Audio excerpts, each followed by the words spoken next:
It was so damn worth to wait every second, every day, to wait for you to hold my hand. And there is so much more to say. I could kiss you for a lifetime, stay awake to watch you sleep, fell in love with your sweet smile. You're my love and you're my life.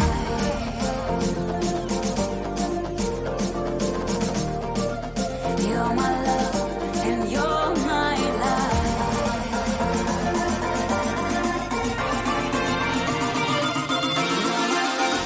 And you're my life.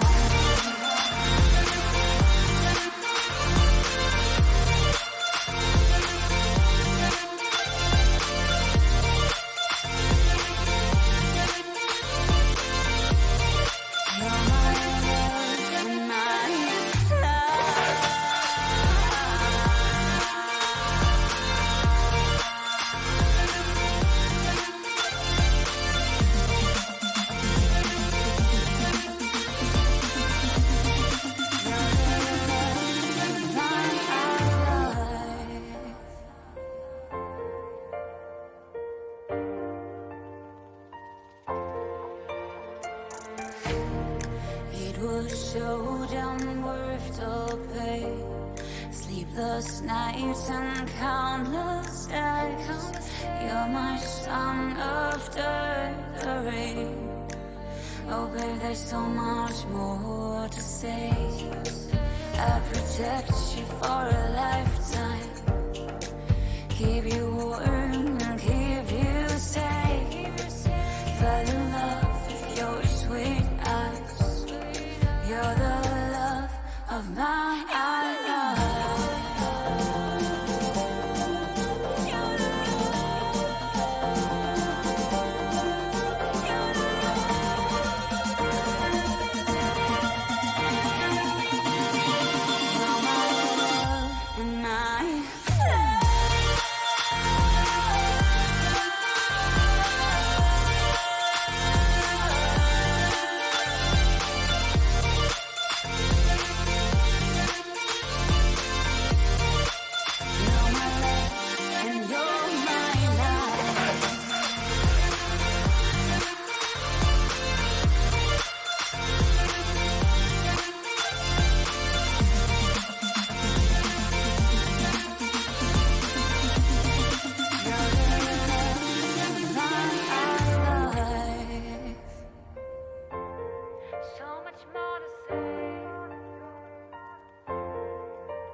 You're the love of my life.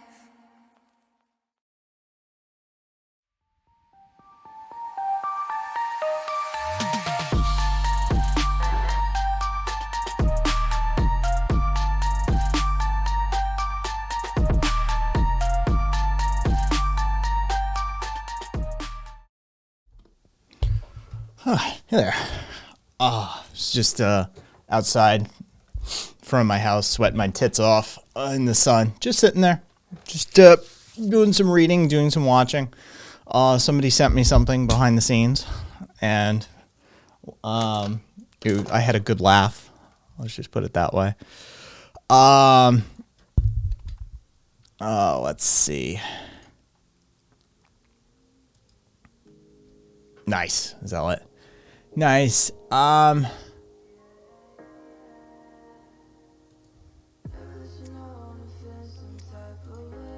right. Let's see. Hang on. Let me grab some stuff here. Oh, God. Are we doing this again? Oh, God. Nice.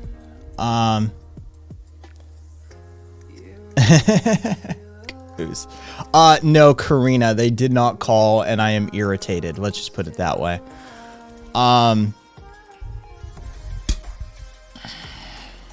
Let's see. All right. Copy link. Yes. Angie, we're about to watch some of that. I'm tired. We're gonna watch that. And we're gonna do it before we have a huge crowd. I wanna get some of this shit in. Before I have to fucking deal with a whole bunch of batshit fuckery.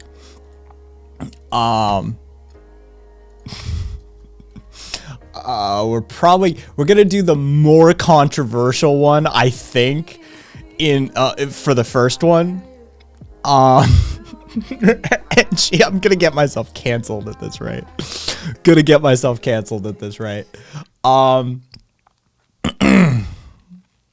We'll have a discussion after this video.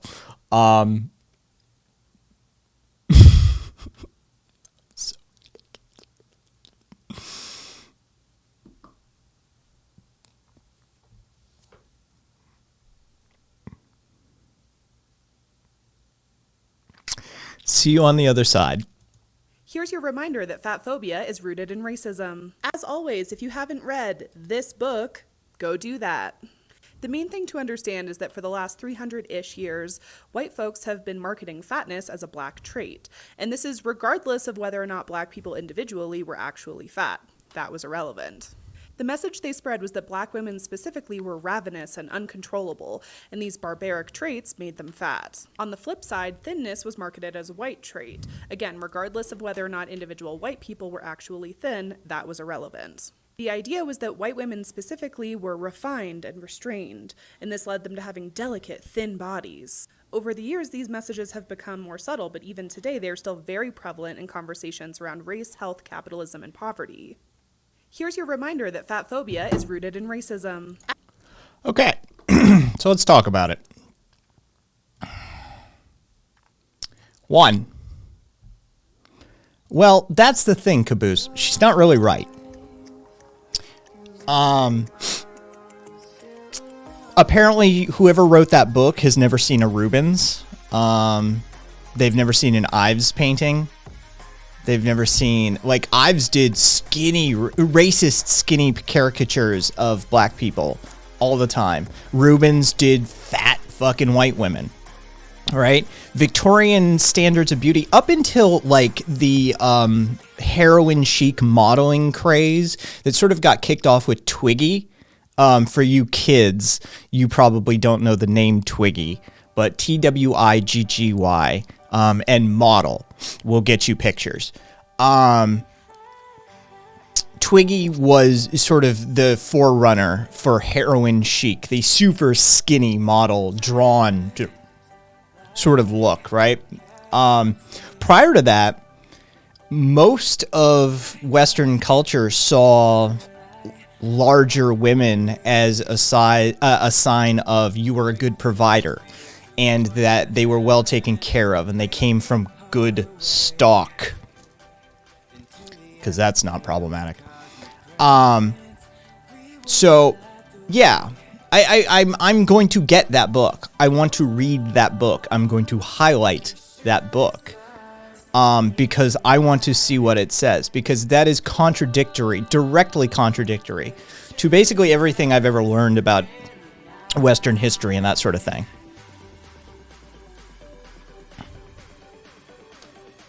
But Marcus, she's not right, because her argument is that it's a historical context, not a contemporary context.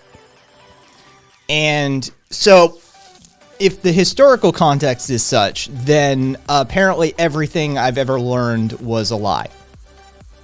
Because paintings I've seen, sculptures I've seen. I mean, look at female sculptures, dating back, fucking thousands of years, right? They weren't fat, but they definitely weren't skinny. Those sorts of things. It's let's just say it's a half-assed take at best, and that leads into are you ready? You have to be ready.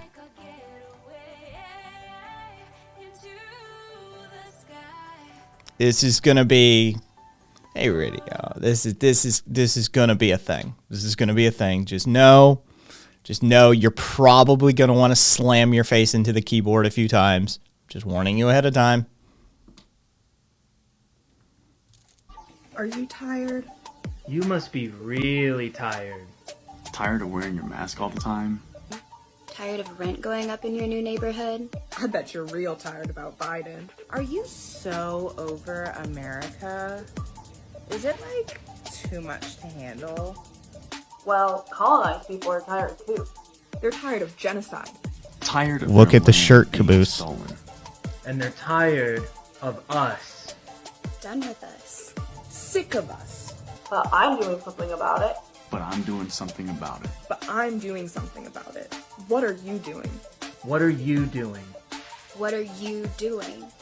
Do something about the genocide in our name. About the drones in our name. And join us in the Reparations Corps.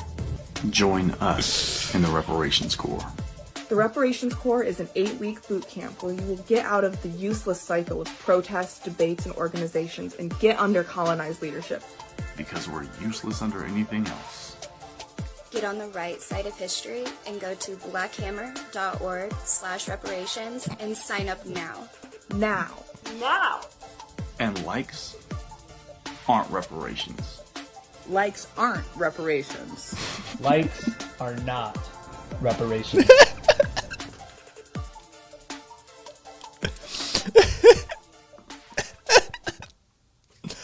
Oh, Baron. Oh.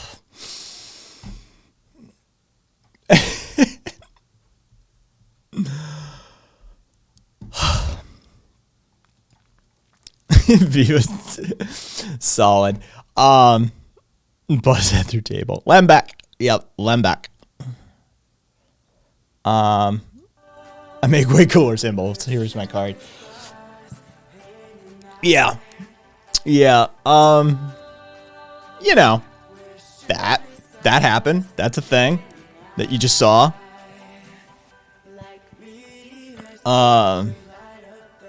Tankies are like the unironic Nazis of the left. Black Hammer is like the QAnon of the left. They wish they could be as successful as QAnon. QAnon kicks the shit out of them.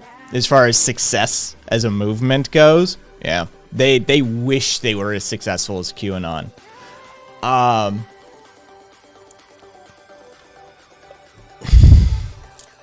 don't know what to say to that. I don't know what to say to that. All I know is when I watched it, my neighbor could hear me laughing. I was out in the driveway. I've been awake for like 45 minutes, if you can't tell by this countenance. I was sitting in my driveway in my camp rocking chair, right? Rocking back and forth, and these links are sent to me, and I pull this one open after having watched the previous one. And I literally just start howling with laughter. It just fucking out loud, just laughing my ass off. Cause yeah, it looks like a series of hostage videos. It looks like weird, like, you know, when that dude says, "Are you tired of the drones?" Like, he legitimately seems like he's under the influence of something. It is really hilarious just to watch that video. Marcus, I have a chair that is specifically a rocking chair that is a camp chair. It folds up and can be taken camping. Yes, I have a camping rocking chair.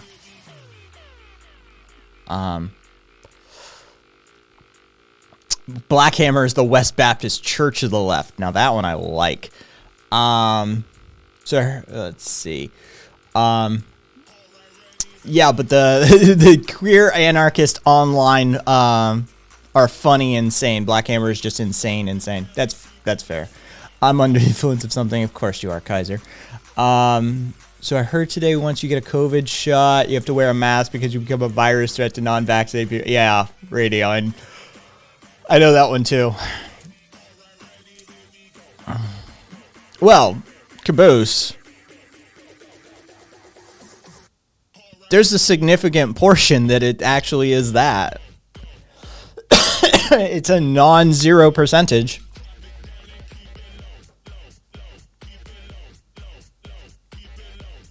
I mean, what do you think that shit was?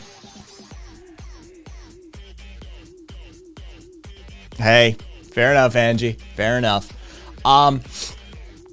So I don't think they'd mind me talking about it, seeing as they came through here last night, and then sent me a message today.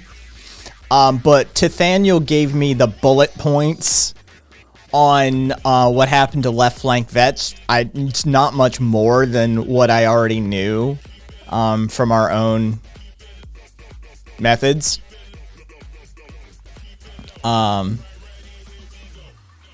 So let's see. I'm not. I mean, I'm into gay dom shit, but seeing white people wash black people's feet made me cringe to a black hole.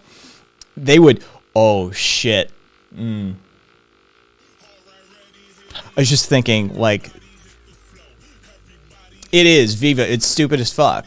It really is. I was just thinking of some of the things my man and I get up to, and they would not like it. They would not like it at all. Yeah. Oh yeah. Yeah. So apparently one of their people, like one of their mods or fucking community members, I don't even know. I don't know the layout of the LFE community. Said, like, went on Twitter and said some, like, transphobic stuff, apparently. From what I understand, it was something along the lines of,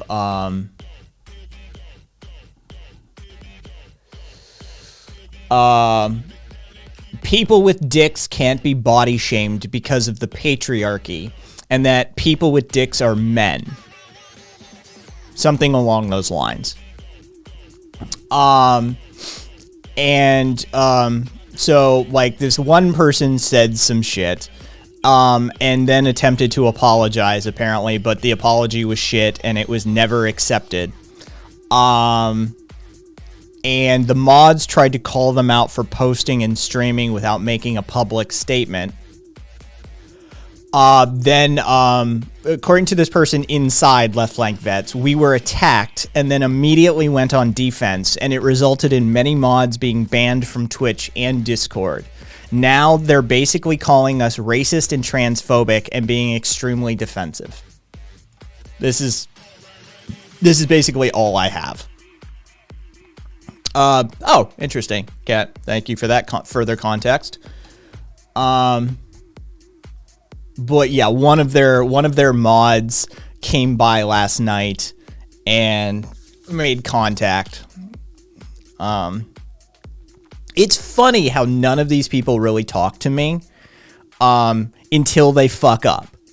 And then it's weird. They come over here. They immediately come to my community, my show, and they're like, you know, like, yeah. Apparently, like, carry that reputation that I don't really give a shit about your drama, and so, like, all of the emotion that's tied up in whatever the fuck y'all are up to doesn't play here. So it's sort of an oddly safe space in defense against stuff like that. They're of the oh Jesus Christ, of course they are.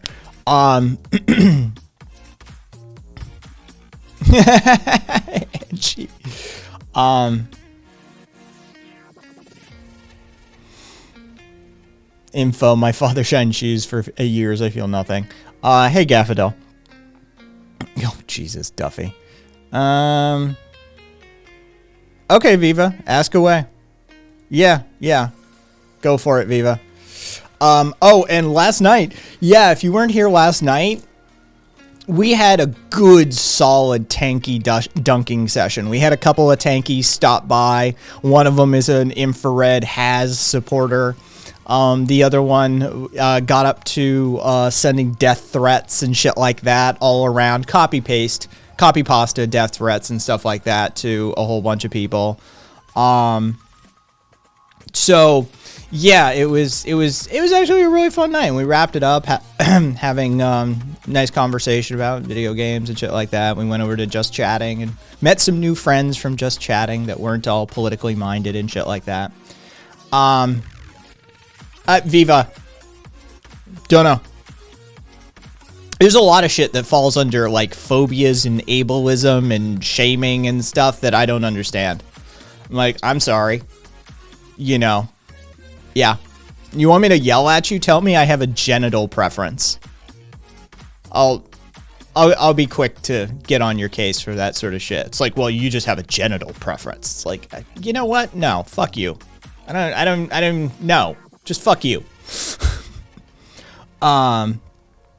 Hey, Kant. No worries. Thanks for stopping by. Yeah, oh yeah, it got a little rowdy. It got a little rowdy, for sure.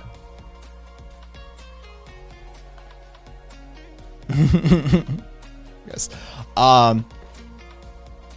Later, radio. Sleep well. Yeah, I'm taking today off, like full on. I'm not working out today. I'm letting my shoulder recover. I'm letting my muscles recover. I'm just having a solid day of just recovery. It's killing me. Trust me. I wanna do something. I'm already like, nyeh. But yeah, it was an interesting night. Viva. The genital preference is in reference to what happens when a gay cis man says that they do not want to have sex with a transgendered man, right? And it's like, well, you're transphobic. No, I have nothing against trans people. But part of the deal is that I want biological dick, right? Like, that's part of the package, forgive me. That's part of the deal that I'm after. It actually is a factor in my, Nat thing. Bro, what the fuck is a vagina, says Kaiser. It actually does factor in. Like, right, I'm a Kinsey 1. Like, I'm super gay, right? It matters to me. Yeah. And so, yeah, what will generally then happen is you will get yelled at for having a genital preference. Which has happened. If anybody thinks dude, I've had these conversations. I've been yelled at for this shit before. Plenty of times, actually. Both online and in real life. Yeah. And it's like, you know what? If sexual preference is out because it implies that you can choose it, like, you know, I have a preference of orange juice over grapefruit juice, but I'll drink grapefruit juice. All right, I don't have a preference. It's not a preference. It's not how this plays out, right? It's strictly dickly. All right, I don't, it's not like I'm going to wake up one morning and go, you know, I'm tired of dick. Maybe today I'll get a face full of muff. No, that's not how it's working. So, yeah, that's where the genital preference thing comes from. Itchy. See, that's the thing, Caboose. I mean, look, I prefer a masculine man. I prefer, like, you know, that sort of thing. But I also need you to have a biological penis. It's part of what I'm attracted to. All right, it is legitimately. I'm fucking aromantic, for fuck's sake. My sexuality, like the sexual component of my sexuality, is a huge component. It's the primary driving component. Because I don't really get into that mushy shit. Like, the romance side of things doesn't make sense in my brain. So if you take away my ability to be, you know, aromantic, if you say, like, well, your genital preference shouldn't matter, it shouldn't factor in, wait, what? You've just literally, like, undermined one of the core components to my own sexuality. Like, isn't this what I fought for decades growing up? Is the right and ability to, like, love and fuck who I want to love and fuck, right? Without being guilted or shamed into sleeping with somebody else, like, yeah, it seems like we might have taken a couple of step backs on that one somewhere.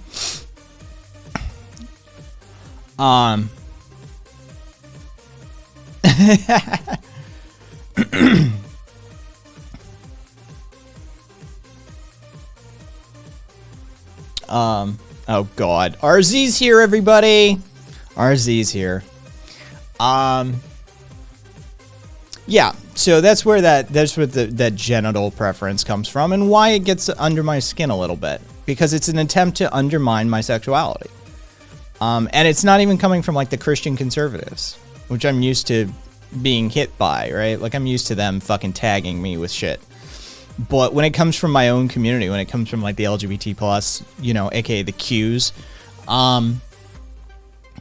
yeah, that gets a little irritating.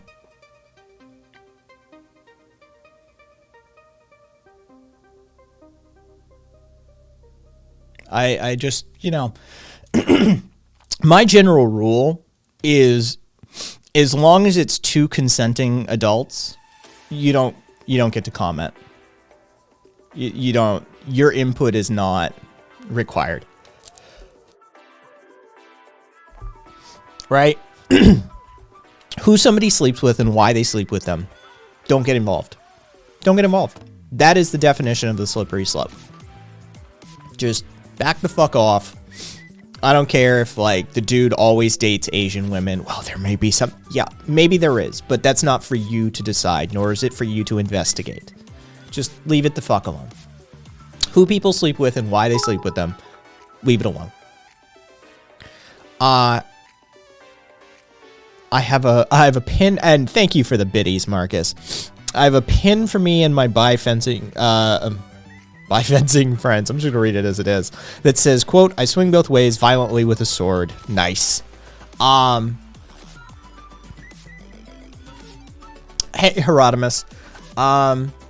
Why do people care about whose parts other people's want to consensually interact with? You know, I'd love to know why, but it's always some sort of power dynamic stuff.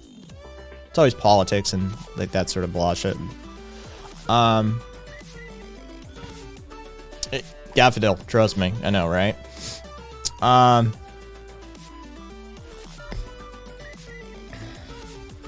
just, you know, yeah, it annoys me. It annoys me when you tell me who I have to sleep with and who I can't sleep with and why I can't sleep with them. I mean, me and my dude have gone through that shit over the years as well with some of his family and friends and shit like that, you know, like, well, why are you dating this white boy, right? Like, oh, fuck off. You know? You think I haven't gotten it either? Fucking race traitor. Thanks.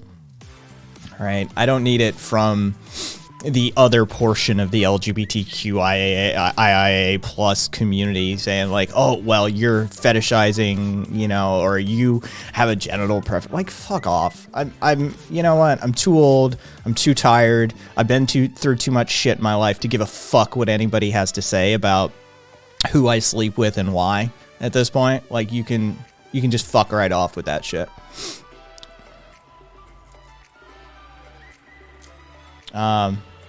Cat, you'd be surprised. Yeah.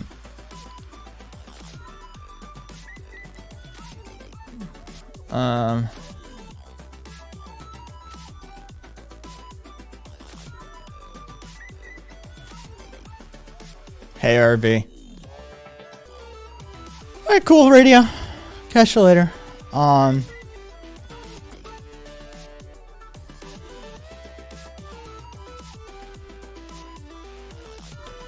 Some news, political literature, Stuckey between Chomsky's ideas and Marx's philosophy. I don't know what you're getting at after Kant. I'm sorry.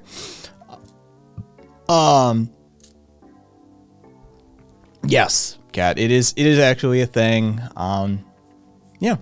I get pretty fucking defensive pretty quick if you tell me who I can bang and why I have to, who I can and cannot bang and why or why not I have to. It's pretty fucking quick.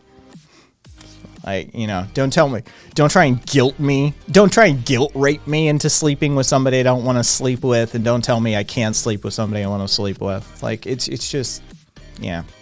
Fuck off.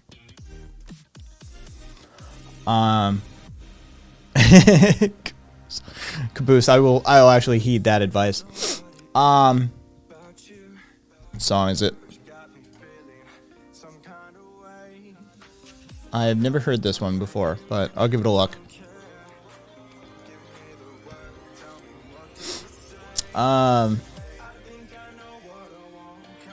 Yeah, Kaiser, you've been under the influence quite a lot lately. You might want to, take a dry spell.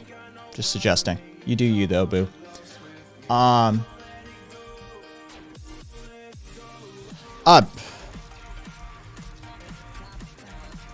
on.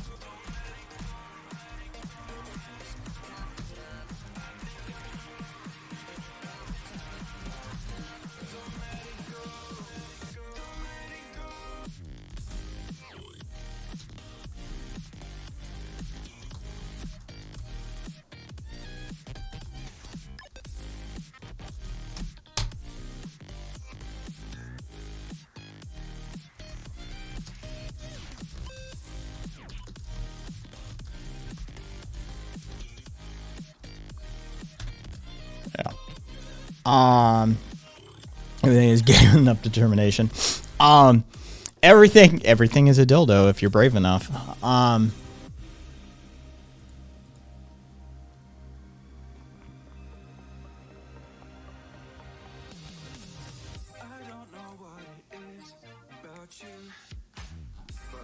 damn it, Swede. That goes in fucking shared content and you know better.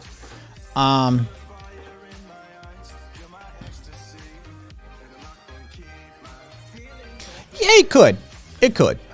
It could. I can foresee at least a couple of feasible situations or scenarios in which you could manage to make iceberg lettuce a dildo. It wouldn't last very long. It definitely would not be the most effective dildo, let's just put it that way.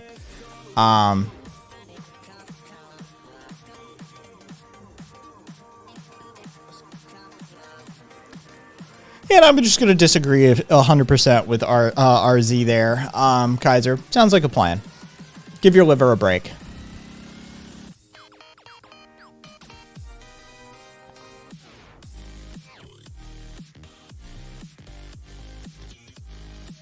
Hey, good on you, Duffy. Nope, the whole head of lettuce in there. You aren't trying hard enough. Yeah, but aggressive's good. I suppose you can mark off NSFW advice on your bingo card if you're playing bingo tonight. We had 2 bingo winners last night. 2? 3. Maybe 3. Either way.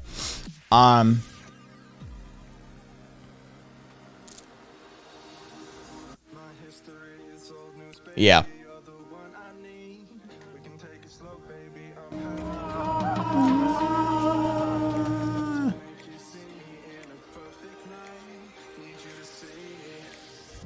Free space. Yeah, well, Marcus, 3. Okay, it was 3. Yeah. Caboose. Sorry, Wither, Caboose, and Karina. Yeah. All managed to pull off a bingo last night. Man, I just, it's just, shit is not booting up today. Let's just put it that way.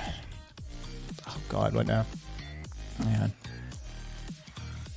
Swede heard me. I bet Swede heard me. Are you here, Swede? Yeah. Yeah, last night was a good stream, though. It went late. Like, we were on till, like, 5:20, something like that. Oh, Caboose didn't get the NSFW randomized this time. Oh, sorry, Caboose. Oh, you know what? That's... Let me move us over to politics. Viva, you know what? I will. I will just straight up my neuropathy is kind of a bitch right now. It's up my legs and tingling in my hands, and I'm just trying to protect my fucking shoulders because they've been sore the past few days. So I'm just trying to keep it easy, try not to, do any of that sort of thing in the chair unnecessarily. So yeah, there's your free slot for complaining about pain. It did go hella late, for sure. And then I had to be kind of half conscious the whole day anyway, waiting for a call that didn't come in. And I will not soon forget that. And so, yeah, I was... Ugh.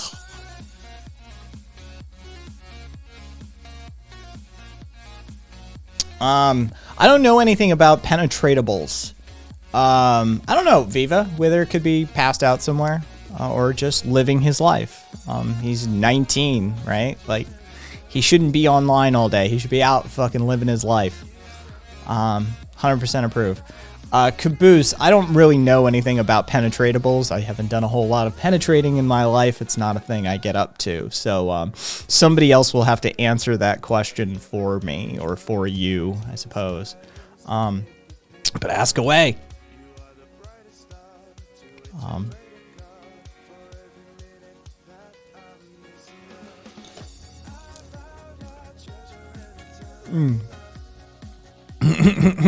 Viva, you've almost got bingo already.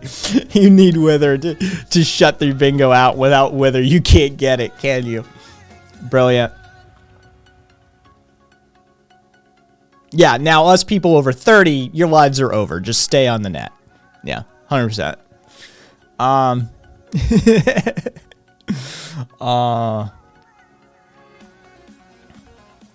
Well, what's your actual what's your actual question about him, Caboose?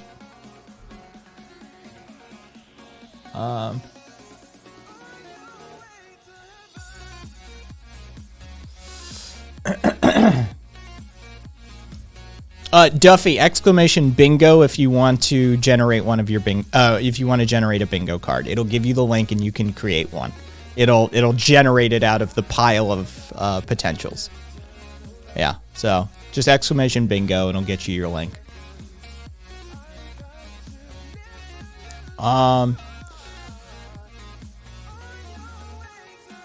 Let's see. Gringo, force quit the app or control F5 on the page or close and reopen your browser, and that's about all I can suggest.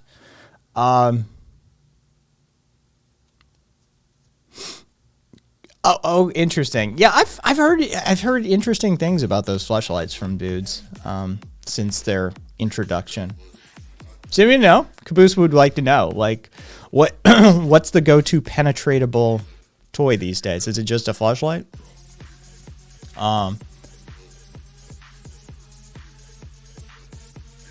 Hey, Cat, with some fucking reason finally in that thread. I'm looking at that right now, Cat, what you just posted in. It's about time somebody fucking started talking a little bit of sense in there. Right? It's not about the weight, it's about the composition of the weight.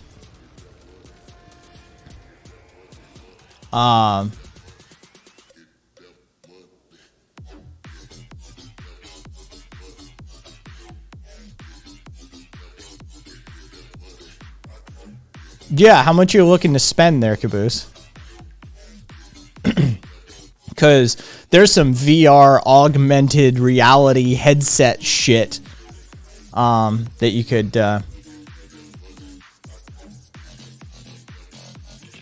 Cat's got a fucking referral for like realism.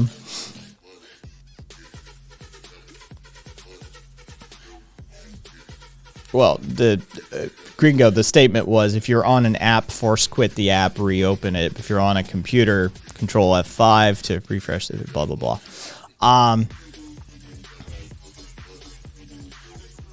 No worries, though. Glad you got it fixed. I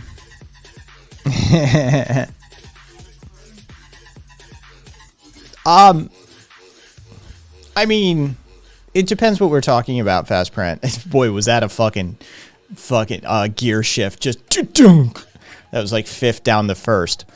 Yeah, they do. They do, Cupcake. And that's going to be liberating for a whole host of dudes and women. Yeah, because I mean, there's just human beings in general. That's going to be very liberating for, not having a satisfactory sexual experience that is also audiovisual as well as, you know, kinesic, would be, yeah, it's interesting, and it's getting there. The tech's getting there. Fazprint, though, it just sort of depends. Look, I'm an anarchist. God, it was a long stream last night. Forgive me, I'm not, right? But basically the long and short of it is I'm fully aware that I'm not going to get what I want in this lifetime. I'm okay with that. I'm just a torchbearer. I hand this information off to somebody else who carries it forward into the future. That's all. As far as, you know, up to my standards of leftism, I'm okay with progress, right? I understand progress is a game of inches, not miles.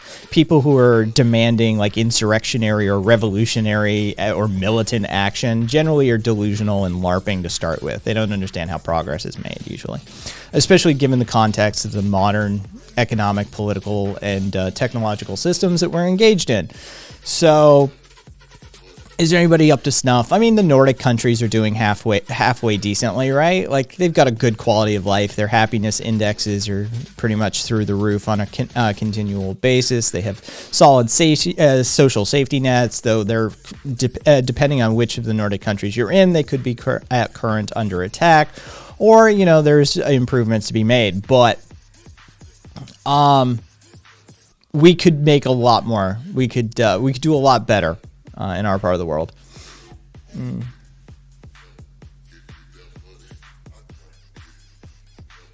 Yeah, it's because, I mean, I've got blackout on the windows and shit in here. Like, they're all blacked out. And hey, nonsense. Oh, man, I'm just a little tired. I am tired.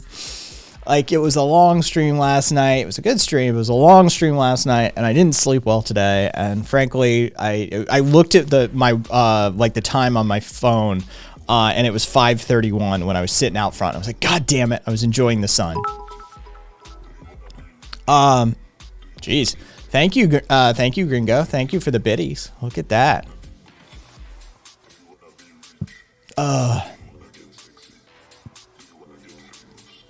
VR boxing. Oof.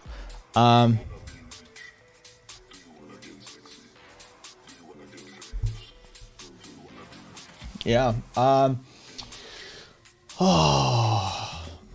does it feel like my hearing did that went really well. I was about to say, why does it feel like my air conditioning is off? I'll be right back.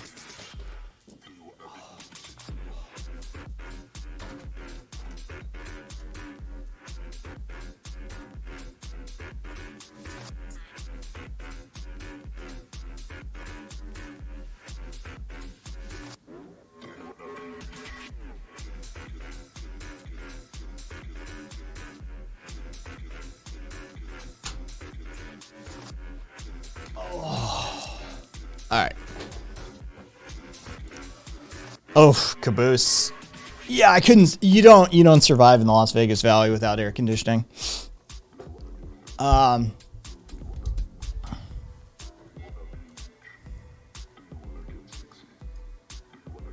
Gringo, I feel you on that sort of shit. Trust me. I mean, not for the same reasons, but I feel you.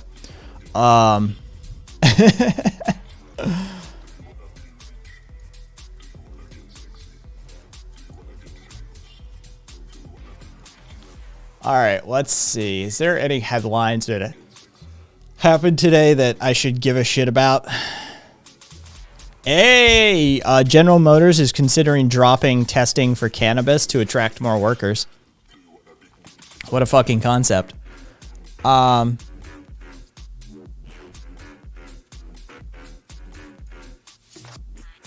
you ever been here before? I mean, OMG, feel free to speak in chat, like in the chat, but as far as getting on the air with me, yeah, we have some loose rules that we go by as to, you know, how long somebody's been here, how much chat engagement they've had before they get on air. So, yeah, feel free to discuss. Be right back. Gonna go work for GM.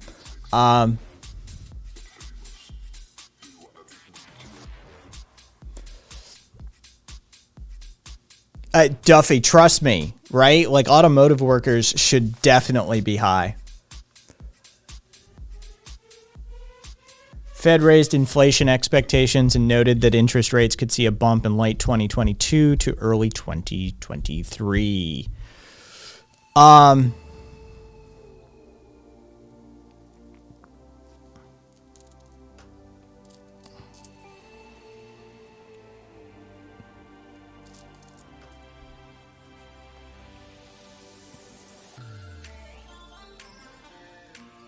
Defend it. Defend the position. In America? How? Definitely not a militant one, for sure. Cat. Oh shit, we got a white one. Yeah. It's funny how that always works.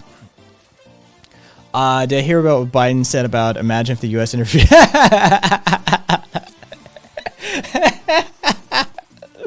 Oh, Biden. He's so adorable sometimes, isn't he? Isn't he adorable, Rev? Fucking imagine if the U.S. interfered with foreign elections. Yeah, that really takes a stretch of the imagination there, Biden. Holy shit, Joseph.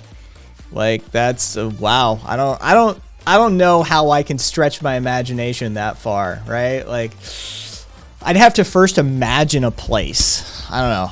Fucking, we could call it Ecuador. Maybe Guatemala. Colombia, Peru, Bolivia, Argentina, Chile, Brazil, something like that, something along those lines. Yeah.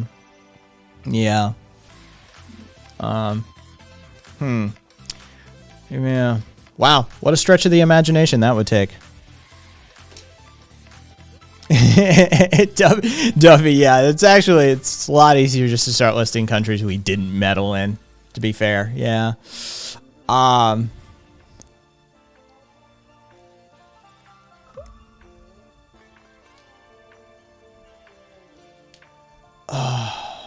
LARPs. Oh, okay. I was going to say leaps. Gringo, from what I've come to understand from everybody talking about him and what I've been shown, he just is an incrementalist. He's a very pragmatic incrementalist, which I can respect. Because, I mean, I'm basically in the same vein.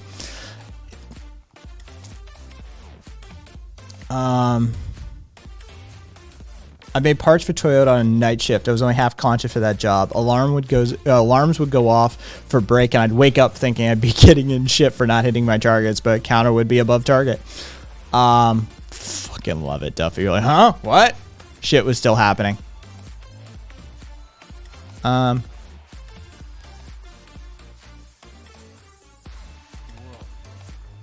interfering with the.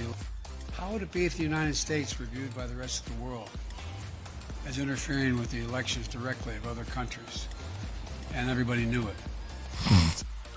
Oh, Biden, you're adorable. Love that man. He's so hilarious. Angie, basically Biden said during a press conference, how would the U.S. be viewed if we were interfering with elections, other countries' elections, and people knew it? And it's like,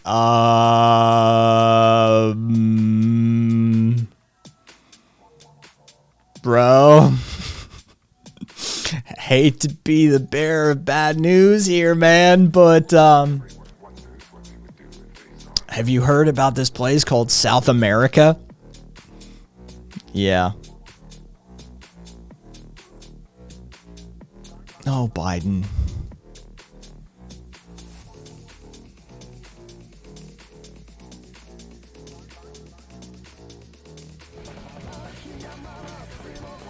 No, I'm not. Floof Fanatic. Love the name, by the way. No, nonsense. I'm not checking that.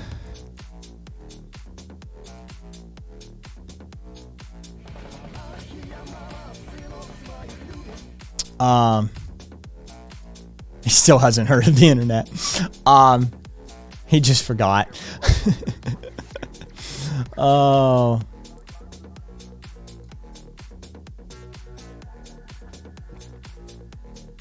Why did two accounts with the same name just come in to Discord? Who is Septi Kadam, or yeah, Septi Kadam. I don't know, Gaffadil. That's it takes a real stretch of the imagination. And maybe things we don't know. Yeah, that is a valid point.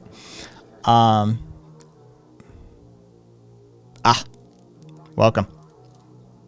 No worries. Just keeping an eye on it.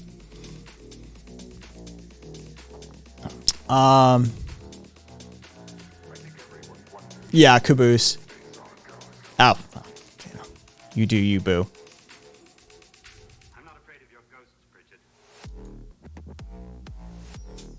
How is that even possible? Nonsense. I mean, I'm not... How is that even possible? Aren't the TYT's live viewership numbers in like tens of thousands? If not more?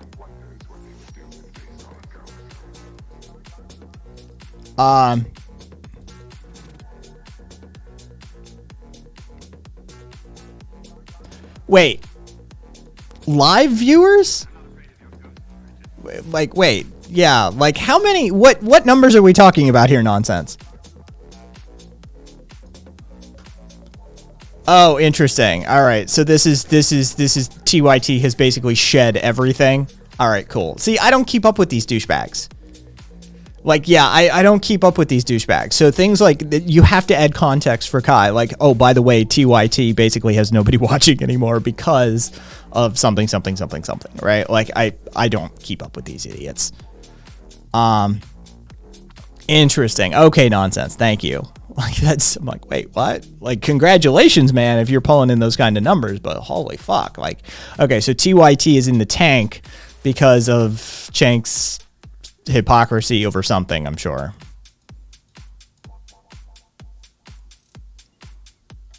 Oh, okay, so it's a unionization thing. All right, fair enough. Oh, I would love to see Chank box Alex Jones. That'd be amazing. Be amazing. Are you kidding me? Yeah, it'd be a great fight. Like, fuck that Jake Paul fucking person, other boxy boy. I forget his fucking name. Not Mike Tyson. That's all that matters. He wasn't Mike Tyson. Yeah, that'd be Floyd Mayweather. Thank you. Yeah, it would be interesting to watch that. I think Alex would. I really do. I think Alex Jones would fuck up Cenk. I do. Like, if he got the job done. If he got the job done before he ran out of fuel, right? Like Duffy said, 2 fat gassed dudes after 2 minutes, right? But if he gets the work done, yeah, I think AJ may fucking put Cenk on the ground. Like, he's got a touch of the crazy. Crazy goes a long way in fights.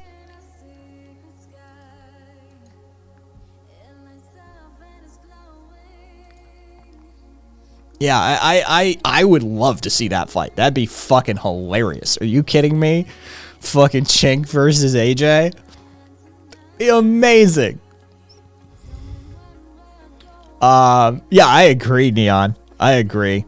He's also all jacked up on super male vitality. Exactly. He's got all that mercury and arsenic laced Chinese produced supplement shit in him. He's got the rage. He thinks Cenk is literally satanic. Yeah, Alex is a hard nutbag. Dude, that'd be an amazing fight to watch. It'd be amazing if we're entering the era of like YouTube stars fighting people and shit. Like, if that's the way we're headed, dude. We need to get a petition started. Fucking Cenk versus AJ. AJ'd be down. What do you bet AJ would be down? Fucking Jones would be like, yes. Fucking, I'm gonna take his satanic ass out back. I'm gonna fucking eat it. I'm gonna beat him into the ground and eat his leftist ass. Yeah, it'd be fucking amazing. Be amazing.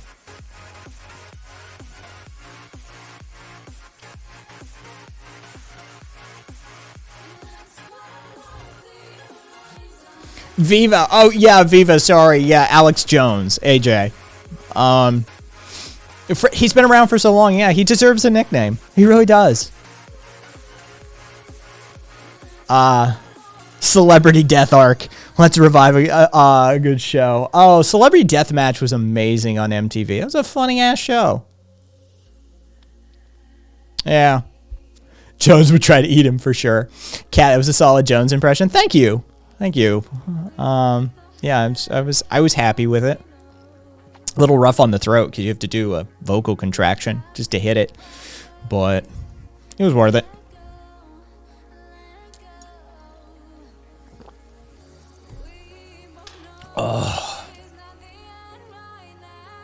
Cenk would be down too, I bet. He's so arrogant. Oh, that'd be amazing. Is this the erectile dysfunction awareness stream? Yeah, sure. Cool. Yeah, it is. Welcome. My name's Kai. I'll be helping you get it up today. Yeah.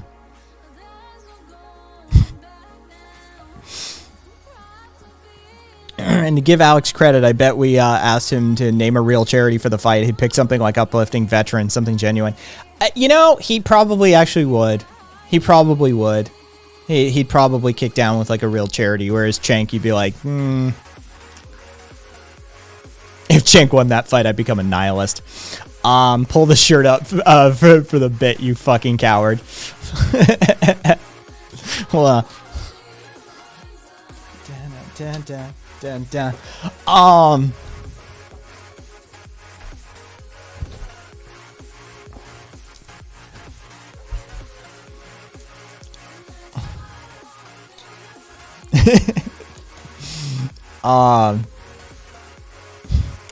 not into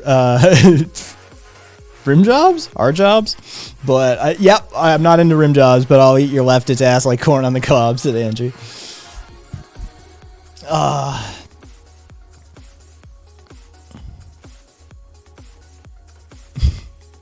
I do have a very cute ass, if I say so myself.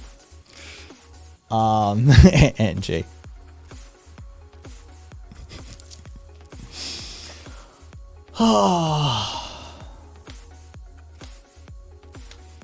Jacob's gonna be my gay frog, bitch. Young Turk, more like young jerk. His face is getting pounded, and I'm gonna Sandy Hook. I mean, fish hook him.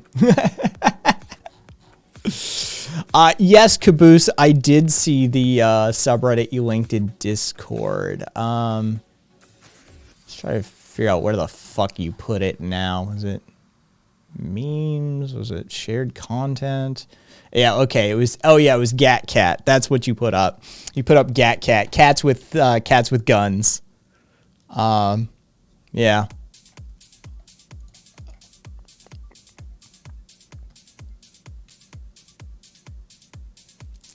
Oh.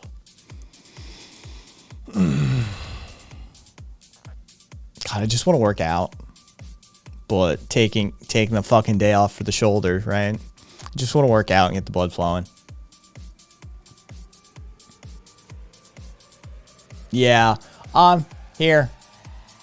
Hey, copy link. There we go. I'll throw a little on screen.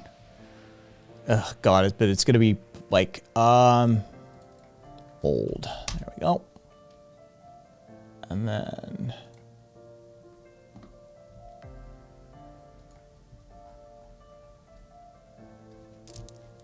Let's see. Cat.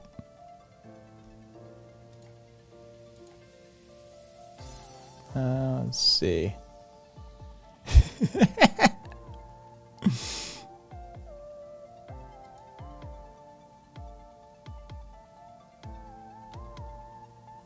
Good luck, Gringo. Take care of yourself. Thanks for stopping by.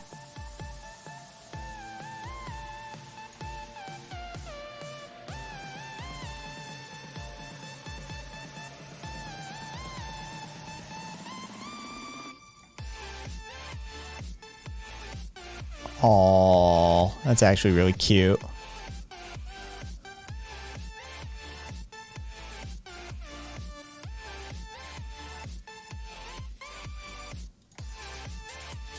Oh, I like the orange ones.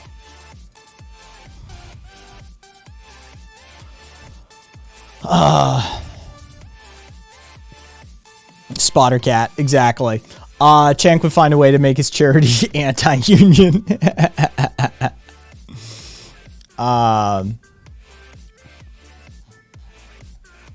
It is. It is an aesthetic. Oh. Yeah, just achy. I've been putting in too much time into fucking working out and shit like that. Haven't been rebounding enough. Oh, Viva. Train your cat to not chase laser pointers, but to point them for you so you match lasers. Yeah, OMG, that was infamously what happened. The Young Turks staff tried to unionize, and Cenk, like, undermined them and talked shit about it and stuff like that. Yeah, he's, like, if you ask him, he'd probably talk about how unions are great, but not for the Young Turks, right? Unions are great, just not here. Yeah.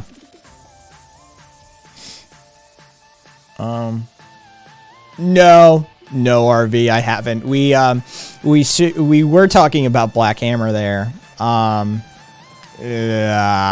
gotta delete that, OMG. Calls to violence. Here's your heads up. TOS, calls to violence. Just one of those things, man. Can't do it.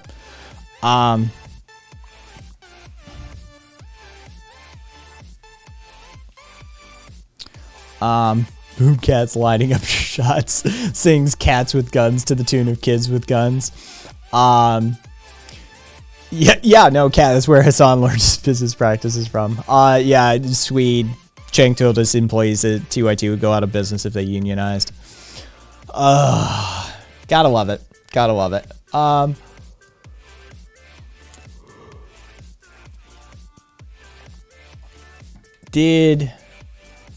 Let's see. Is there video or footage of it? No, of course not.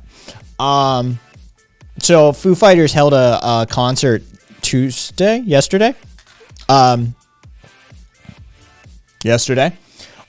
California for people who had been vaccinated. So anti-vaxxers protested the show. And let's see. Gay and bisexual men are finally allowed to donate blood in England, Scotland, and Wales. What a fucking concept. I know, right? I've talked about this before. Like, I know it's petty. I know it's the wrong thing. It's ethically untenable. It's borderline immoral. But for the way that I was treated as a gay man in this country, and now they're like, oh, well, now you can donate blood. It's very much, I'm of the opinion, like, well, too bad you're not getting it. It's like, but it could save somebody's life. Yeah, I know. And it could have saved somebody's life 10 years ago, too. But you didn't want it then, did you? Because I'm gay. So fuck off. Like, there really is a big part of me that is holding on to that anger and spite that over something petty like that. But it's true, and you know, I don't mind admitting it. That there's a core component of me that's still insulted by it. It's like, no, you don't get it now.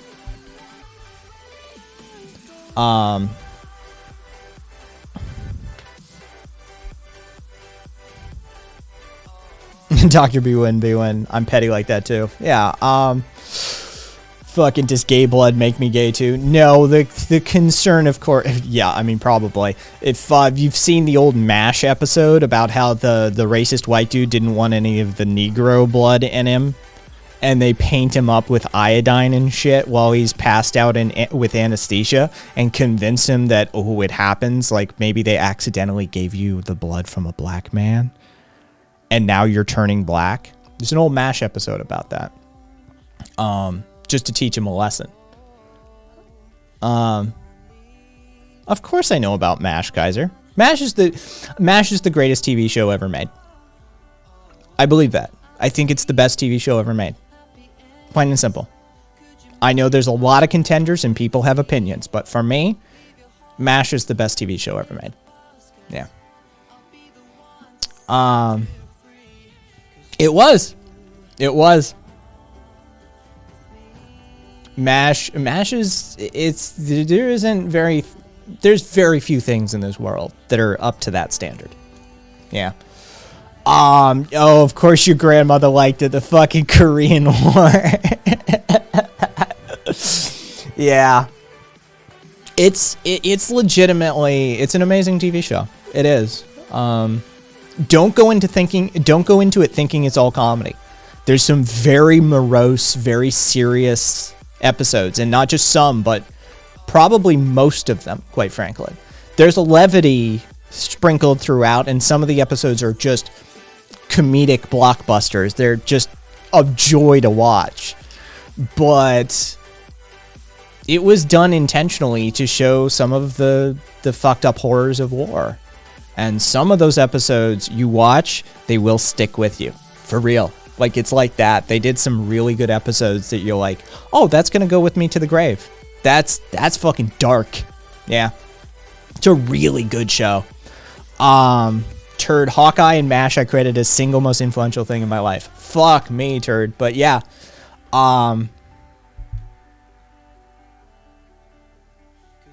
MASH still holds the most watched TV finale episode. I grew up essentially to be Hawkeye. Nice. Justin Trudeau is my favorite communist revolutionary. Maybe the son of. Oh, fuck me. Swede. Yeah. No one knew. No one fucking knew. They just sent him in with that line. Talk about doing a number on your cast. That was an epic little move they had. Yep. Hawkeye, Hot Lips, Radar, even Colonel Potter. Henry Blake was great, but Colonel Potter was an entirely different dude. MASH was fucking great. It's one of the greatest TV shows ever made, if not the greatest. Simple as that. Watch it if you haven't. Let's see. Yeah. Yeah.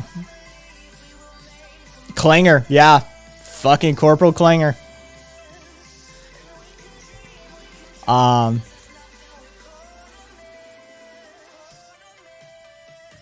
see a MASH reference in damn near everything. It's honestly one of the most influential TV shows of all time. There's no getting around it. MASH it's huge. Like, if you think The Sopranos had an effect, or you think like Game of Thrones, maybe not Game of Thrones, but if you think like Sopranos or The Wire or stuff like this had an effect on TV and how TV is perceived and written and, cultivated and created, MASH dwarfs it. It had a huge impact on society, on TV, on the creative pursuits. Yeah, it was not a small deal. And they showed the horrors of the Korean War. They showed the horrors of war. They showed how fucked up it can get.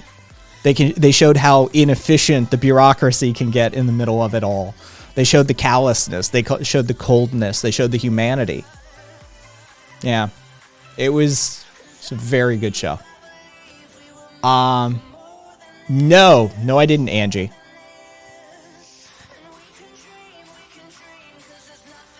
Yeah, it's like H.P. Lovecraft in horror. Yeah, there's no real understating the impact it had on TV.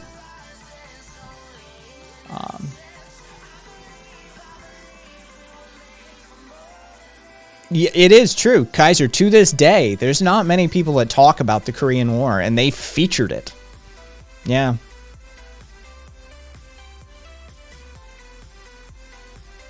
Shout out Klinger.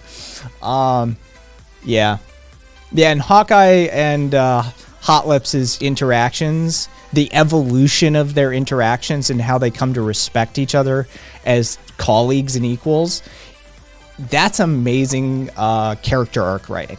Yeah, they did an amazing job with that. I have seen Platform, yes. The Spanish socialist allegory. Yes, I have seen Platform. I don't know for sure, but yeah, that sounds about right.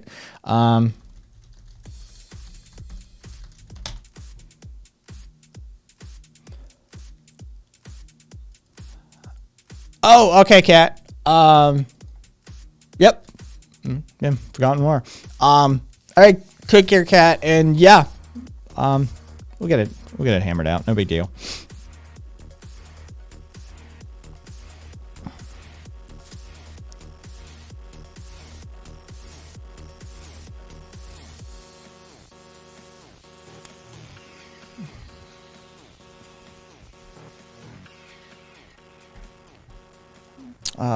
Let's see.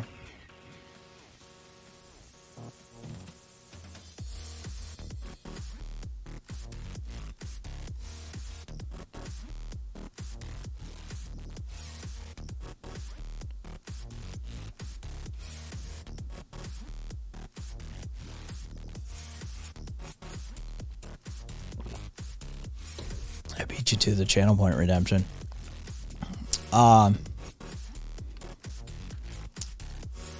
Yeah, probably on my mom's side. A little bit. They also intermarried. There's some on my mom's side. There's some Native American intermarrying. We know there's at least one indigenous. There's at least one African chattel slave that also was part of the lineage of the ancestral tree. My mother's family was really poor, though.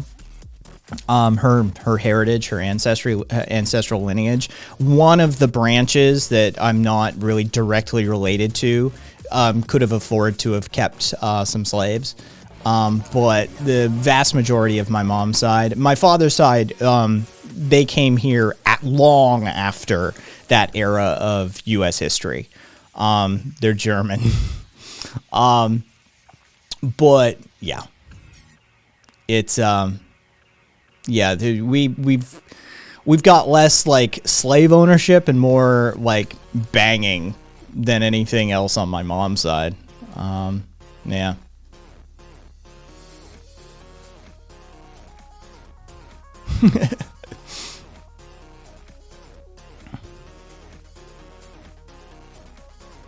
Oh, I don't know, Swede. Who the fuck knows?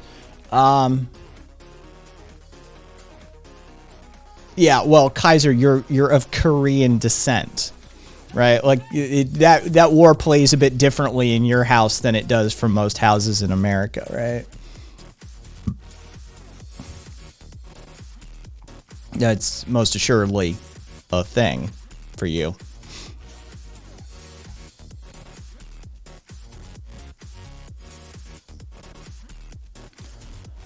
All right. Let's see. We talked about that. Blah blah blah. Just looking at some headlines here. None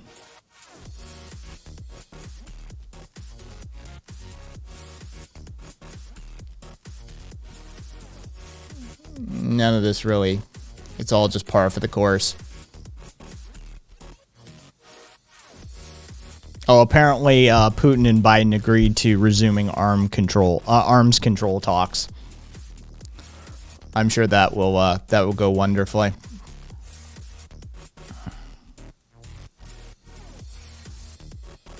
And Kamala the cop said something. I don't really care.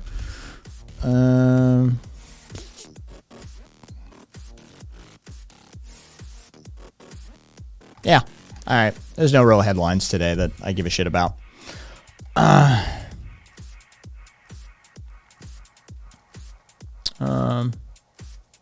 Oh, interesting. Sweet. I wasn't aware of that. Well, yeah, I mean, it depends. We had some really interesting headlines the past few days. They're nonsense, but I find when you require your press contingent to take, like, decreased elevation perspective shots of you shirtlessly, by the way, riding around with flabby man tits, shirtlessly, hunting, even though all accounts that come out of the park, Putin's got little dick energy. I'm sorry, he does. He's got little dick energy. Right? Like, nobody takes photos like that unless you're trying to compensate for something. Nobody fucking kills their critics unless you're really kind of deep down insecure about your position. You know that it could all come toppling down in a moment just because of a fucking criticism. Like, he's got little dick energy. It's This isn't even like some like anti-Russia, anti-all. This is just, if I knew this dude in real life, if this dude lived down the street from you, Putin would have like the fucking lifted 2-wheel drive fucking truck doing the school run with that's never seen dirt and shit like that. He'd be that dude. He'd have truck nuts on his truck and shit. It'd be sad. Cave! Fucking great minds, right, Cave? Guy's gone in a week. Glazy, nobody's saying he has a little dick. There's a giant difference between having a small penis and having little dick energy. All right? Women can have big dick energy. All right? You don't need to have a dick to have big or little dick energy, right? Like, hey, boss. Yeah.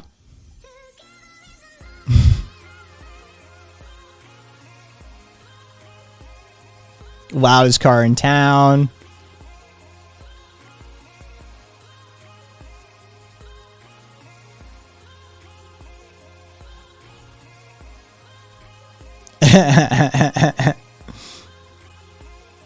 Yes, exactly.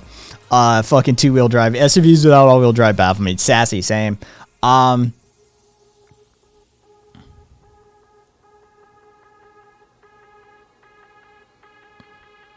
Yeah, he does. Which is hilarious because Napoleon was actually 5'7", which was above average height for the time.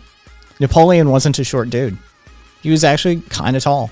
He wasn't huge, but he was a little bit above average for the time, which is just an adorable thing. But you can't do mad drifties in a 4-wheel drive, so turn it off. Right? My SUV has all-wheel drive, but you can turn it off. You can adjust it.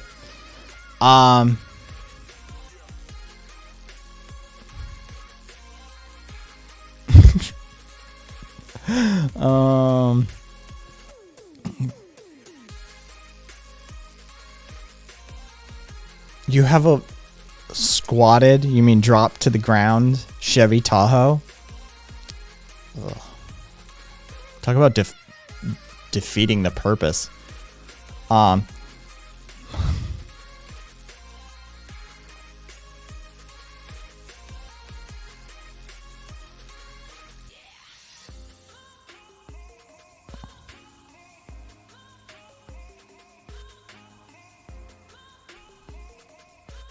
It's the most American thing you've said, Glazy. Form over function. As long as it looks good, who cares? It's the most American opinion I've heard out of you yet.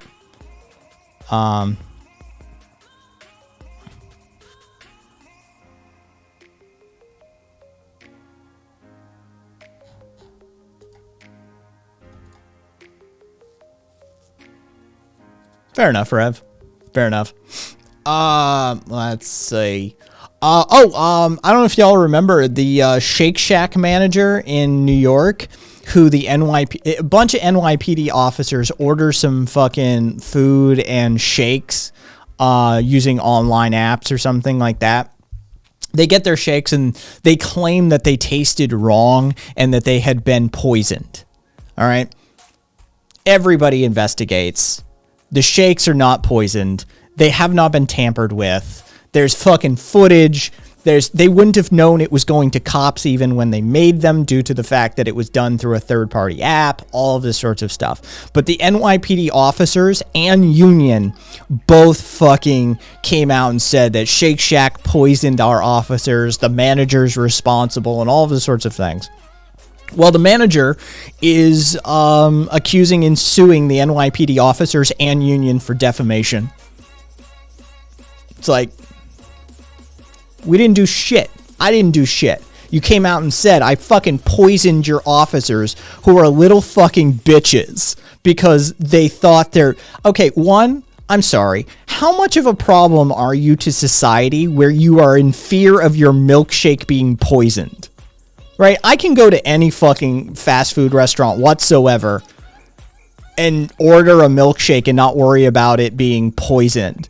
But apparently cops are so fucking paranoid about how society doesn't like them that their Shake Shack milkshake might be poisoned. All right, like, maybe that's time to, like, clean your act up. Right? Like, I mean, how many fuck the fire department songs have been made? I know there was one made just to counter the fuck the police rhetoric, like nobody's the line about how nobody ever says fuck the fire department. I know somebody made a song just to be glib about that, but I mean, the fact of the matter is how many fucking people actually say fuck the fire department, right? How many people say fuck the police? Maybe you got a problem.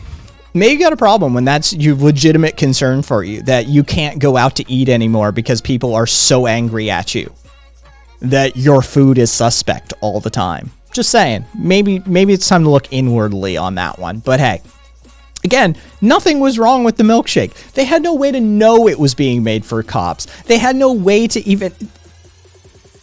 But hey, that didn't stop the police officers. It didn't stop the police officers union either. The New York police officers, was it the Police Benevolence Association, whatever the fuck it's called, from coming out and like literally defaming the Shake Shack manager and shit like that, and saying how about how he was responsible for the attempted poisoning of their police, their poor boys in blue.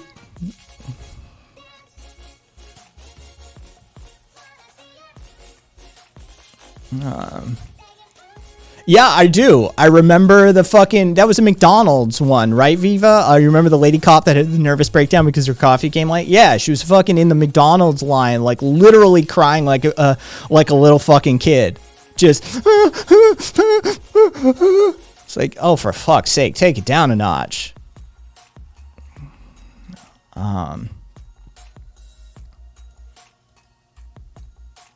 Sassy, that was my understanding, that cops don't go to places that they can't see their food being made, but apparently it's just not true for the most part. You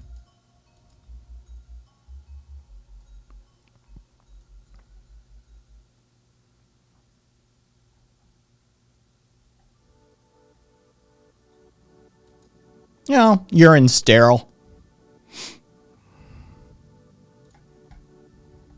Oh, did someone say milkshake? On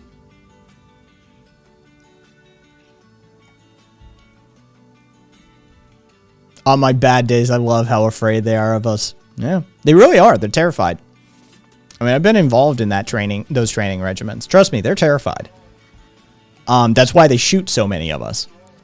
That's a huge contributing factor as to why they shoot so many. It's because they're constantly terrified. Cops are some of the most afraid people you will ever meet.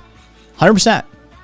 Like, I have known like 4 and 5-year-olds who are afraid of like monsters under their beds, who are far less fearful than your average police officer. They're terrified most of the day. Just, there's this constant undercurrent of fear all the time. They're never relaxed.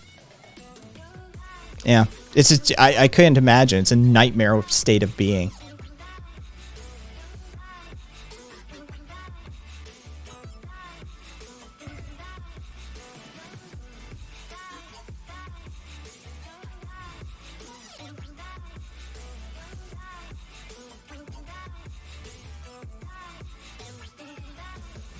Sweet. Is it necessary that I drink my own urine?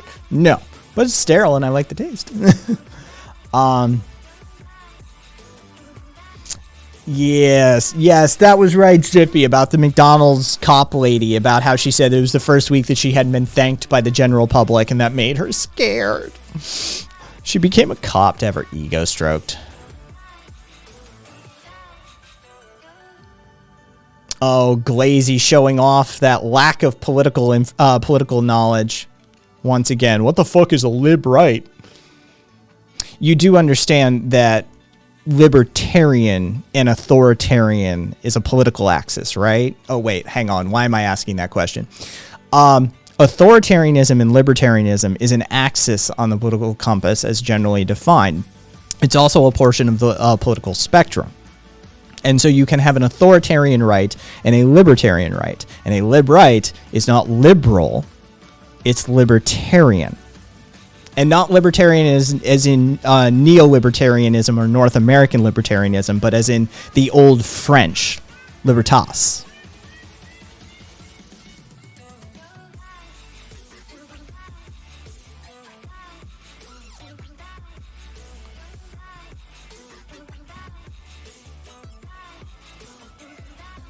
It's probably because they don't smoke weed.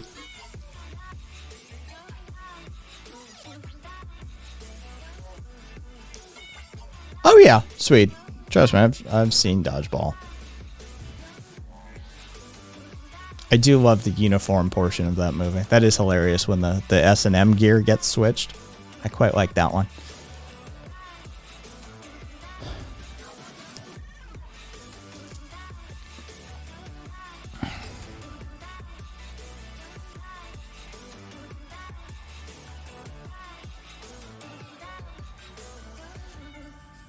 I think anybody who uses pilled anything unironically should be dismissed from the discourse. If you say like, oh, there's something pilled, I really don't have much of a conversation to have with you at that point. I've found that's a fairly good tonal marker for people. Zippy, I hadn't seen it, Kyle. I was very concerned about Sweet there a minute. Oh, okay. Oh,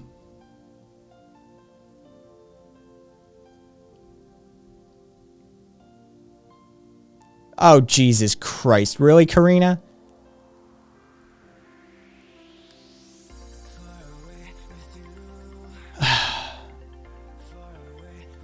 This is the only time you've been pulled over. Interesting.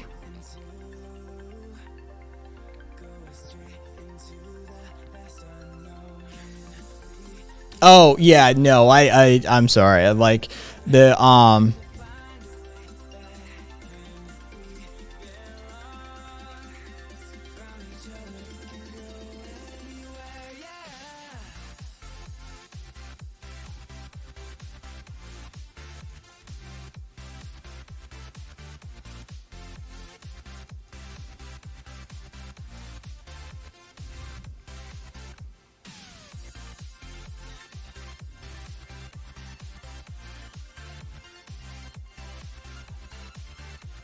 probably Viva. Well, I mean, most libertarians are kind of. Oh.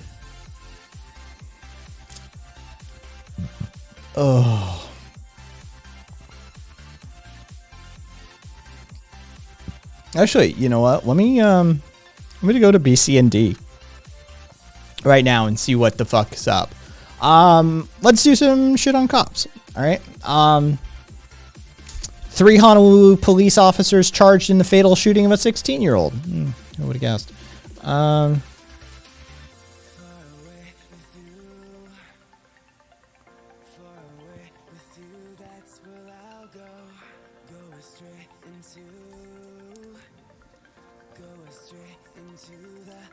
look, an off-duty road rage incident involving a cop and a driver in Tennessee. Cop pulls a fucking gun on the driver.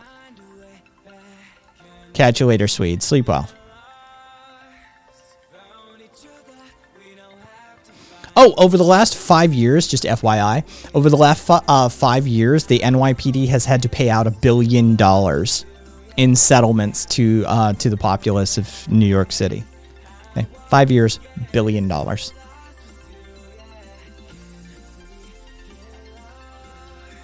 Was the driver pregnant? If not, it's an improvement.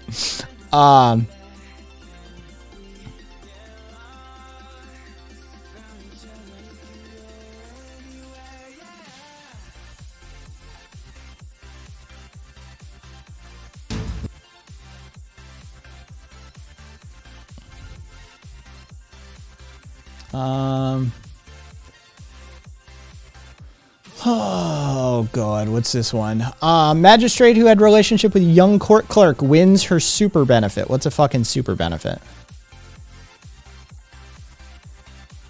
Oh Jesus Christ. So this dude, a magistrate, a judge, had a relationship with a court clerk 45 years younger than him, and then claimed her $180,000 life insurance payout for all intents and purposes from death benefits, right? Life insurance payouts. Even though her mother is struggling and it was bequeathed to her. He earns $324,000 a year already, and he made a claim on her. Nice.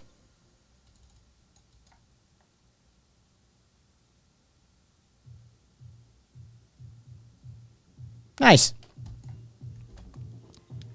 Fuck that guy.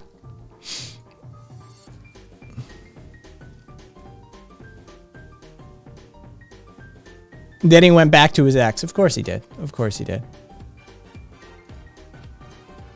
Why is that? There we go.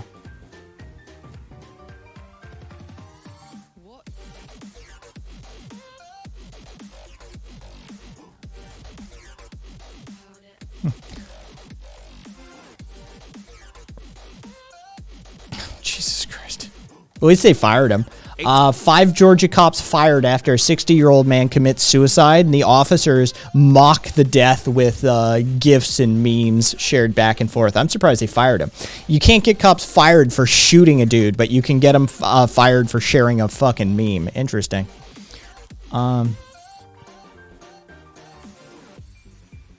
Yeah, Adia, he did. Fucking straight up. Same thing incels claim women do all the time.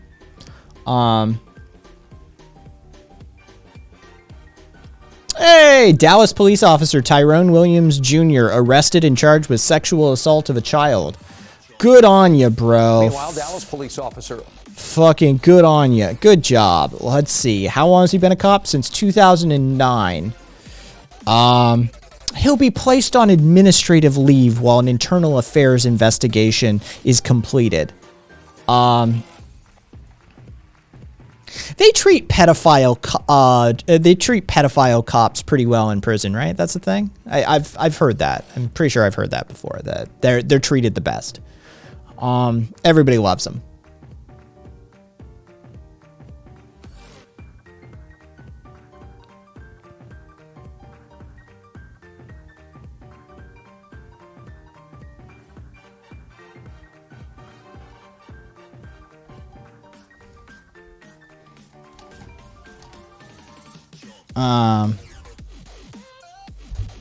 Let's see. You just made the biggest mistake of your life, baby. I know you're gonna be missing me when you got that big, white, wrinkly body on top of you with this loose skin and old balls. Gross. Young Adam Sandler.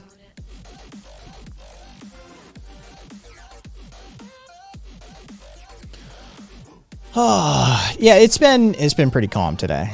Last night we had a bunch of fucking tankies and shit. Last night it got a little riled up. But yeah, you shouldn't need too much holding down, so no worries. And frankly, I've already sort of checked out, to be perfectly honest. Oh, now this is a good headline. This is a good headline. This is fucking hilarious. Kentucky constables allegedly, all right, so you know they fucking did it. Kentucky constables falsely arrested an undercover FBI agent.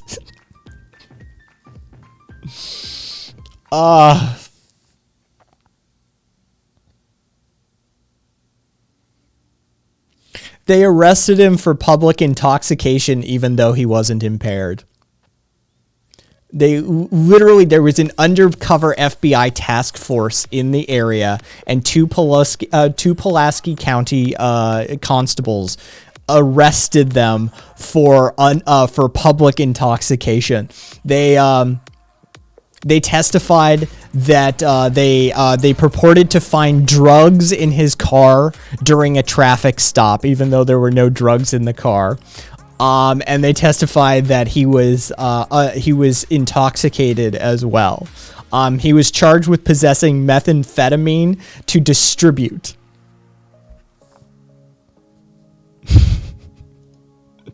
Is that undercover FBI agent?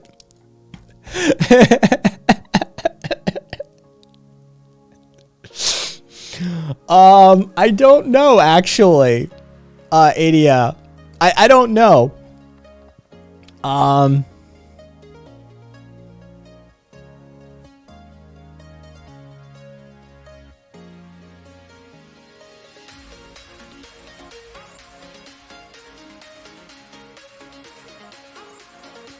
They're in trial right now. The two cops responsible are actually on trial right now for conspiring to violate people's constitutional rights through improper searches of the homes and vehicles, as well as illegally seizing money and property from them. And if anybody wants to see what these fuckers look like, they're gonna look exactly like what you expect. Just FYI.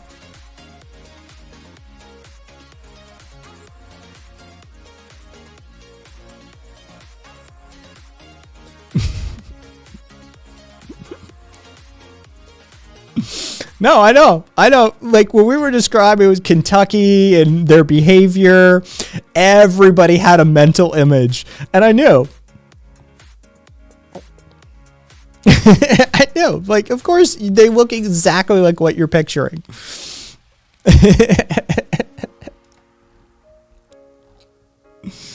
Oh...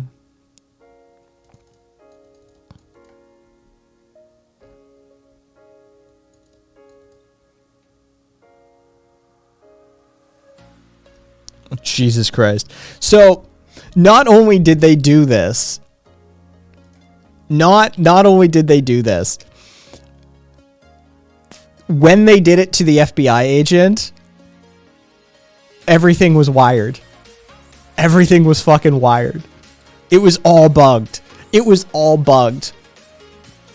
When they conducted the search, like, it was all recorded. There was... Pinckney, the constables approached the man who was using the alias Kareem Pinckney, handcuffed him and used a drug dog to sniff for drugs. He had $11,000 in cash in his pocket and a key to a hotel room in Somerset. When the constables found no drugs in the truck, Wallace sought and received a warrant to search his hotel room, but found no drugs there either. He told the constable several times that he had no drugs, but Wallace threatened him with a lengthy prison sentence as he pushed him to tell the constables about his drug connections in Somerset. There were recording devices in the truck, the hotel room, and in the agent's cell phone. Quote, "You keep fucking with me, and so help me God, I'll see that you die in federal prison." Part of the video that was played to the jury about one of the cops' behavior. The undercover agent said he had not taken any drugs or used any alcohols. The constables did not tell him they observed him to be impaired, but Wallace, one of the constables, ultimately told him he was going to jail for public intoxication. Quote, "He won't get his money back. He won't get his truck. He won't get shit," Wallace said, could be heard saying on the recording. Oh.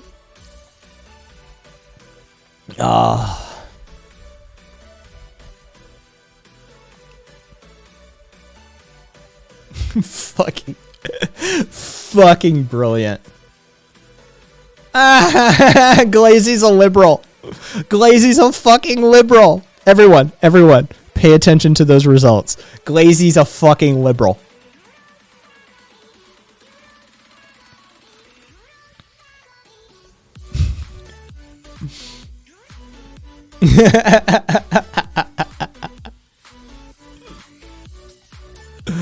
Oh, Glazy. You're an economic centrist. You're a little bit patriotic, but you're liberal on your civil access. You got basically 40% authoritarianism in you. Jesus Christ. And like 37% traditionalist.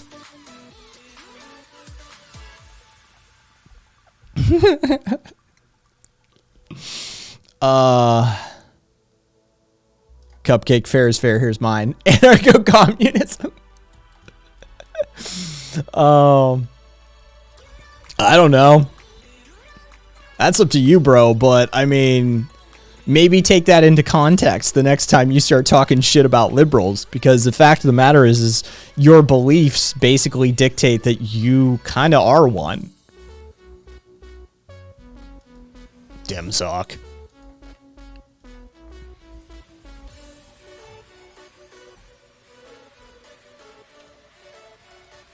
I would have to modify the 9 axes one. And I'd need to look at their code base and to see what they, because that's, I literally, the 8 values we do on this channel, OMG, is customized by me. There's one particular option that has been removed entirely because it's not a real political alignment. And there's been retooling of the rubric, the scoring mechanism behind the scenes as well, from the position of an anarchist. So, you know, I'd need to look at this code base to know. But libsosh, you're like old-timey anarchist usually, is how that gets classified. Yeah, again, we don't do the compass test on this channel. So, I mean, okay. Oh, don't hate the test, Glazy. Don't hate the test just because you don't like your results. Glazy's like, oh, those fucking questions sucked. Yeah, libertarian socialism was actually a late 1800s synonym. Late 1800s, early 1900s synonym for anarchism. They very much occupied the same space. Yeah, there was overlap for quite some time.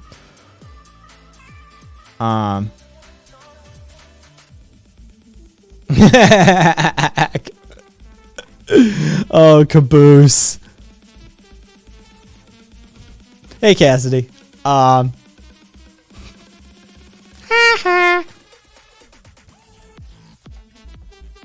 oh yeah. Yeah, I mean, it's firmly in that territory. Definitely not liberal.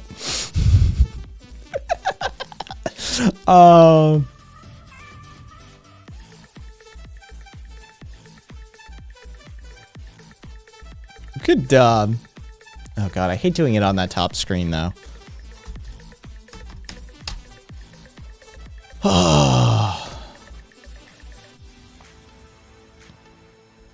Because mine changes by the day.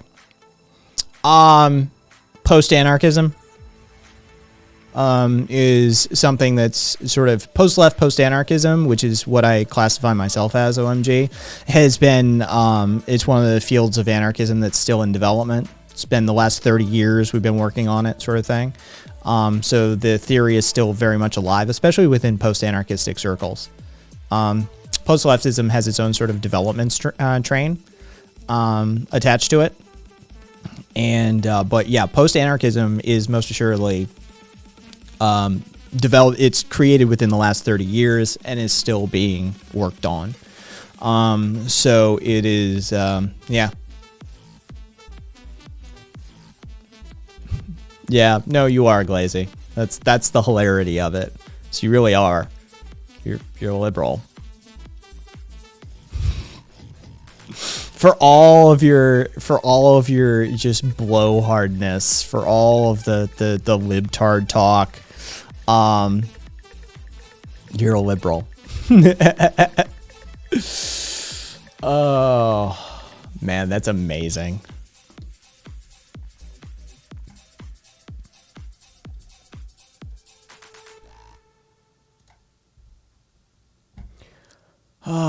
Okay, so one, do we actually want to see me take this test again, seeing as I've taken it multiple times? Back in the podcasting days, there's a 3-hour episode of me actually taking multiple tests, as well as I've done this on stream before. So, I mean, do you want me to explain my responses as well?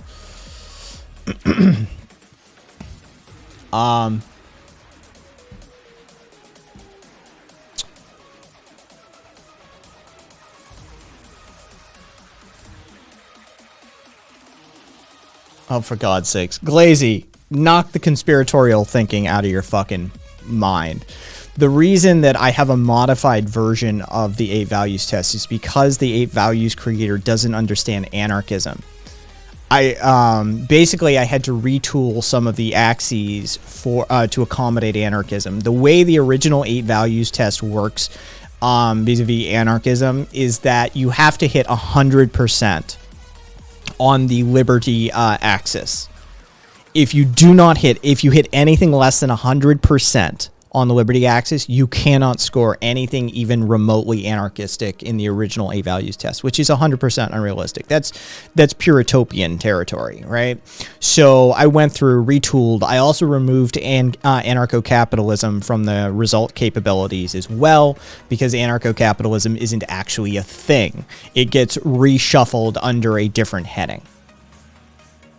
Again, OMG, just 8 values. Just here, OMG. There you go. It's all available on my website. So, given that regulatory capture is a thing, and the government is basically run by a series of oligarchs who are in positions of power within the corporatocracy of the U.S. and the global elites, see neoliberal hypercapitalism, what you ultimately find is that I will strongly agree. It is necessary for the government to intervene in the economy to protect consumers. This is a harm reduction situation. It's agree. The free of the market's the free of the people. This is some fucking neo-libertarian or North American libertarian shit. This is fucking strongly disagree. That's how you end up with some Elon Musk shit. It's better to maintain a balanced budget than to ensure welfare for all citizens. This is somebody who doesn't, this is some neocon shit, and this is spoken by somebody who doesn't understand the economics of nationalistic debt and how it's actually a useful issue. So strongly disagree. Publicly funded research is more beneficial than people than leaving to the market. We know this. We see, you see items such as genetic disorders, blood disorders that cost hundreds and thousands of dollars per dose, if not, millions per year in treatment. Because it's such a rarity, the pharmaceutical and medical industry won't actually do anything about it. And then drugs that have no actual patentability to them. See, the any compounds that come from the natural world, they can't patent them, so they don't further the research in them. So strongly agree. Tariffs on international trade are important to encourage local production. Tariffs on international trade can be useful, but it is a situational aspect, as well as what you can end up doing if you're in a consumer economy such as the US. What you can ultimately end up doing is driving up costs for your own people if you don't have the infrastructure, supply line, and logistics and manufacturing sector in your country to actually handle this sort of thing. So on this one, I actually would go neutral. From each according to his ability to each according to his need. This is a Marxian axiom. This is a Marxist axiom. This is straight out of the Communist Manifesto. So strongly agree. And I agree. Like, we should take care of people like that. It would be best if social programs were abolished in favor of private charity. That's just an excuse for the fucking churches to run shit. Taxes should be increased on the rich to provide for the poor. Look, until you can get to a post-scarcity society in which we have equality and equity within our system, you're going to have to do something to tackle the inequality issue. So, agree. Inheritance is a legitimate form of wealth. No, of course it isn't. We all know that. Basic utilities like roads and electricity should be publicly owned. I mean, do you want them to be privately owned? Government intervention is a threat to the economy. It actually can be, but it also cannot be. This is very much how you view the world. This is a litmus test. Are you going to overreact and say government intervention is the reason that our economy is so terrible? It's because the government regulates everything. This sort of thing. You'd strongly agree, strongly disagree. You'd be going for centrally planned markets and centrally planned economies and shit like that, right? I'm in the middle. It matters on the situation. Those with greater ability should receive better health care. How about no? Quality education is the right of all people. How about yes? The means of production should belong to the workers who use them. Yeah, it should. The United Nations should be abolished. Look, this is a trick question for a number of reasons. This is just basically trying to suss out your globalist leanings. But if you really want a true answer to this one, yeah, it probably should be, just because it's an ineffectual, limp-dicked organization that can't actually hold anybody's feet to the fire. But disagree, because that's actually, I know how that question scores things. Military action by our nation is often necessary to protect it. See, I'm just shedding viewers as we do this. Military action by our nation is often necessary to protect it. Well, see, here's the thing. Disagree. I support regional unions, such as the European Union. Yeah, you do you. It's important to maintain our national sovereignty. No, it isn't. A united world government would be beneficial to mankind. Yep.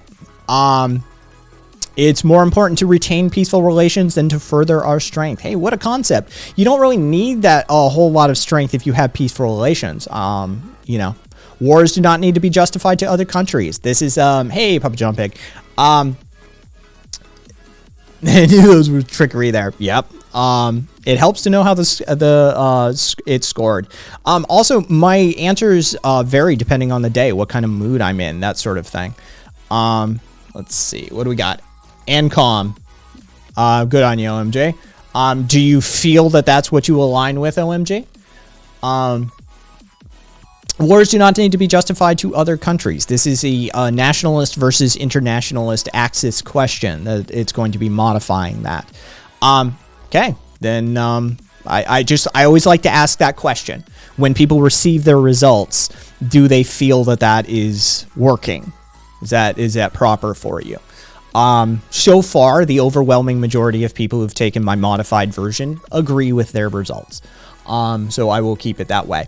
Here's the truth of the matter. No, wars actually ethically and morally do not need to be justified to other countries. That's the truth of the matter. Now, should they be? Yes. Military spending is a waste of money. See, here's the thing. Again, this is a libertarian versus authoritarian axis combined with a globalist versus nationalistic axis score. So agree.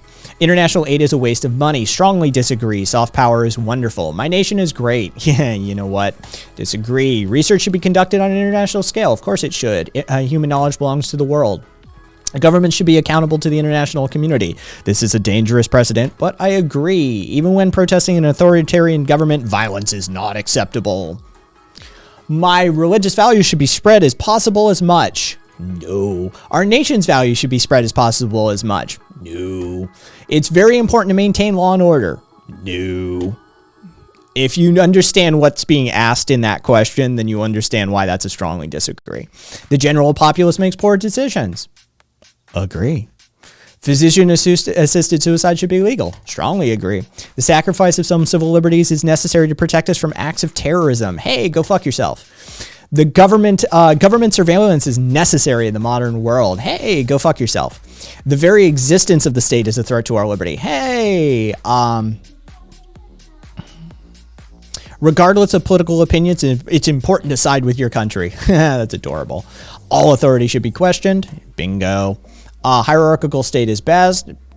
Done. It's important that the government follows the majority opinion, even if it's wrong. Yeah, Hitler would like a conversation. Loser by Godwin's law. Kai. Fucking disagree. Stronger the leadership, the better. This is coded language. It's asking if you like strong men. Do you like dictators? Strongly disagree. Democracy is more than a decision-making process. It is, actually. Environmental regulations are essential. Hey, guess what? Remember that whole for question 1 about how corporations are more dangerous than the governments? It's because regulatory capture. Environmental regulations are a perfect example of regulatory capture. Environmental regulations are essential under the current system. I love them not to be essential. A better world will come from automation, science, and technology. This is a progressive versus traditionalist axis. I am openly transhumanist. No, not the weird, creepy eugenics kind, but bring me the fucking, neural net shit. Children should be educated in religious or traditional values. Hey, go fuck yourself. Traditions are of no value of their own. Congratulations, that is true. Religion should play a role in government. Hey, fuck off with that Christian nationalist bullshit. Churches should be taxed the same way other institutions are taxed. Climate change is currently one of the greatest threats to our way of life. Hey, it's important that we work as a united world to combat climate change. Western society was better prior to the 1960s. I mean, it was if you were a land-owning, heterosexual, cisgendered white male. But if you're anything other than that, yeah, it was kind of crap. It's important that we maintain the tradition. Do I have children? Oh God, no.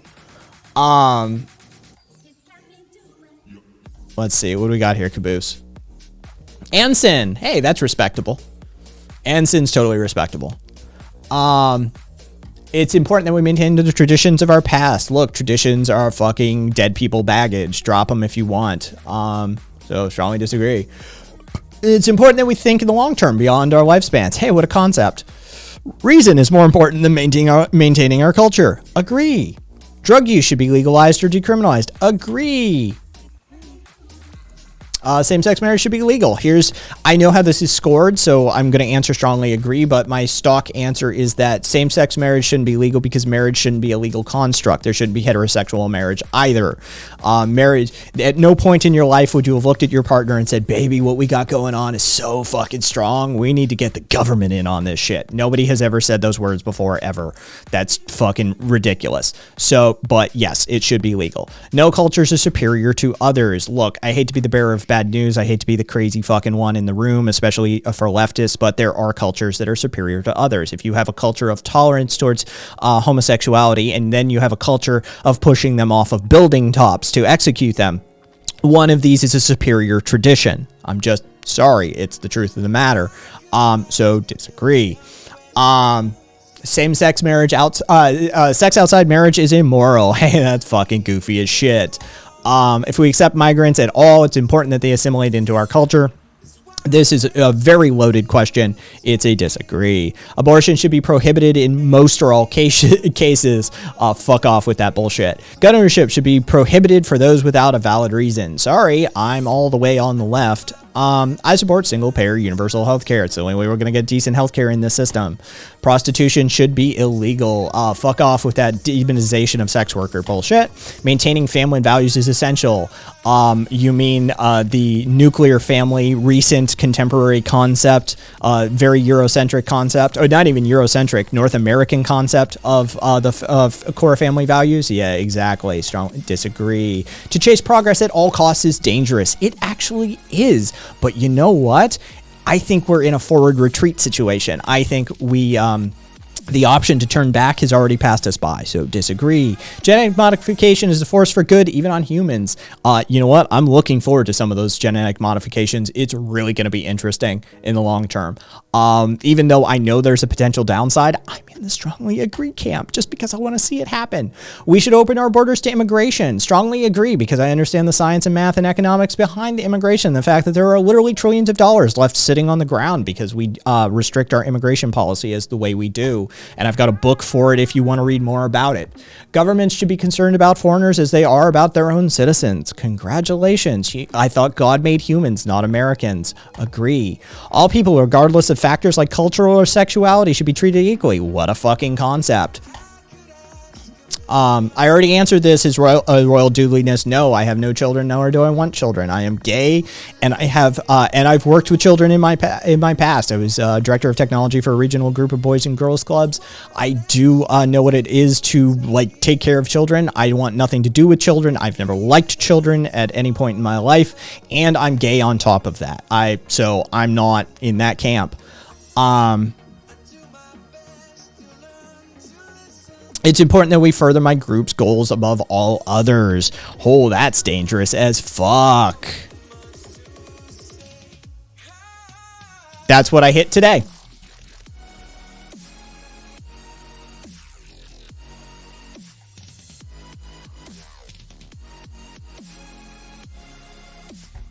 I'm sorry, the liberal says what? Glazy? The liberal says what? Also, I'm not a nihilist. Nihilism has a very specific set of ideologies and philosophies attached to it. I wouldn't swing that word around like that. Doodliness. I actually have I'm quite a fan of planting trees whose shade I shall never sit in. But I also understand the economics of immigration. And I'm not afraid of immigrants as a result of that. They will not degrade your culture. They will add to it. They will not take away jobs from you. They will add to it. They will not tank your economy. In fact, they will drive your economy even further. And if you want this in simple picture book form, I can recommend some reading for you that is very well sourced and documented along to boot.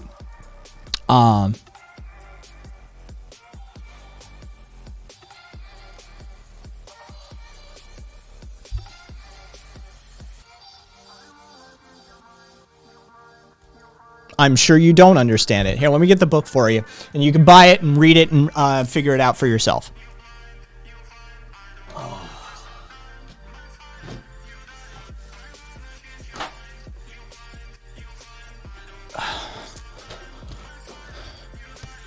Brian Kaplan and Zach Weinersmith, but Open Borders, the Science and Ethics of Immigration. It's even in picture book form, so it's easily digestible, but it is actually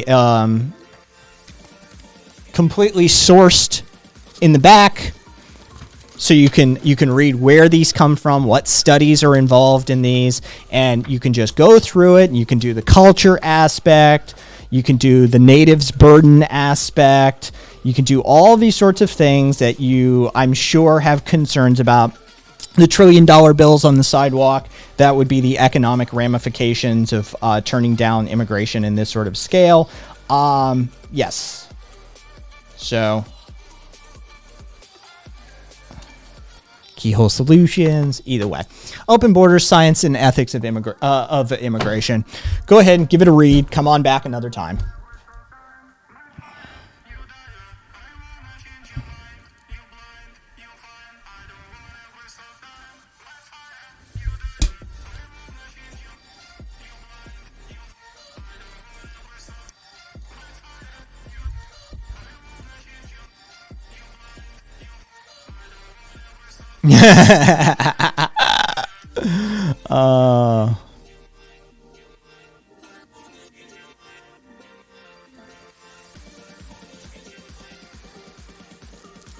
RV, I waver between all the way from Ansin over to Ancom and everything in between.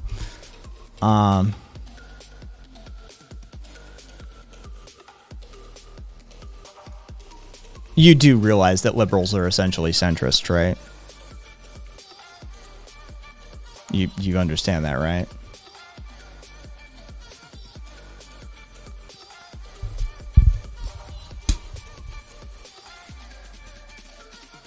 No, conservatives by definition are not centrists. Glazy. Burkean philosophy alone dictates that conservatism is not centrist.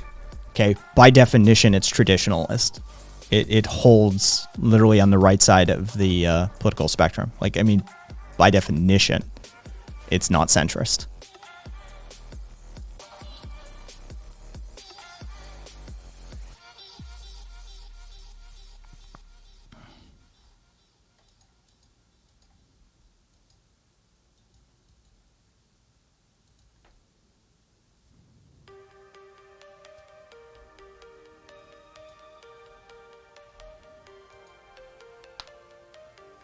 Well, congratulations, Doodliness. It's going to already happen. You need to watch something by a guy by the name of Peter Zeihan, or look into demographical shifts in North America vis-a-vis our trade agreements. We have 5 major trade agreements that we have aligned for the coming decade. They are Canada, Mexico, the UK, Australia, and Japan. These are our major trading partners. In Mexico, we are retooling and shifting our low-cost labor and manufacturing to Mexico. You can already see it in automotive manufacturers. We are pulling it from China. So it's a whole fucking it's a thing. If you want to hear more about it, go listen to a man by the name of Peter Zeihan, Zeihan.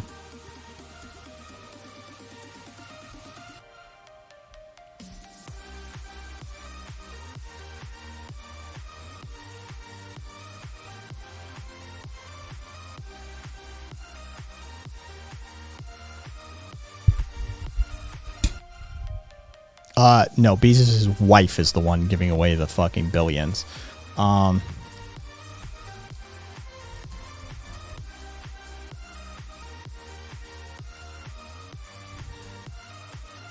he did what? The 10 billion gift for climate change last year?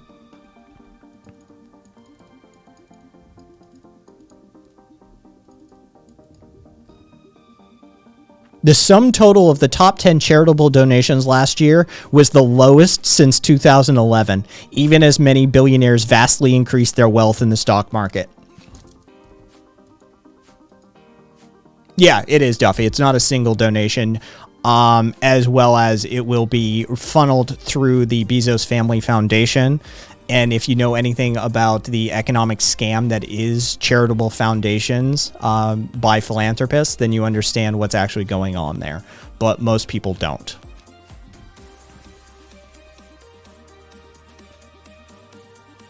Do you understand? Mafia is a literal Italian term, right? It's in reference to the Italian mafiosos.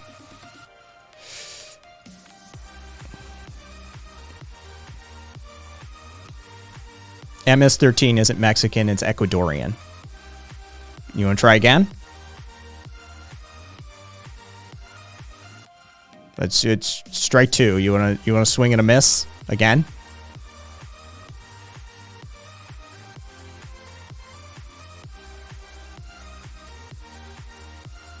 And there it is. All the stuff south of the border is the same stuff. There it is. There's the racism we were looking for. Knew it was buried in there somewhere. You just had to dig it out. That's all.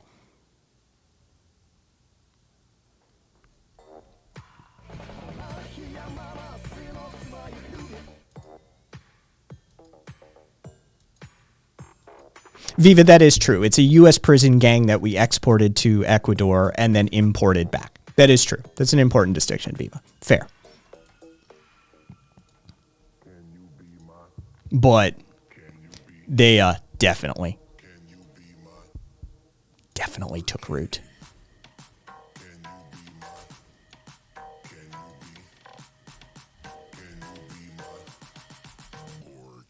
Hello. VT native, as in Vermont native?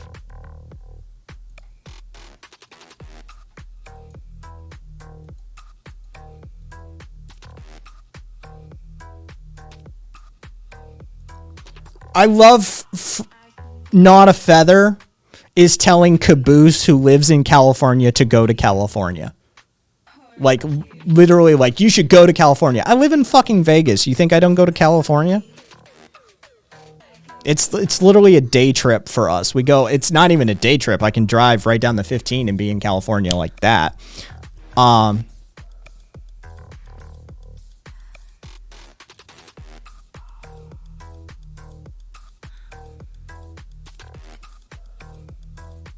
Glazy, I hate to be the bearer of bad news, but Vermont has a shit ton of anarchists. And welcome, Vermont native. I was born there. Yeah. Best state. Still got an issue with some racism stuff, but, you know, because it's a little bit of an ethno state. It's a little bit of an enclave. They could use some exposure, but love it. Oh, so it's the West, the Northeast, it's the Northwest, the fucking Southwest. What parts, Glazy, are actually okay?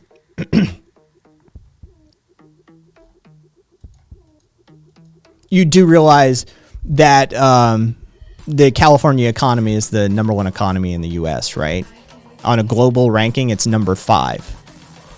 It's literally the 5th largest economy in the world. Like, and they have a budget surplus. How's your state doing where you're from?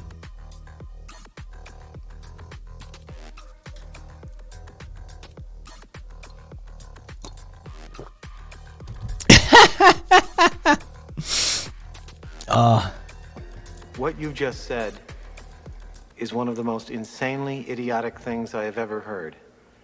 At no point in your rambling, incoherent response were you even close to anything that could be considered a rational thought.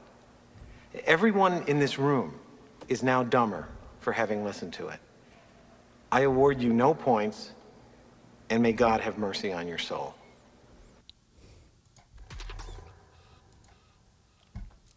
Yep. And if you've got if you're running a bingo card for today's stream, that's on it. Florida does not have the happiest index for the country. Sorry.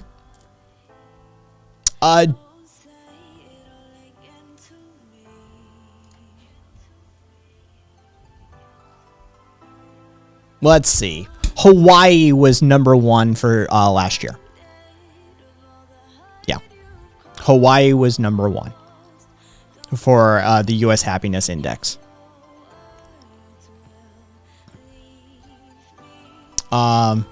It doesn't even rank in the top 10. The top 10 happiest states for the U.S. Happiness Index were Hawaii, Utah, Minnesota, New Jersey, Maryland, California, North Dakota, Iowa, Idaho, and Connecticut. Florida doesn't even fucking rank.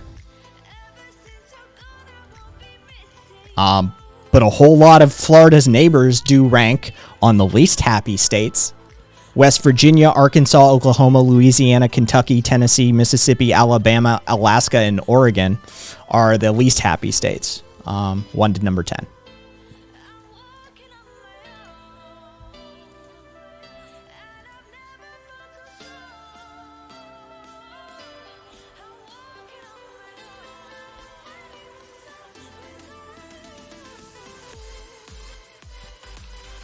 RZ, if you took mine, I'd like to see your results.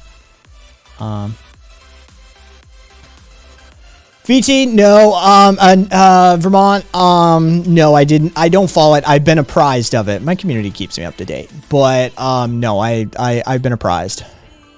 Sassy, gee, I wonder which states are the poorest. I know, right? I'm sure there's no correlation there whatsoever. Oh, yeah, Francis, of course you are. Of course you are.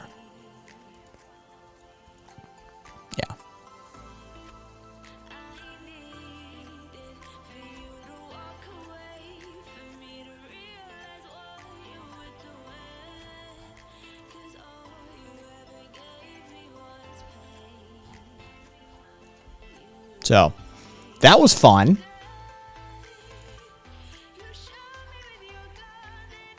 Let me back out of No Donuts. Go back to headlines. Which state is the gayest? I mean, it's got to be California, right? Vermont's been doing Pride though since the first Pride, I think, in Vermont was 1986, and Bernie actually spoke. There's pictures of Bernie at the Burlington, I want to say it's 1986 Pride event. So Vermont's been doing Pride for a while, for a minute too. Vermont's pretty fucking gay.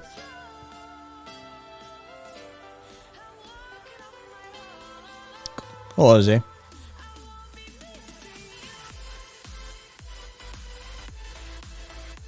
Yeah, there's a lot of fucking gay pride up in Vermont. So yeah, I mean, California probably takes the cake just because they have San Francisco and the like, right? But I mean, I'd put Vermont in the running. It's got to be top 5 gayest at least.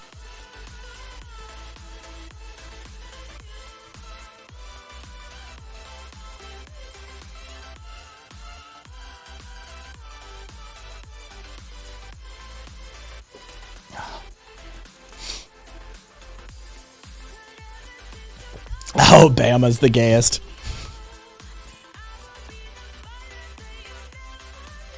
I miss old Bernie. I do. Old Bernie was fucking based as shit, man. Oh, man. Getting attacked by police dogs and shit in the street. Getting hauled off by both arms by cops during the civil rights protests. Fucking making those calls on the congressional floor. We should abolish the CIA. Man, I miss old Bernie. It was a good time.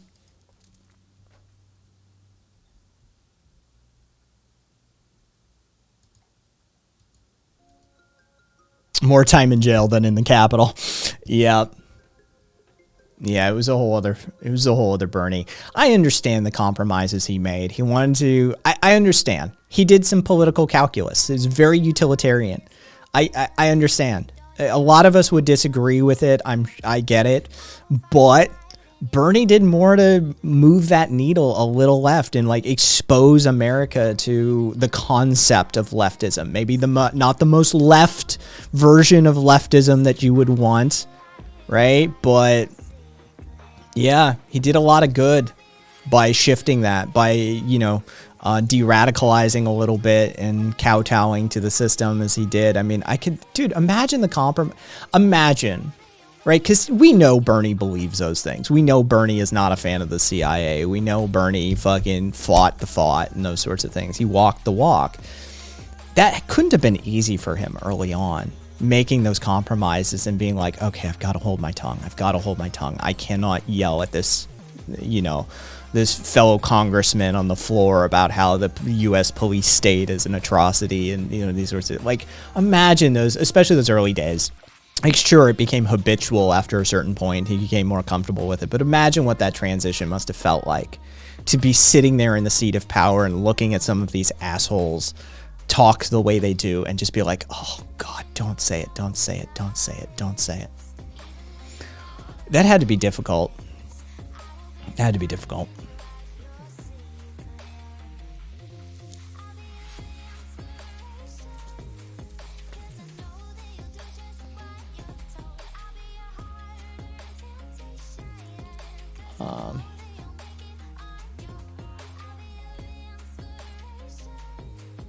Yeah. Oh, reader's choice. Story Girl. Hey there, Story Girl. Tell you what, I'll give you a couple options, Story Girl. And you can pick from the options.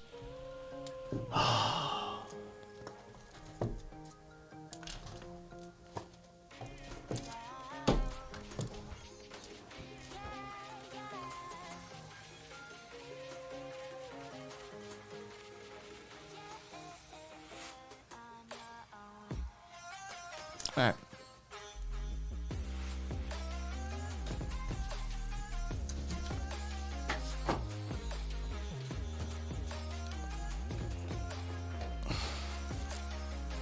All right. I grabbed 4 books, Story Girl. I have in my hands Howard Zinn's A People's History of the United States. I've got The Government of No One, The Theory and Practice of Anarchism by Ruth Kinna. I've got Rules for Radicals. And I've got The Activist Dao De Ching. Just option 2. Option 2 was The Government of No One, The Theory and Practice of Anarchism by Ruth Kinna.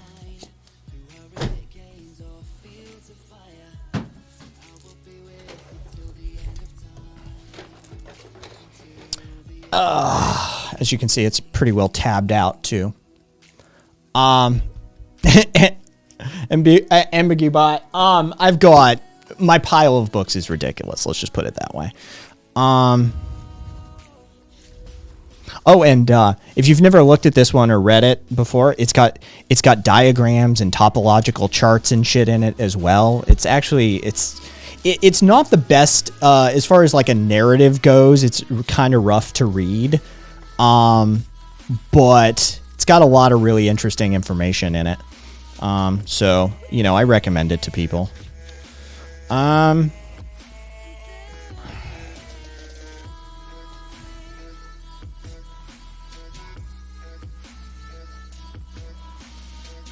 And like, difficult to read, but Venn diagram assessments of how anarchists overlap each other and stuff like that. All right. Let me just. Hey, there we go. I'll do the section on consensus decision making.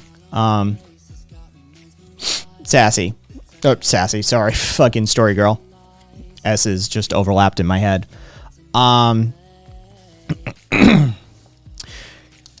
This is out of the chapter called Conditions. Let me get to the beginning of it. This is pretty far into it. All right. So practices. This is the conditions. And I'll read you how the chapter starts, and then give you some of like the headlines, some of the like chapter breaks and stuff like that. It would be unusual to find either decolonization or feminization described as conditions for anarchy, even though those demands are now frequently heard.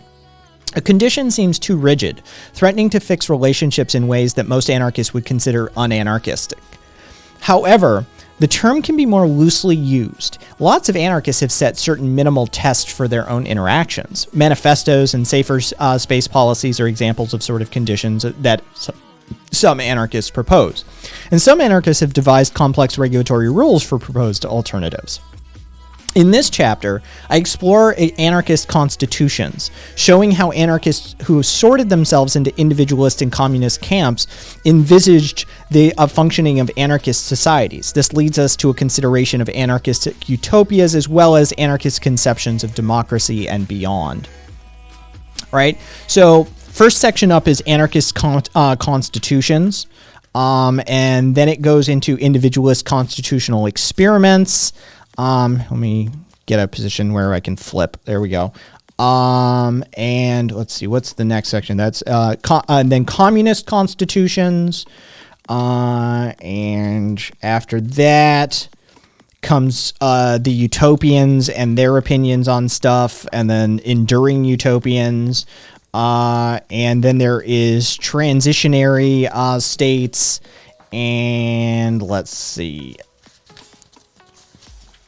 Then there is democracy as a section, and then there's democratic communalism, and the page I turn to is consensus, which is something that I advocate for on a regular basis. If you've been to my channel before, I talk about consensus decision making and how it's my preferred method, especially when working at small and medium-sized scaled organizational structures. Consensus decision-making is a type of value-based democracy. It emphasizes the importance of sharing power, resolving differences, active participation, trust, and transparency. There's no set process for consensus, but it typically involves the working and reworking of proposals until everyone directly affected by the proposal is able to accept the results. The point is not to convert others to a single point of view or exert power by mobilizing... Oh, Jesus Christ. Oh, you're adorable. Derp is ableism. I have an indigenous anthropologist who's also an anarchist in my community who we talk to on the regular. Like, if you think for a second, and by the way, anarchism isn't indigenous, anarchy is. There's a political science distinction to be made. Anarchists aren't indigenous. Indigenous usually conduct within the sphere of anarchy, not anarchism. Anarchism is a formalized theory that is traditionally more academic in nature. I firmly admit I am an anarchist. I'm not indigenous, but if you think for a second that I don't understand the roots of anarchism and where it finds its origin in prehistory, and how there are proto-anarchists spread across this globe, up to and including not only indigenous communities, but Taoists and even medieval Christians, then you vastly underestimate the amount of studying I've done on this topic in my life. Also, the diminutive term of little gay white boy, or whatever the fuck you called me, as an attempt to be a pejorative as your introduction on my stream. Yeah, really a good way to put your best foot forward. I'm sure we'll treat you with the same amount of respect that you treat me. The point is not to convert others to a single point of view or exert power by mobilizing support for preferred options. In this sense, it breaks with standard electoral models. Some anarchists reject consensus decision-making, considering it a deeply flawed organizational process. Bookchin, Bookchin has problems, let's just put it that way, died before the Occupy movement, enacted the impossible, and introduced the process of consensus decision-making in mass public assemblies. But familiar with its adoption in activist movements in the 1970s, he rejected it as unanarchistic. His practical objection was that the consensus decision-making, quote, permits an insidious authoritarianism and gross manipulations. Of course, remember, Bookchin started as an ML and finished as an ML. Consensual processes took root where organizational structurelessness is reigned. The resulting fluidity was disastrous. Consensus enabled, quote, small, tightly knit factions to press their own hidden agendas. Minority dissenters were often subtly urged or psychologically coerced to decline to vote on a troubling issue, which, I mean, you just overcome that by using like the peace officer or peacemaker option within consensus decision making. There's ways to undermine that problem. To decline to vote on a troubling issue inasmuch as their dissent would essentially amount to a one-person veto. It does, by the way. That's the beauty of consensus decision-making, is that there is such a thing as one-person vetoes. Bookchin also had a philosophical objection. Of course he did. Consensus silence is, quote, that most vital aspect of all dialogue, dissensus. Except it doesn't actually silence that. The ongoing dissent, the passionate dialogue that still persists even after a minority accedes temporarily to a majority decision is replaced by, quote, dull monologues and the uncontroverted and deadened tone of consensus. Where anarchists adopt majority decision-making, the defeated minority can resolve to overturn a decision on which they have been defeated. They are free to openly and persistently articulate reasoned and potentially persuasive disagreements. Consensus mutes minorities in favor of the metaphysical one of the consensus group. Not surprisingly, advocates of consensus decision-making take a different view. The highly influential guide produced by the UK workers group, UK-based worker group, co-op, and advocacy group Seeds for Change addresses Bookchin's philosophical concerns directly. Consensus is designed to overcome fractionalism and discourages participants from expressing narrow self-interest, but it does not stifle disagreement. This is part of the process. The advice on achieving consensus is, and these are just a series of bullet points, and we'll end with the bullet points. If you don't understand something, don't be afraid to say so. Be willing to work towards the solution that's best for everyone, not just what's best for you. Be flexible and willing to give something up to reach an agreement. Help to create a respectful and trusting atmosphere. Nobody should be afraid to express their ideas and opinions. Remember that we all have different values, backgrounds, and behavior, and we get upset by different things. Explain your own position clearly. Be honest and open about the reasons for your viewpoints. Express your concerns early on in the process so they can be taken into account in any proposals. Listen actively to what people are saying. Make an effort to understand someone's position and their underlying needs, concerns, and emotions. Give everyone space to finish and take time to consider their point of view. Think before you speak. Listen before you object. Listen to other members' reactions and consider them carefully before pressing your point. Self-restraint is essential in consensus. Sometimes the biggest obstacle to progress is an individual's attachment to one idea. If another proposal is good, don't complicate matters by opposing it just because it isn't your favorite idea. Ask yourself, does this idea work for the group, even if I don't like it the best, or does it matter which one we choose? And don't be afraid of disagreement. Consensus isn't about us all thinking the same thing. Differences of opinion are natural and to be expected and encouraged. Disagreements can help a group's decision because with the wide range of information and opinions, there's a greater chance the group will find good solutions. Easily reached consensus may cover up the fact that some people don't feel safe or confident enough to express their disagreements. So keep an eye on easily reached consensus. There you go, story.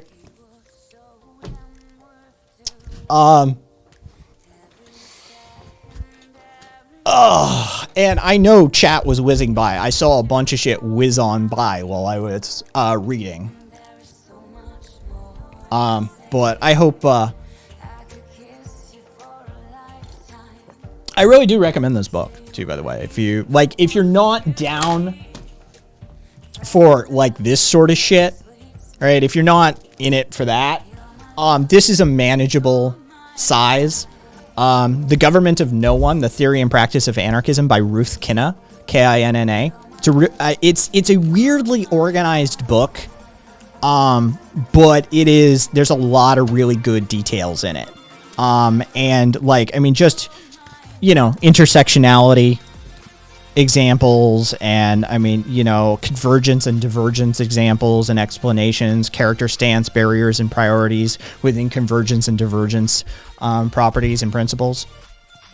I don't, Story Girl. I should make that happen. But my reading list would be, I suppose I should do like a small, medium, and large reading list. And then like that, people can choose from that. You know what? I'm going to write that down.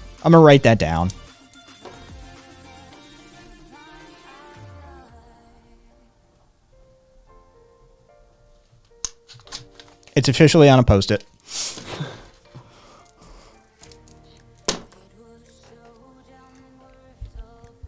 All right, who got timed out?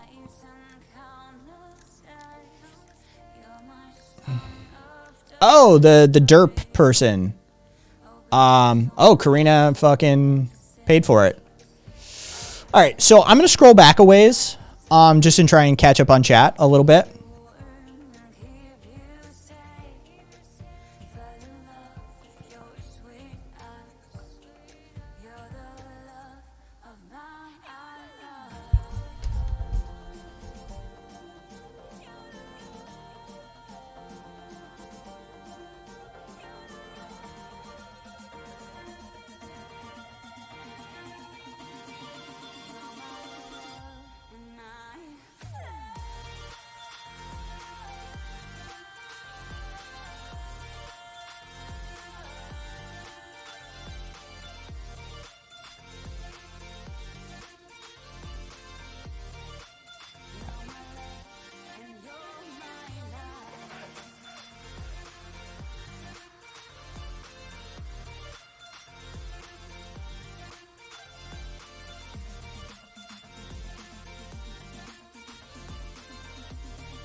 Oh God, Francius. Just because you disagree with something doesn't give you the right to break the law. Jesus Christ, Nazi Germany would like a word with you.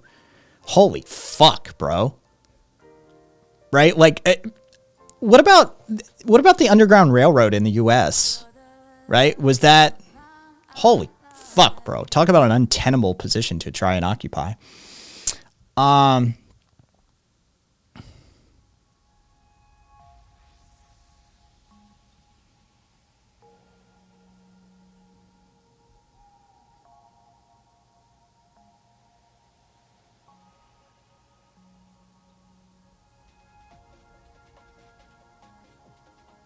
Yeah, Karina, what's wrong with some of these folks?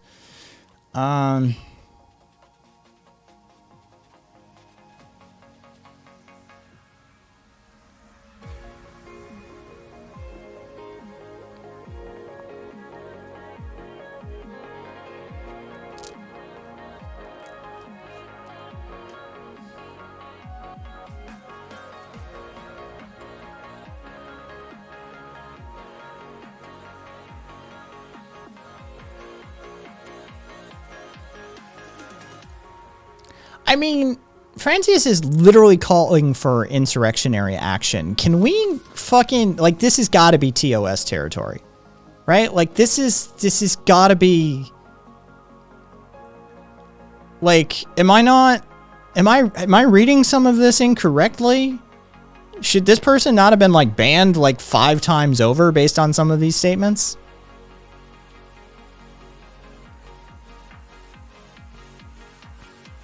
Somebody tell me, like, if I'm wrong here.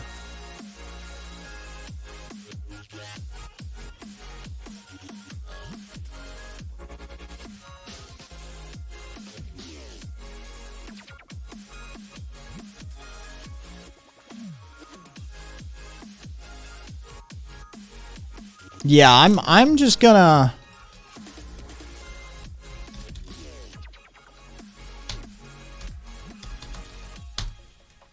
There. Nah, you're good, Devil Boy.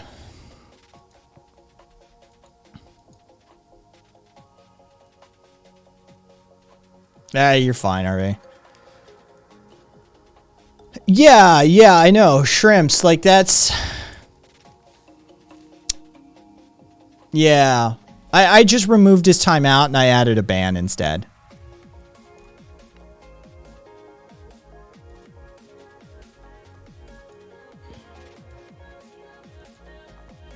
Yeah, that seemed super problematic as I read through it.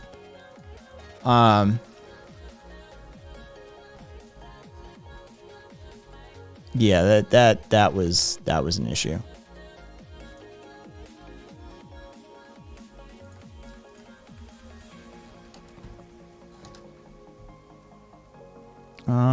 And literally created what, 5 days ago? Yeah, fucking that dumbass.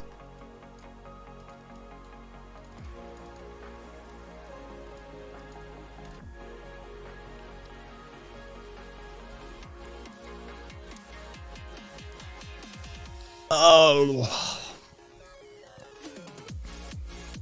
We need more boots in chat for the liquors. Yeah, we got rid of the, I'm pretty sure, oh, no. There we go. It's still in there. Gee, everyone behave, I'm trying to eat dinner.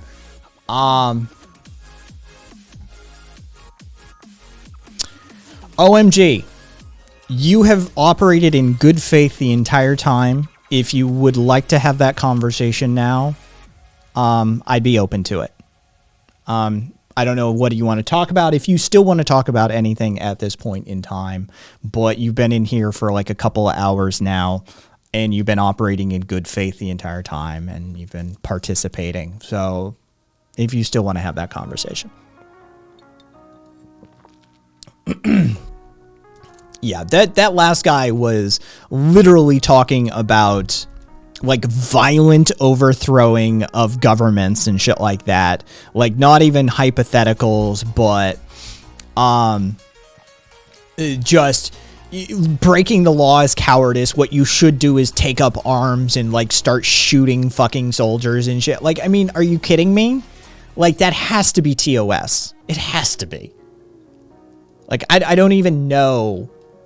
Like, I don't know which fucking one that would fall under, but it had to be TOS.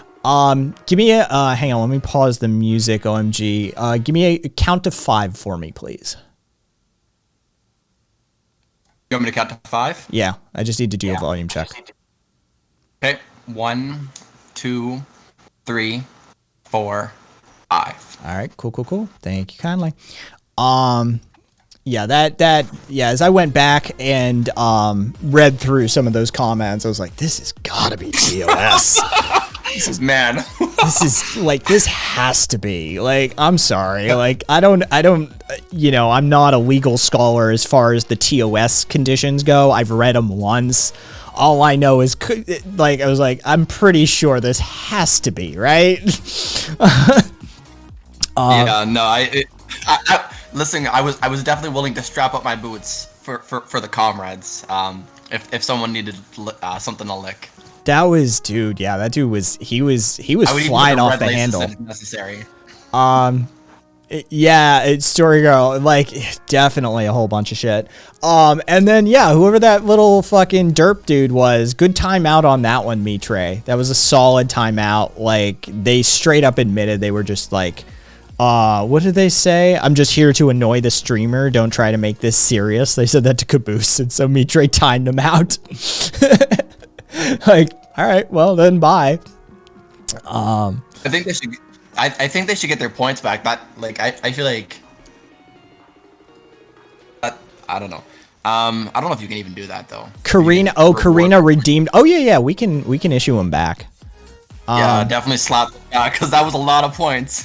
Oh yeah, I mean that's pretty much standard. That's the reason why we let's see, where is. Makes sense. It makes sense for the most case.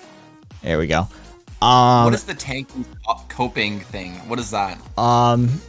Well, if somebody who has the points for Tanky's coping wants to trigger it, you might want to turn on your Twitch stream so you can hear it more clearly. We'll see if it comes over Discord or not. Let's see. Hang on. I can fucking pop it. Give me 1 sec. Oh. There you go. It's playing.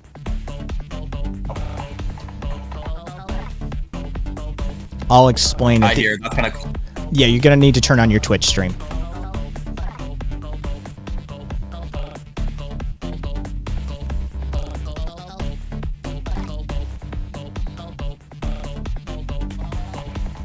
Yeah, it's like, is it that music in the background? Yes.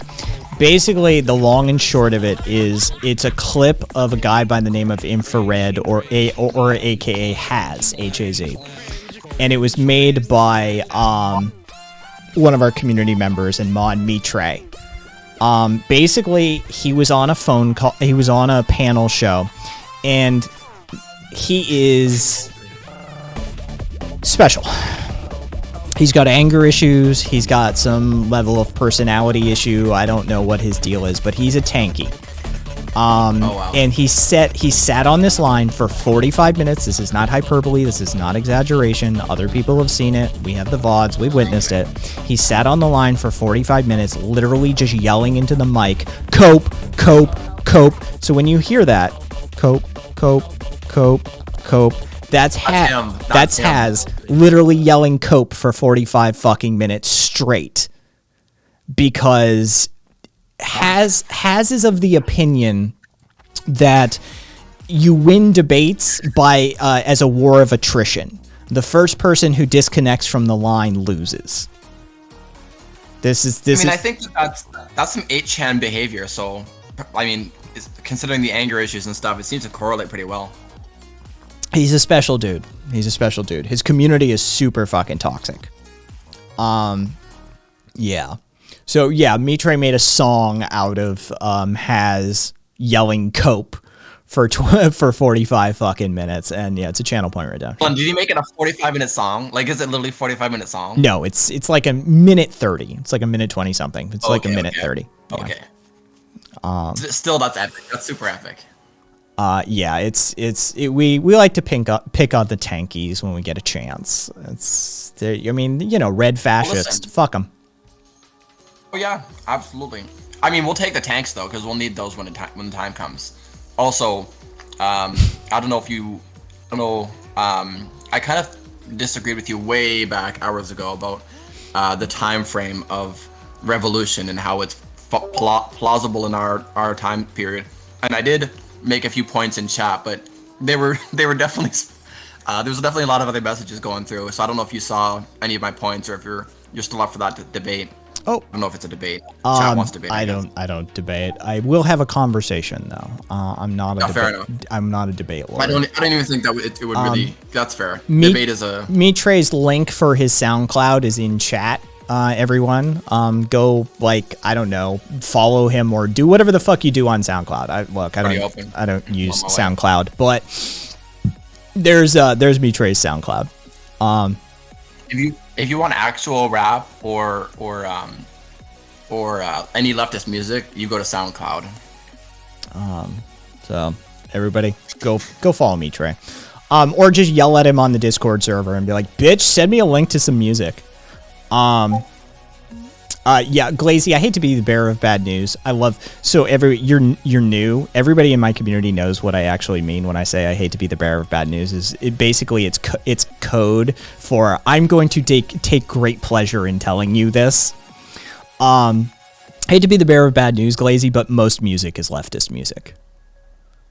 Most comedy is leftist comedy. There's very few truly right-wing comedians and musicians. They're in the vast minority. I think it's been that way for a long time. Country music's a genre that you'd be fucking surprised. Some of those good old boys. Anybody who's lived in the Deep South, you fucking talk to them, you'd be surprised. They don't want to be known that way, but you talk to them behind the scenes, they're like, yeah, fuck the police. They always break up with what we're trying. They're like, fuck the police. We don't like them. Good old boys don't get along with the police. Look at NASCAR. NASCAR literally finds its origin in fucking bootlegging and outrunning cops, right? Good old boys don't like the fucking cops. They love to smoke some green corn, right? They've been growing marijuana, cannabis up in the hills of the Appalachians for fucking generations upon generations. They love to build illegal stills. They love to party on the weekends. They love to get drunk all through the week. They love to, dude, trust me, Deep South culture, they don't want to be called that stuff, but if you start iterating out a lot of their behavior and how they interact with power mechanisms and authority mechanisms in society, you're like, you're on our team. So why the disconnect? Why don't they want to be called those things if so many of them are actively, culture. Tradition and culture. It's okay. Yeah, fair enough. It really is. It's a huge part of it. Is they do not identify with it, and so they don't want to be associated with it. The stuff that's identified with leftist politics, they don't like. They don't like the screaming blue haired feminist, right? They're not fans of that. Leftism. Yeah. Oh yeah. Yeah. Exactly, Sassy. It's a fascinating, like, it is a little bit of a disconnect. There is a little bit of a dissonance occurring there. But, yeah, you get to know them and you're like, interesting. There's a lot of stuff that we could agree with, for sure. And especially depending on how far left you are. Like, you know, as we fans of saying on this channel, at least, if you go far enough left, you get your guns back.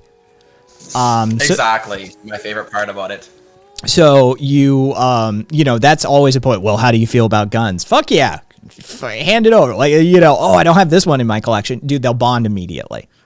You know, it's like, come on.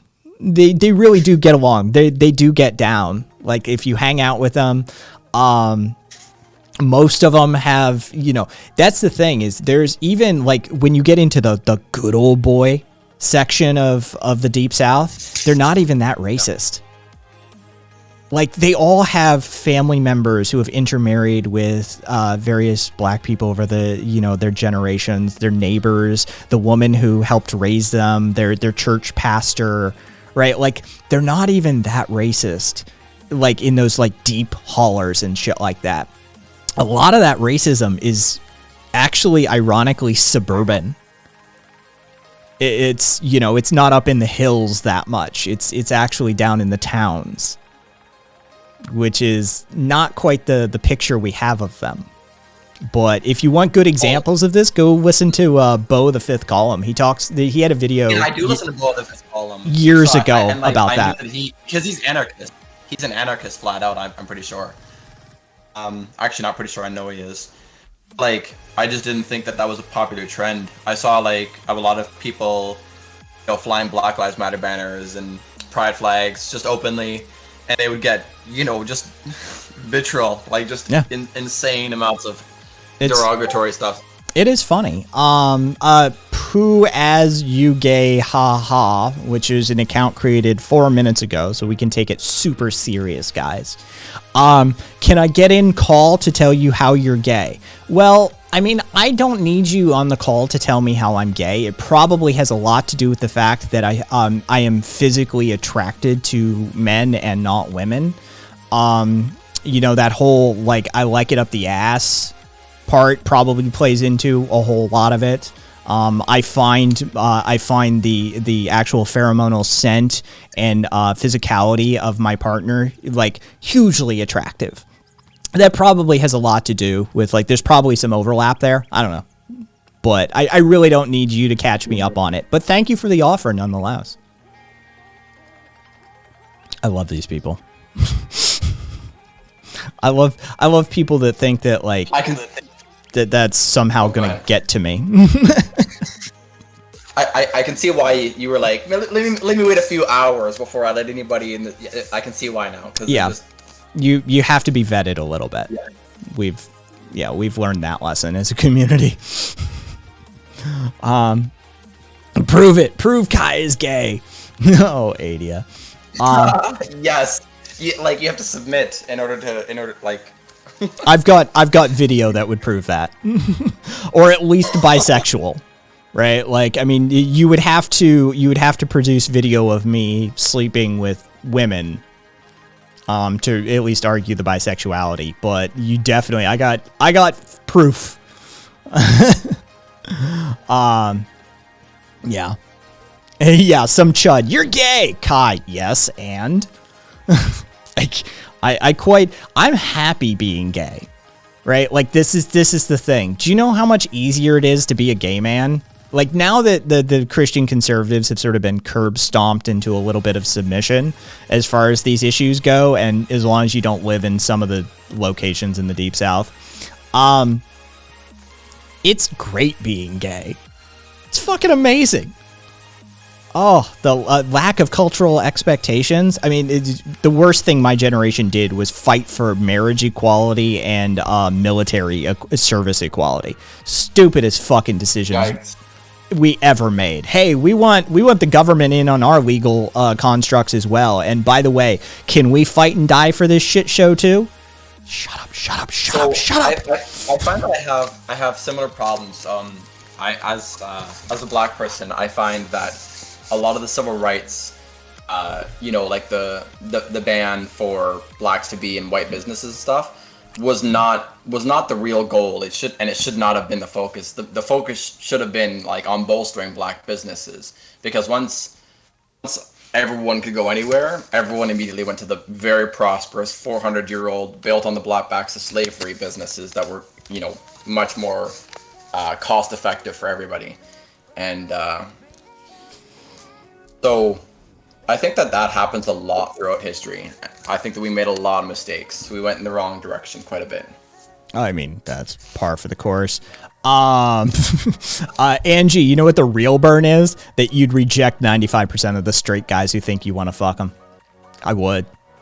I've had to say that a few times over my life, actually. That it's like, oh, yeah, sweetheart, don't flatter yourself. There's no way you could get me.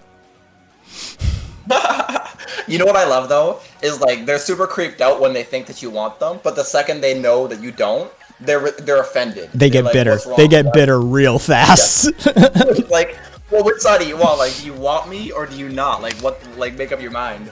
Like, are you down for it or are you or what is it? Be over. Hey, you deserve to be as miserable and sacrificial as everyone else. I know, right? It wasn't the gays looking for equality, it was the straights looking for equality. These motherfuckers need to have kids, get married, and serve in the military too. Fuck.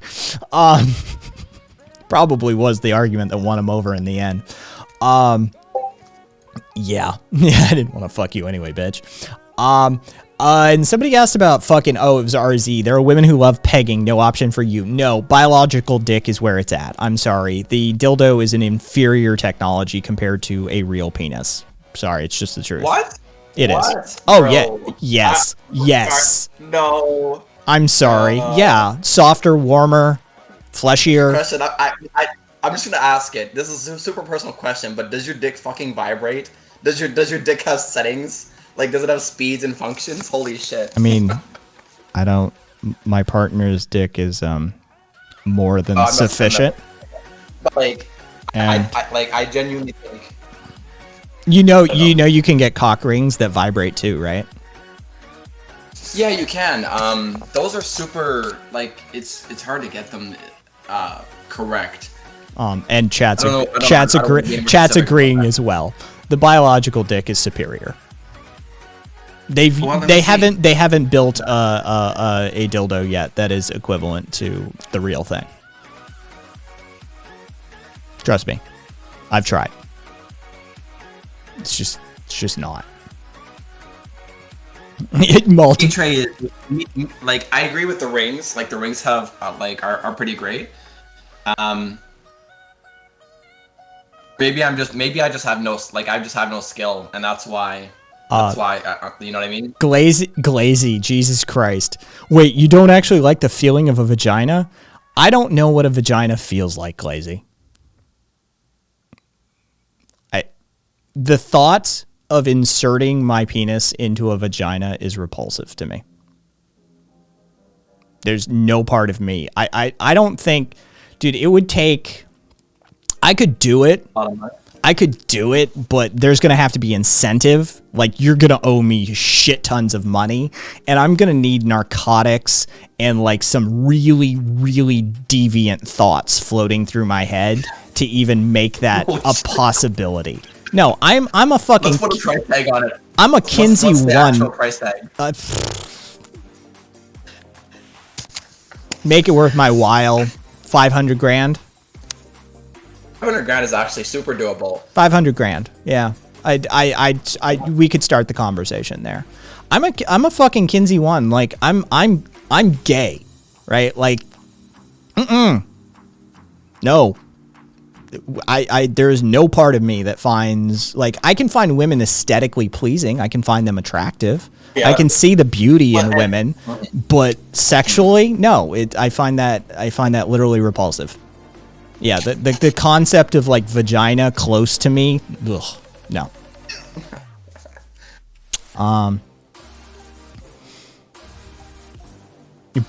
Angie, I got your back on this debate. Bio dick supremacy.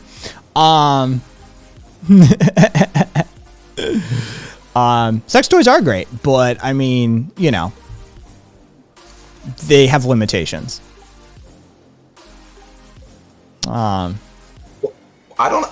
this is what I'm not understanding is that specific part there. What are their limitations? Like, what is their like? Is it the like actual chemicals that are released? Like, is it the endorphins and whatever? Because yeah, sure, for sure, they're not there. One, scent. 2, feeling. 3, texture. 4, the actual culmination of the event. Yeah, there's a host of things that just are not the equivalent. The feeling of even the best of like flesh textured dildos and stuff like that have a different texture upon insertion. They're than a biological penis. It is actually easier to take a biological dick than it is to take a dildo. It has to do with the skin. But I don't think you could do it even for 500,000. Doesn't seem you'd be able to have an erection with a woman. That'd be over. Like I said, narcotics plus some really deviant thoughts in my head. But the issue is narcotics are more likely going to make it more difficult. Not if you pick them correctly. I'm not new on this block. I know how to spin up a cocktail that'll work. All right. Well, I guess I am very new on the block. Yeah. Better living through chemistry, folks. Consult your local guidelines and laws and regulations where you may be.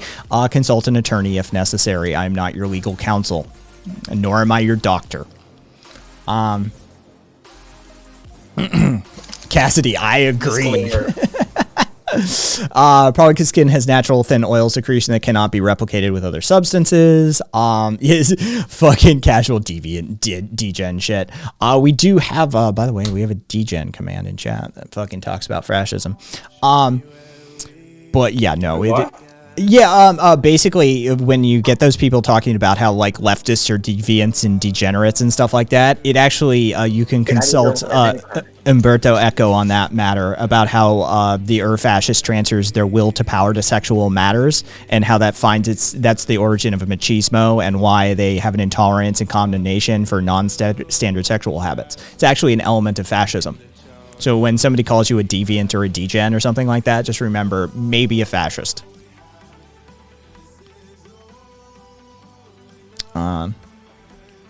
Proxy toys versus biological is like a robot hug versus human hug. Agreed. Penis has a specific scent. Glazy, it does. Without putting too fine of a point on it, I quite enjoy laying my head on my partner's lap. Yeah. Pheromonal attraction between human beings, between animals across the board is a very well known and documented phenomena. Yeah, scent matters.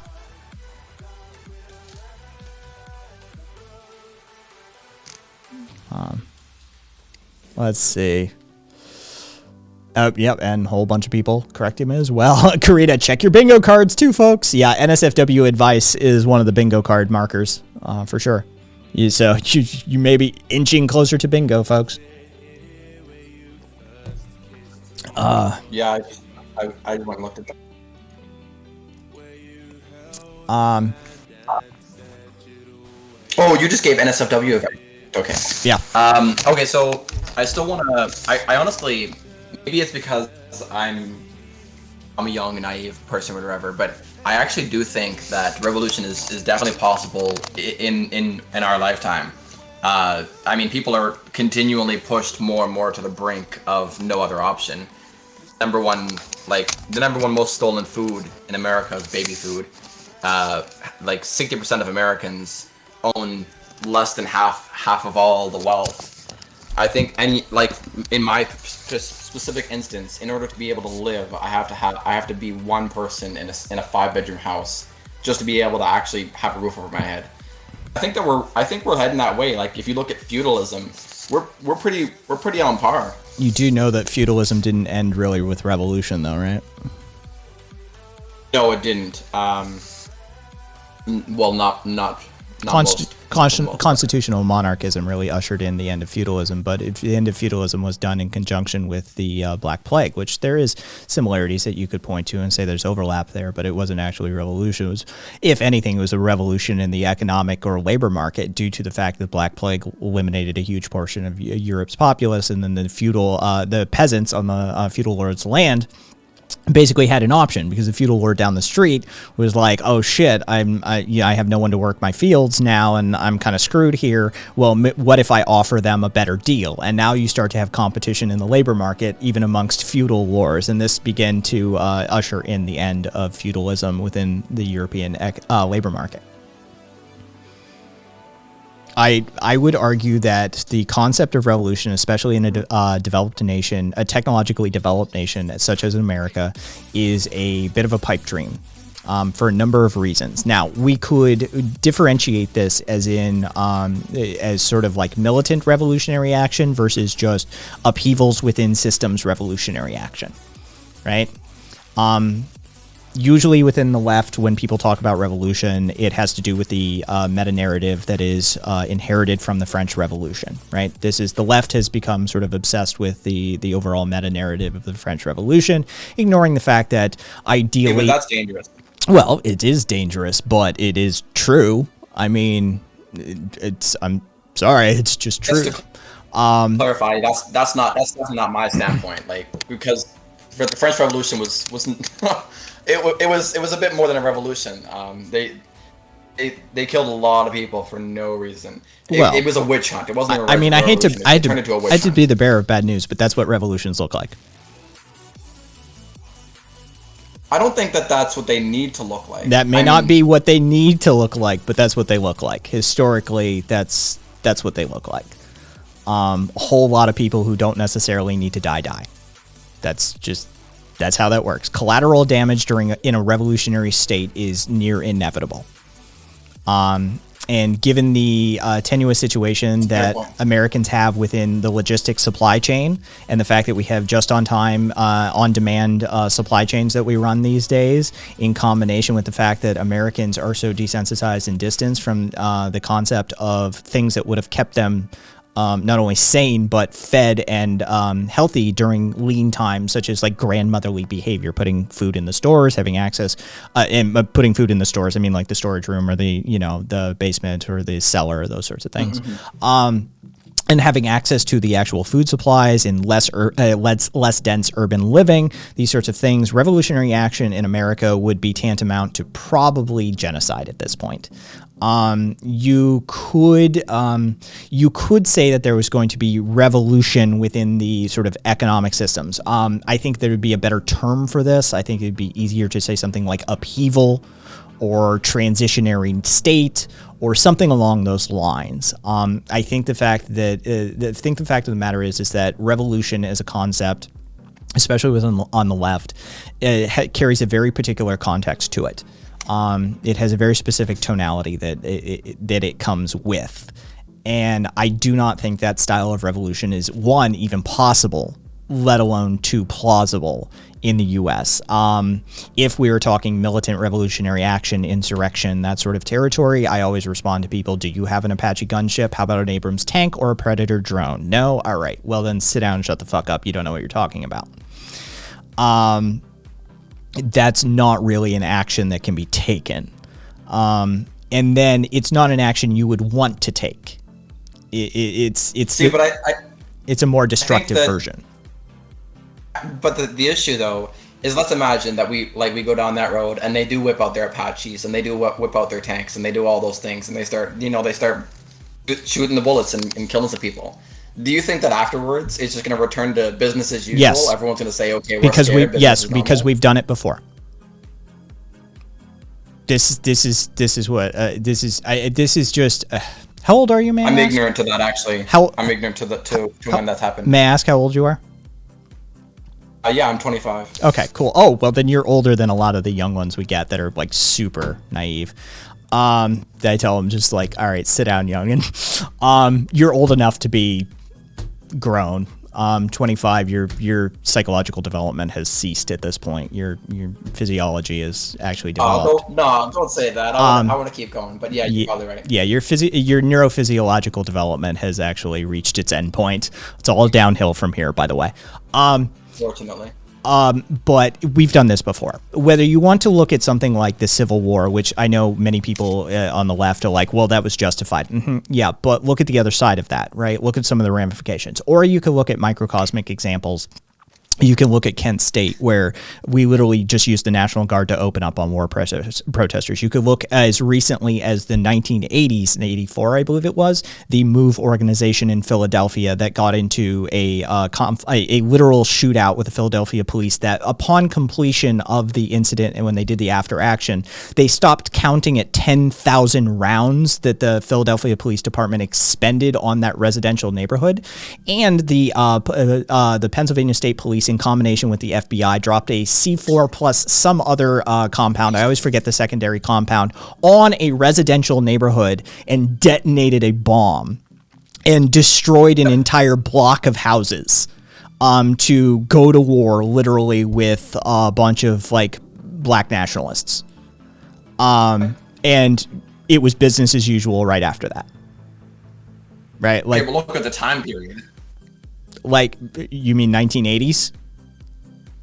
Like 1984? I don't think this country is literally founded upon this cycle. The very first time that right back here, over here, over my right hand shoulder, this poster is a synopsis of the incidents at Blair Mountain. If you're familiar, the very first time that the United States actually conducted warfare on its people was against mining communities in and around West Virginia. They firebombed them from the air due to labor disputes. And that was the United States government in coordination. That was the local and the United States government in coordination with anti-union mining interests in the region. This is the very first time it happened in our country, right? They firebombed them from the fucking sky.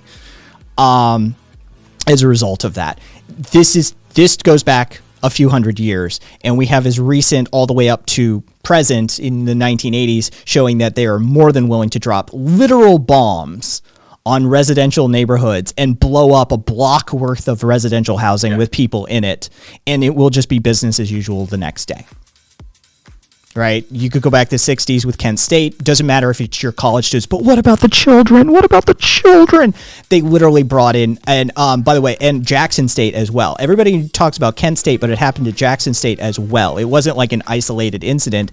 It happened at multiple universities where the National Guard literally opened up on student protesters, right? They just gunned them down. Cold blood. What did we do after that? Went back to business as usual. There is more than enough context in American historical context to provide for the presumption that, yes, if somebody tried insurrectionary action in America, what would happen is they would get stamped the fuck out. And then we would just go back to shopping at Whole Foods tomorrow.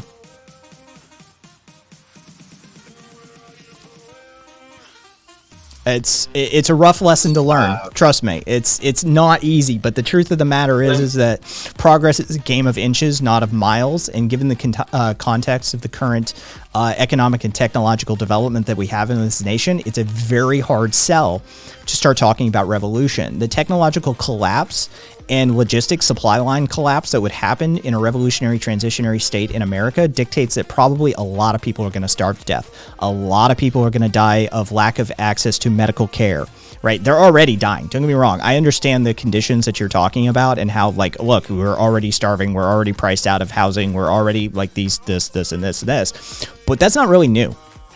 The levels are increasing, most assuredly, but that's not new. And for portions, segments of this population, especially the black milieu, as it were, it's been that way since the beginning, right? Like, there's portions of our populace that it's never not been that. So then, yeah, go ahead. What about the nobody likes this point of view, but the accelerationism take, where we ramp things up intentionally because capitalism has no end goal, until it's unbelievably unbearable. We intentionally There's an argument to be made there for the potential success of it, but also you still have the exact same problems at the end of the day. Basically, all you're doing is ushering in the exact same situation. Without providing a dual power system or a dual power structure of some sort to support the proletariat, the populace, choose the word that you want to fucking use. It doesn't really matter. The citizens of the nation. Without a dual power structure there to support them in that absence, in the vacuum of their local, state, regional, or federal governmental collapse, logistical supply line collapse, those sorts of things, all you're doing is just condemning them to starve to death or not get medicine or those sorts of things. It's the same end result. It's just faster. And if you're of the position that it's a Band-Aid, people are going to die anyway, and we need to just rip the Band-Aid off and get it done with. All right, there's a level of cold, sociopathic level of utilitarian calculus that one could perform there, and there's an argument to be made for sure. But if you're into harm minimization, then that's probably not the route to go. Yeah. That's fair. But I'm not if we go back, if we're just doing slow incremental change, and that's all that we're reduced to, then we might as well be liberals. Just we hate ourselves a lot more. Well, but the liberals don't do the stuff that you need to do to. All right, so this is what I advocate for. All right, it's literally called Thucydian incrementalism, and don't go looking for it because it's literally a thing I created. So basically, the ship of Theseus thought experiment. I don't know if you're familiar with the ship of Theseus or not, but basically, Theseus had a ship, and it's been repaired. It's been repaired and repaired and repaired to the point where the mast has been changed, the sails have been changed, the rigging has been changed. Yes, the entirety of it's a the brand ship. new ship, basically. Well, that's the philosophical question, and it depends who you speak to. Various schools of philosophy, various biologists, chemists, engineers, cybernetic theorists, all have differing opinions on this matter. Right? I don't really care about that at the end of the day. My argument is that you can functionally change a ship's construction without changing the fact that you still have a ship. Right? You can literally upgrade every component of that ship as you go along, right? The floor, the decking was inferior, was splinter ridden, and as you go along and replace each board of the deck, you can make sure that it's well sanded and you're not going to fucking get a gnarly splinter in your foot, right? You can upgrade your rigging from cotton to hemp. You can do all sorts of things along the way, but you have to understand the componentized nature of how things are constructed. And once you understand that, now you are free to upgrade and change it while it's underway. And this is what I advocate for within modern developmental systems, is that as anarchists, one, we need to understand our tools of anarchism and how they apply: hierarchical organizational structures, consensus decision making, dual power structures, these sorts of things. Two, we need to take lessons from people who aren't necessarily anarchists. One of my favorite to talk about is a French socialist by the name of Gorz, G-O-R-Z. He taught me the lesson that one can construct dual power structures utilizing the power of the state. So as anarchists, we tend to find any state interaction wholly unethical and untenable. You find that in the rhetoric of people like Emma Goldman, right? That electoralism is makes you just as guilty as anybody else within the as any other statist. These sorts of things. As much as I love Emma, she and I would argue this point. We would argue like cats and dogs. What you need to do is you need to start doing things like UBI, housing as a right, universal. Hey, Tick Pong, thank you for the sub. UBI, housing as a right, universal single payer healthcare. Right? These are sorts of things that make anarchists really uncomfortable because they utilize big government. They utilize the state. But in the words of Richard Wolff, Again, not a guy I'm a huge fan of, but he makes a couple salient points. As long as you keep your end goal in mind when advocating for something, then you can successfully advocate for it. So there may not be a necessarily anarchistic interaction with the state at that level, but what you're doing is looking past that point and saying, okay, we're plotting a direction. So you get UBI, you get housing as a right, you get universal single payer healthcare, right? Your healthcare is now separated from your job. You've got a UBI to make sure that you don't starve to death, and you make sure you've got a roof over their head. Now, people are more comfortable in their situation. Now, people can start taking time off, or maybe even entirely quit their job to work on that passion project. They can build the community garden. They can build the free library out. The doctors and nurses now have they don't have to work quite as much, and they can volunteer more time at the local free health clinic. These sorts of things. So you start to build out that dual power structure, utilizing the very nature and power of the state to create that dual power structure. When you have that dual power structure in a community, when you start organizing your community around these decentralized, distributed anarchistic topological principles that we talk about, now you can start talking about distancing yourself from that state. Now we don't need you as much. Now we can feed ourselves. Now we can clothe ourselves. Now we can heal ourselves, right? Now we start to reclaim the public space. Now we start to reclaim the commons. And so it's a multi-step progressive situation, but you can do it. It just takes vision, and it takes planning, and it takes understanding of our underlying principles, as well as the system at large. And that's what I find people on the left don't do enough, is they don't listen to, the quote-unquote enemy, right? Even though Taoists, I don't think they're our enemy at all, frankly. I think that's a counterproductive way to view things. But once you start doing that, then you start to talk about, all right, how can we actually revolutionize this system, right? When you have a community, imagine you have a township, just a small town, that's actually doing this stuff. That you've got hierarchical organizational structures. By the way, if you're not familiar, hierarchical is just horizontally organized. It's the opposite of hierarchical. Just nobody knows what the opposite of hierarchy usually is. It's heterarchy. You've got a hierarchically organized governance system of governance within your township. You've got free clinic. You've got community gardens. You've got every little neighborhood has their community gardens and stuff. You've got free libraries, and you've got after school programs and all of these sorts of things, right? Now imagine a pandemic rolls through. Now imagine a recession or a depression, economic depression rolls through, right? Some sort of major shift of events on a global scale, or even a national scale, or maybe even a regional scale. You're going to weather better. And now the township next to you is going to look at like, fuck, we did not do well. They did really well. What are they doing differently than us? Right? Success breeds copying. Like showing results breeds copying. And so that's what we have to start doing, is concentrating on and if you want to learn more about this, you want to learn from Michel-Luc Bellemare. He's still alive. He's still writing theory. He is one of the most influential people as far as my direct action methodologies have gone. What he taught me about was micro revolutions. That what we're looking at is the concept of the macro revolution is a poor concept, and that what we need to be looking at is the concept of micro revolutionary actions, because it's within these sort of and this is my own terminology here, it's within these gaps of oversight that you can begin to construct the emancipatory destinations beyond capitalism, beyond authoritarianism, and beyond the state. But you have to start looking at those spaces. When we look at the overall macro architecture, that's when you get into problems like, Republicans and Democrats and national and federal and state law and stuff like that. That's useless to us. That's all. We all know how fucking loaded and how stacked that game is. Where change happens is between you and I, right? It happens at the interpersonal level. It happens at the community level.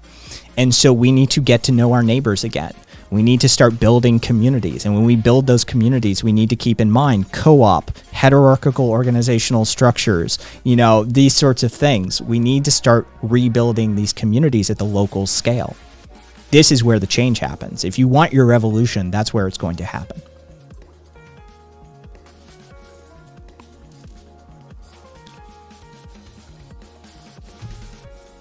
Let's see. What did chat get up to?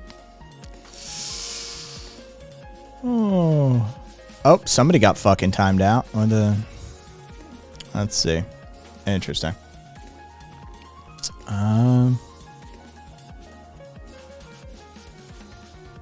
Jesus Christ. This person is gay and he's been talking for an hour straight. He needs to fucking pop a joint. Yeah. Now you see why we screen. I definitely see the merit in that. And realistically, if someone was actually trying to fucking do anything, they would probably take a different approach. You know, CIA approach where you infiltrate, and then once you're on the inside, then you destroy it. But thank God they're not as. Thank God they're too down for that stuff. It's, I mean, that, like 4 timeouts, Jesus Christ. Glazy is in desperate need of a comprehensive sex education. Holy shit.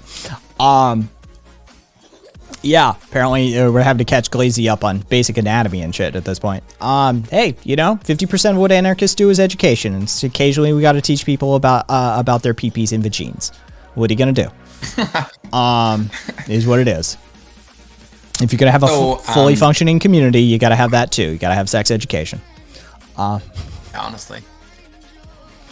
So I guess my two main counters, or my two main things that I see as an issue with your approach, even though your approach is definitely like a path that's worth taking. I don't think that we should just, you know, do nothing because nothing is perfect, because that makes no sense. We should definitely try something. And so your approach is like a valid approach. I think that my main challenges with it is that, and I'm trying to pull it up, but I remember that there was a historical example of where anarchists did exactly that. But the issue is that once they made those incremental changes, people who were not in the system and were just for anarchism incrementally, they wanted more revolutionary changes. And the anarchists who they actually got into the government opposed some of the more radical changes. And so it hindered them, and it hindered them. And I'm trying to pull it up because I'm pretty much talking about my ass unless I have this feels like Francoist Spain. I don't want to say until I can pull it up, but it might be. And the other main point that I think would be a barrier is that once we create those reforms, the government will say, you don't look, we're valuable. You need us because we will create this change. And so they will use that as fuel for as reason for their very existence. They'll say, if you abolish us, all this amazing progress and all that stuff just is, you know, flushed down the toilet. They'll take the anarchism is tyranny approach, and that you need these governmental structures, and you need these incremental changes and blah blah blah, for when we actually are able to progress more further. They'll use those as you know, reasonings of why not. And I don't know if there's a way to fight those two challenges of, you know, our corrupting our our leaders. And again, is the left never listens to their opposition successfully, at least.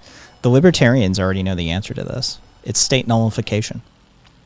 People have no idea the power of the state, right? You have to remember, I said, in these gaps of oversight, you can begin to construct the emancipatory destinations, right? There's a very key to that. There's a very key implication in that statement. Once you have enough people, you can start to influence regional politics. And you'd be surprised how easily this can happen.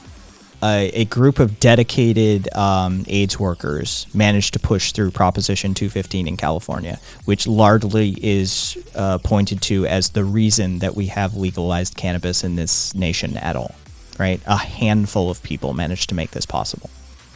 Never underestimate the power of a dedicated group of small dedicated group of people.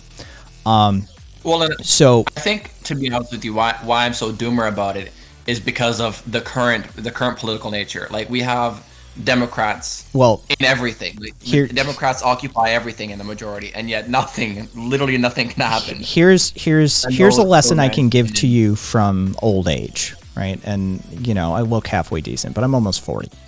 All right, so I've got a few years You're on. almost 40? Yes, I am. Okay. Yeah, I know. I passed for 20 something. But here's the deal. Americans forgot it's an eternal battle. This will never be won. This will never be a thing. There's not a static state that exists for human beings. So your concern about, well, what happens if X? What happens if Y pushes back? They will.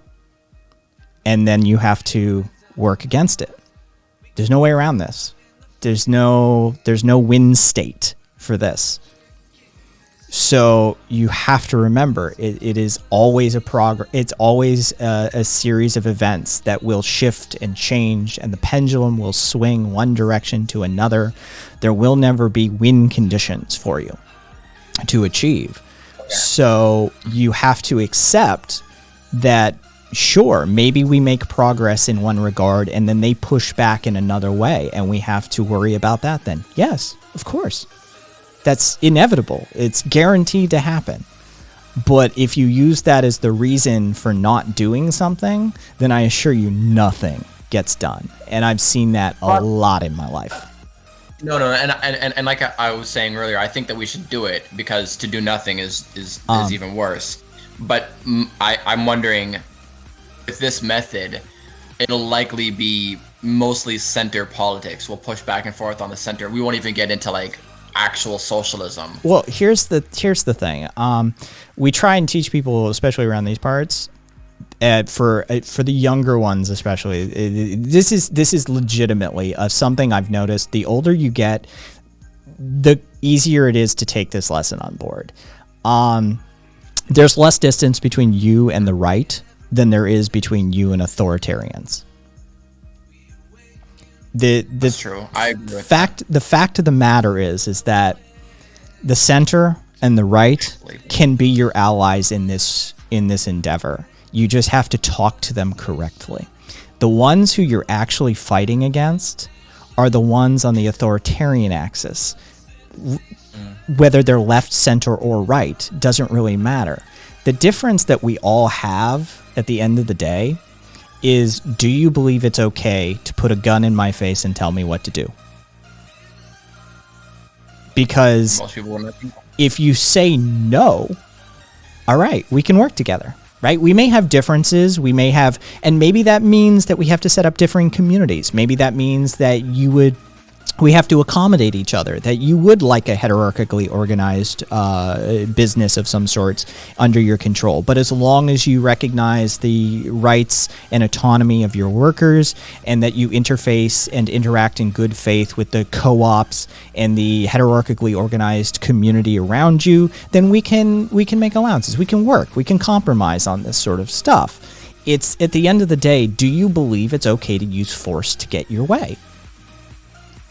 And this is the axis that humanity has the largest difference upon. And so... Don't some anarchists believe that force is necessary? Propaganda of the deed? It depends who you're talking... Oh, well, see, this is the thing. This is a political science distinction. Force is not the same as... Force is what the state does. Violence is usually what the individual does. Which is a very odd distinction to make, I know, but it is actually a distinction that's made. And again, also that differs, varies between anarchists. Some do not agree with the propaganda of the deed, some do. In the modern context, you find far less that agree with the propaganda of the deed, unless you're hanging around Chile or Argentina. They still have contingents of anarchists that are hardcore, to say the very least. Well, listen, I think they get it done though. They fucking get it done.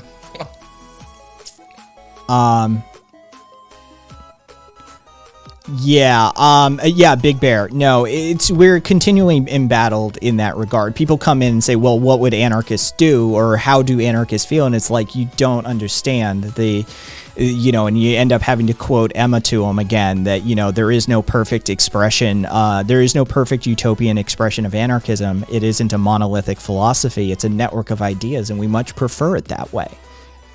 Right, there is no, and this goes back to the idea that there is no project of projects for anarchists.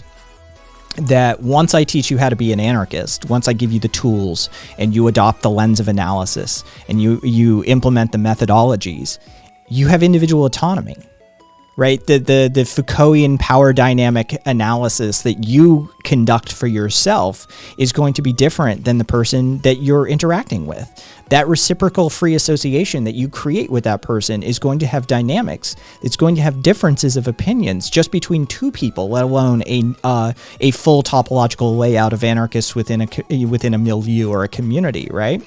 So anarchists understand, or at least the good ones do, the ones that actually have a lick of understanding under their belt, understand that there is no project of projects. Once you fucking get a group of 150 anarchists together, what shape the project takes is dependent upon the dynamics of the group.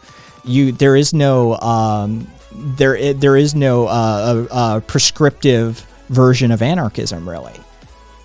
And so it all comes down to, all right, so major grouping distinctions, individualist versus social anarchists. This is a major distinction.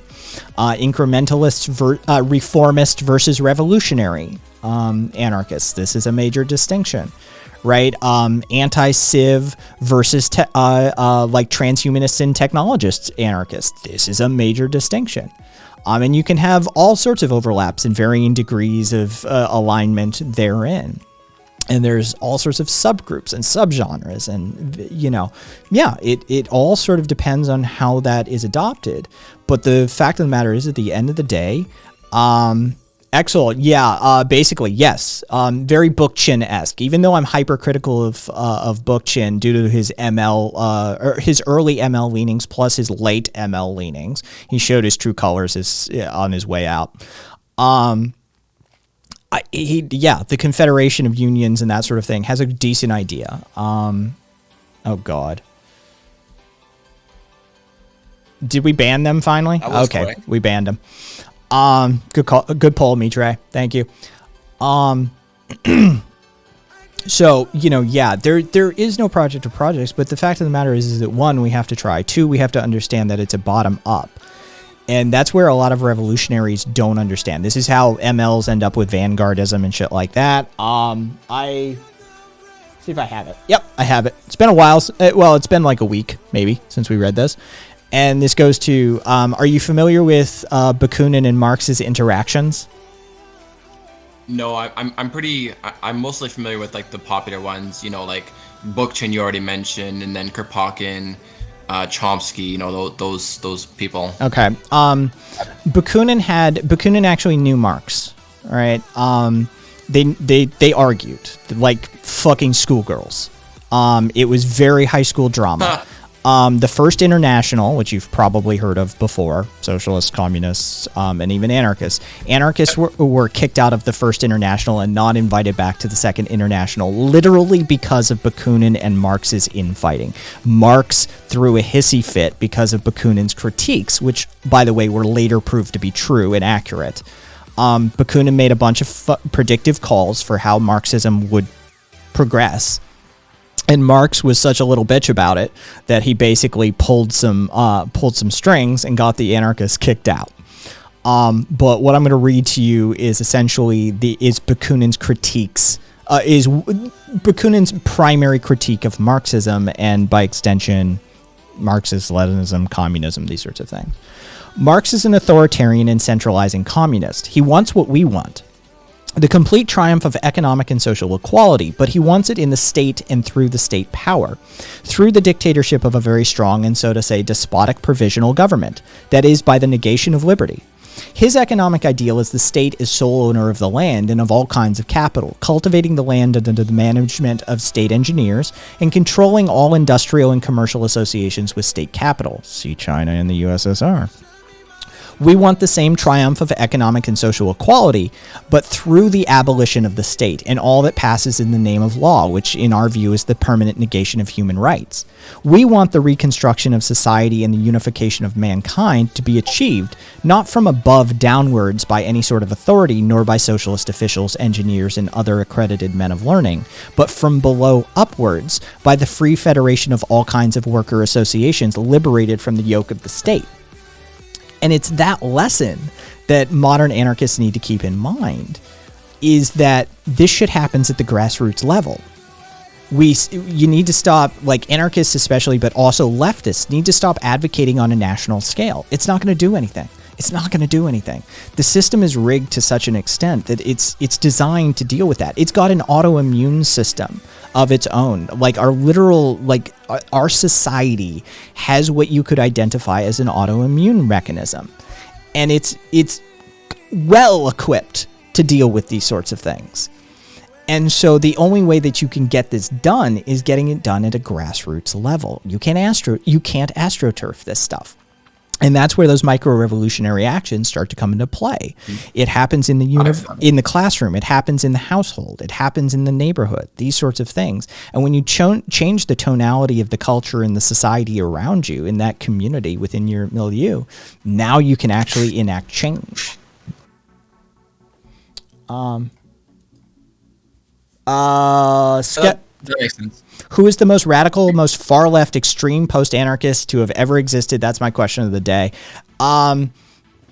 It's a kind of rough question. I can give you post-anarchist is if I can revise your question. Post-anarchists don't have a whole lot of like extreme ones, given that post-anarchism is a recent development within the anarchist milieu, last 30 years or so. Post-leftism, though. Ancom Libre, yes. Left Unity trademark listed as potentially cancer causing. Within the post-leftist community, I can point to like some definite anti-civers that are crazy as fuck. Yeah, Bob Black hangs out with a few of them. So yeah, for sure.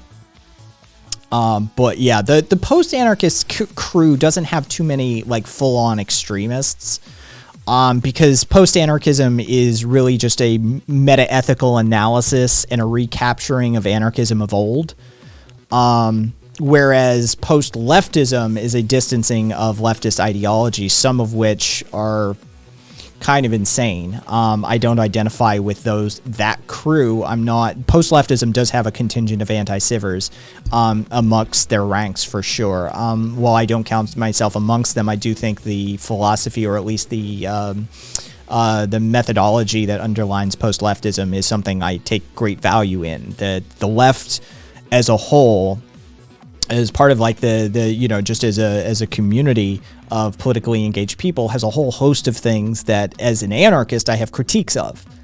And so big fan of that aspect of post-leftism, but some of them take it to, they end run it all the way into the forget the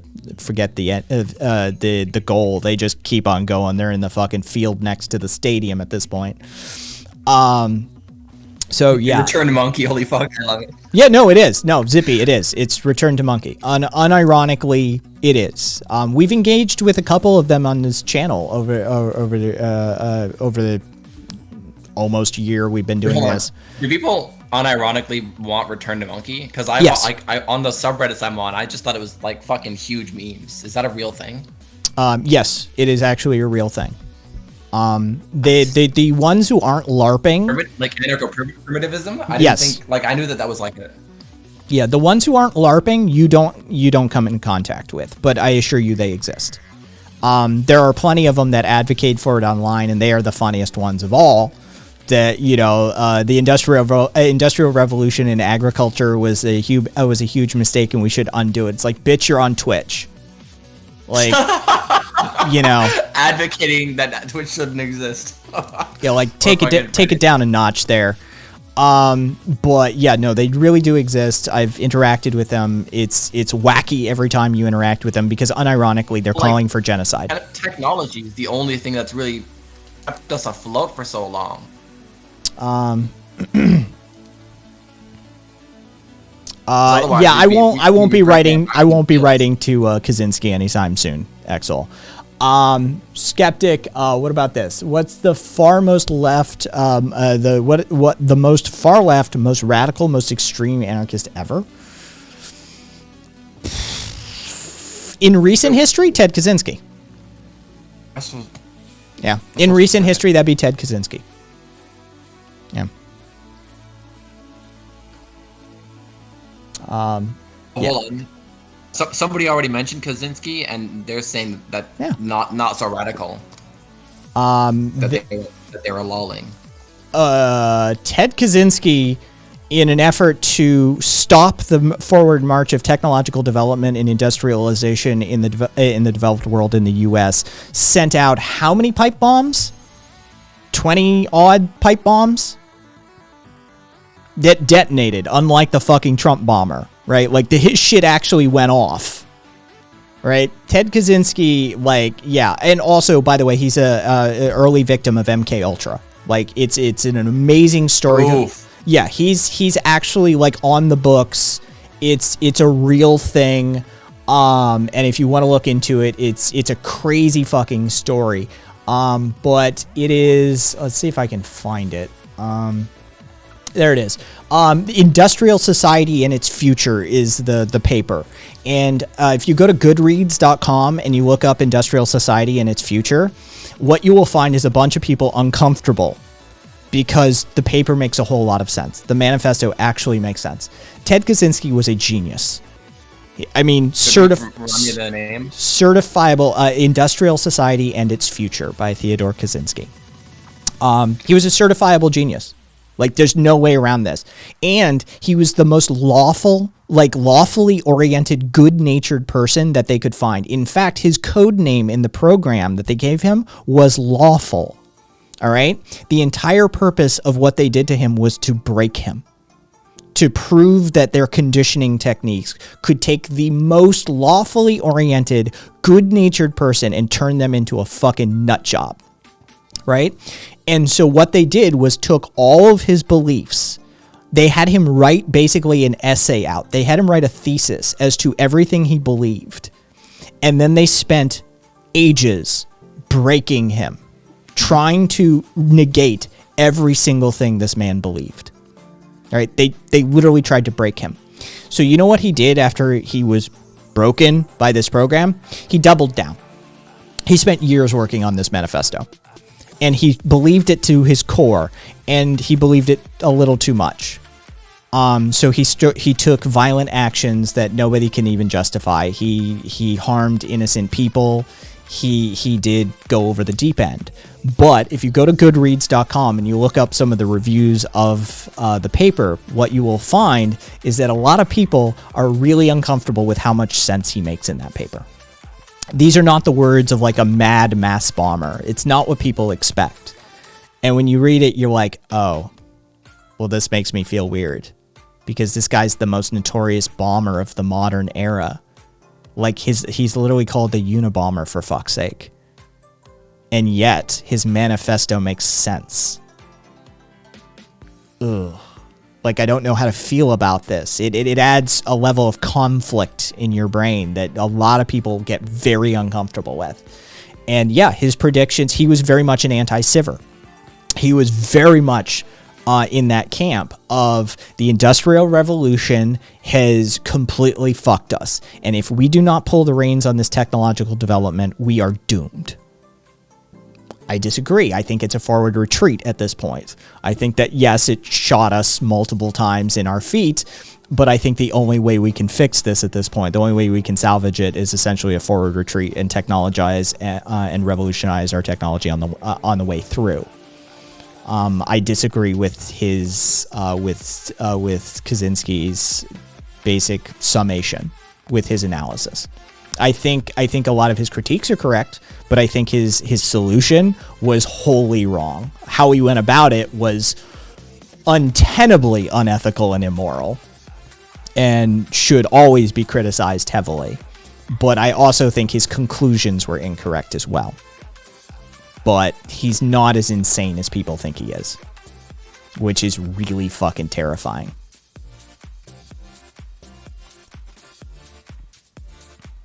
Yeah. I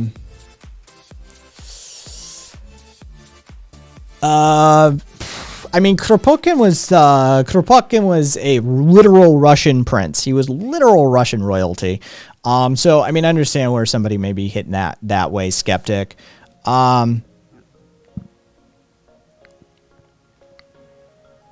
Yes, skeptic. I mean, yeah, I could see that as an argument for sure. Startup will be too far right by today's standards, and I'm thinking, most people now look to David Gruber and Chomsky, and then there's some other ones who are. You mean Graeber, as in David Graeber? Yes, thank you. I said his last name wrong. He right. Can go fuck himself. Oh? Yes. We do not have a good opinion of Mr. Graeber around these parts. I only know about his fucking book on bullshit jobs. But like, what bad takes does he have? He has. Hold on. Who's got a copy of the book at the fucking ready? Is it? Let's see. Maybe this. Like I thought that the book Bullshit Jobs was pretty awesome. Yeah, that's not our issue. That's all I know of him. Basically, let me try and summarize. There was a book written that was essentially at the esotericism of anarchism, and this woman makes the claim that all of Marxism and anarchism and basically all of leftism is, and I'm not exaggerating here, she says it explicitly, that it was all a creation of the Illuminati-backed Freemasons. All right, this is straight up. It's all Illuminati-backed Freemasonry. The intro quote to the book is written by David Graeber. And he states how this is the most revolutionary and enlightening developments in anarchistic theory in recent years and should give way to a whole new field of study. And you read the book and then you go look at his quote. And you read the book and you go look at his quote. And you're like, did he read this book or not? Because if he just signed his name to some crazy fucking chick's book, all right, fine. That isn't a good look unto itself. We can have that conversation. But if you read this book and that was your quote and you signed off on putting this on the front of this fucking book, David, so when was the book put out? We have issues. When was the book released? Let me try and find it. Fucking. Because I'm wondering if it was just a year ago or if it was longer. Because essentially, I'm asking, did he have time to figure out what happened and backtrack or retract his or anything like that? Let's see.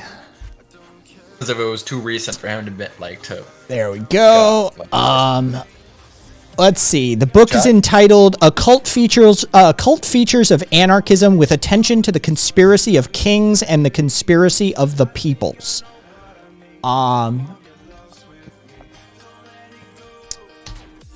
let me try and find my copy. I don't know if it's in. Did we keep a copy of this shit? Because it was batshit insane. Kat and I read through it over a weekend. And we did it over Discord and we're like, this is fucking insane. Hang on, give me 1 sec. Bookmarks. There.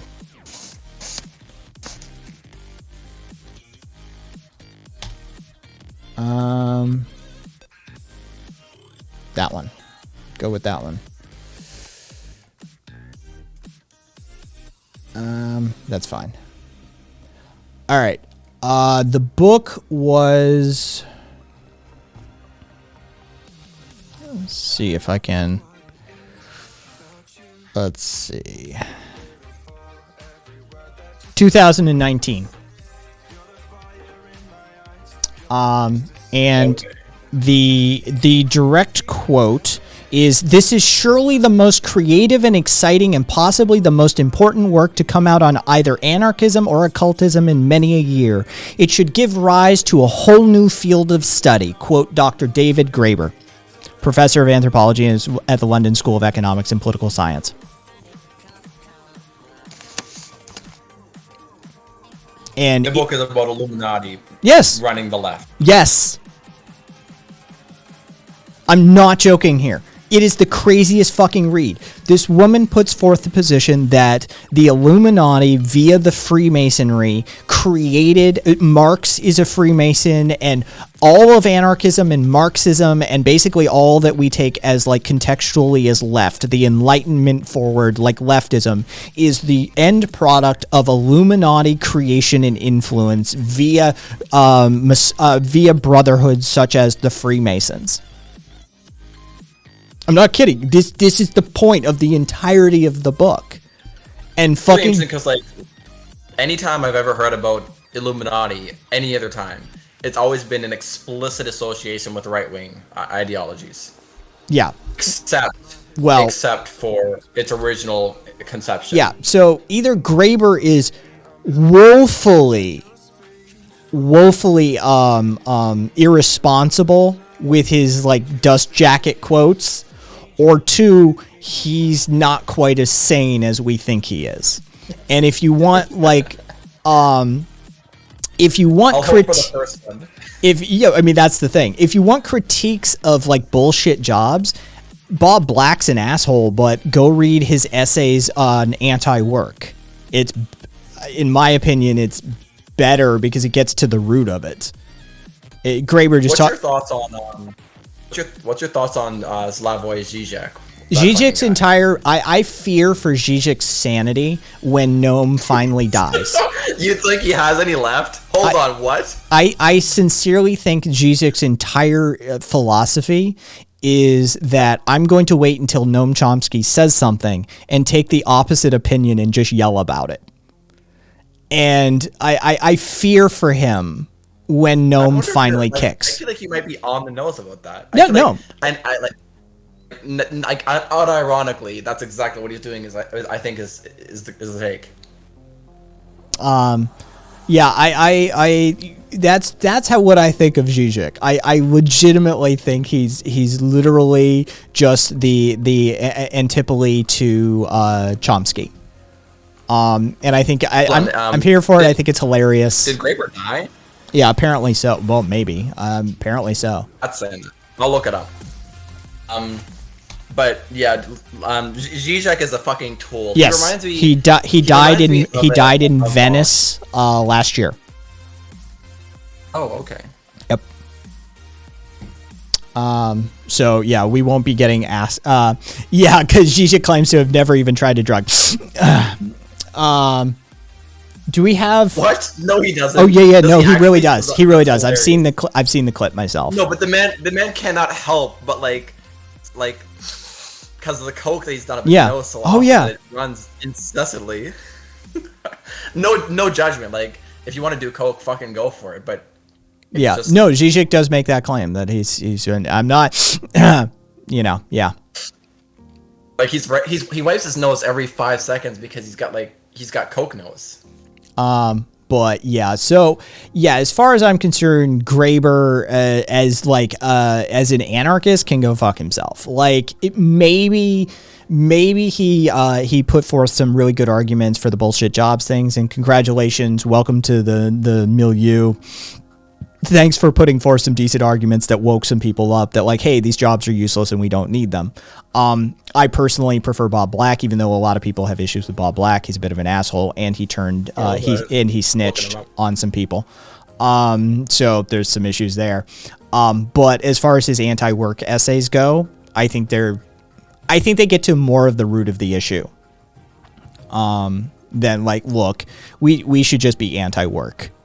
That's the position we should take. What? Oh yes. Anti-work doesn't seem- that doesn't make any sense. Oh, it does when you hear him argue it. I would But like, I would definitely we encourage. need to continue work. But here's the thing. Maybe not in the same fashion. Yeah, We're that's definitely the thing. Is Black would argue that the manner in which he is using the term anti-work or work is contextually associated with the sort of capitalist methodology of coerced labor.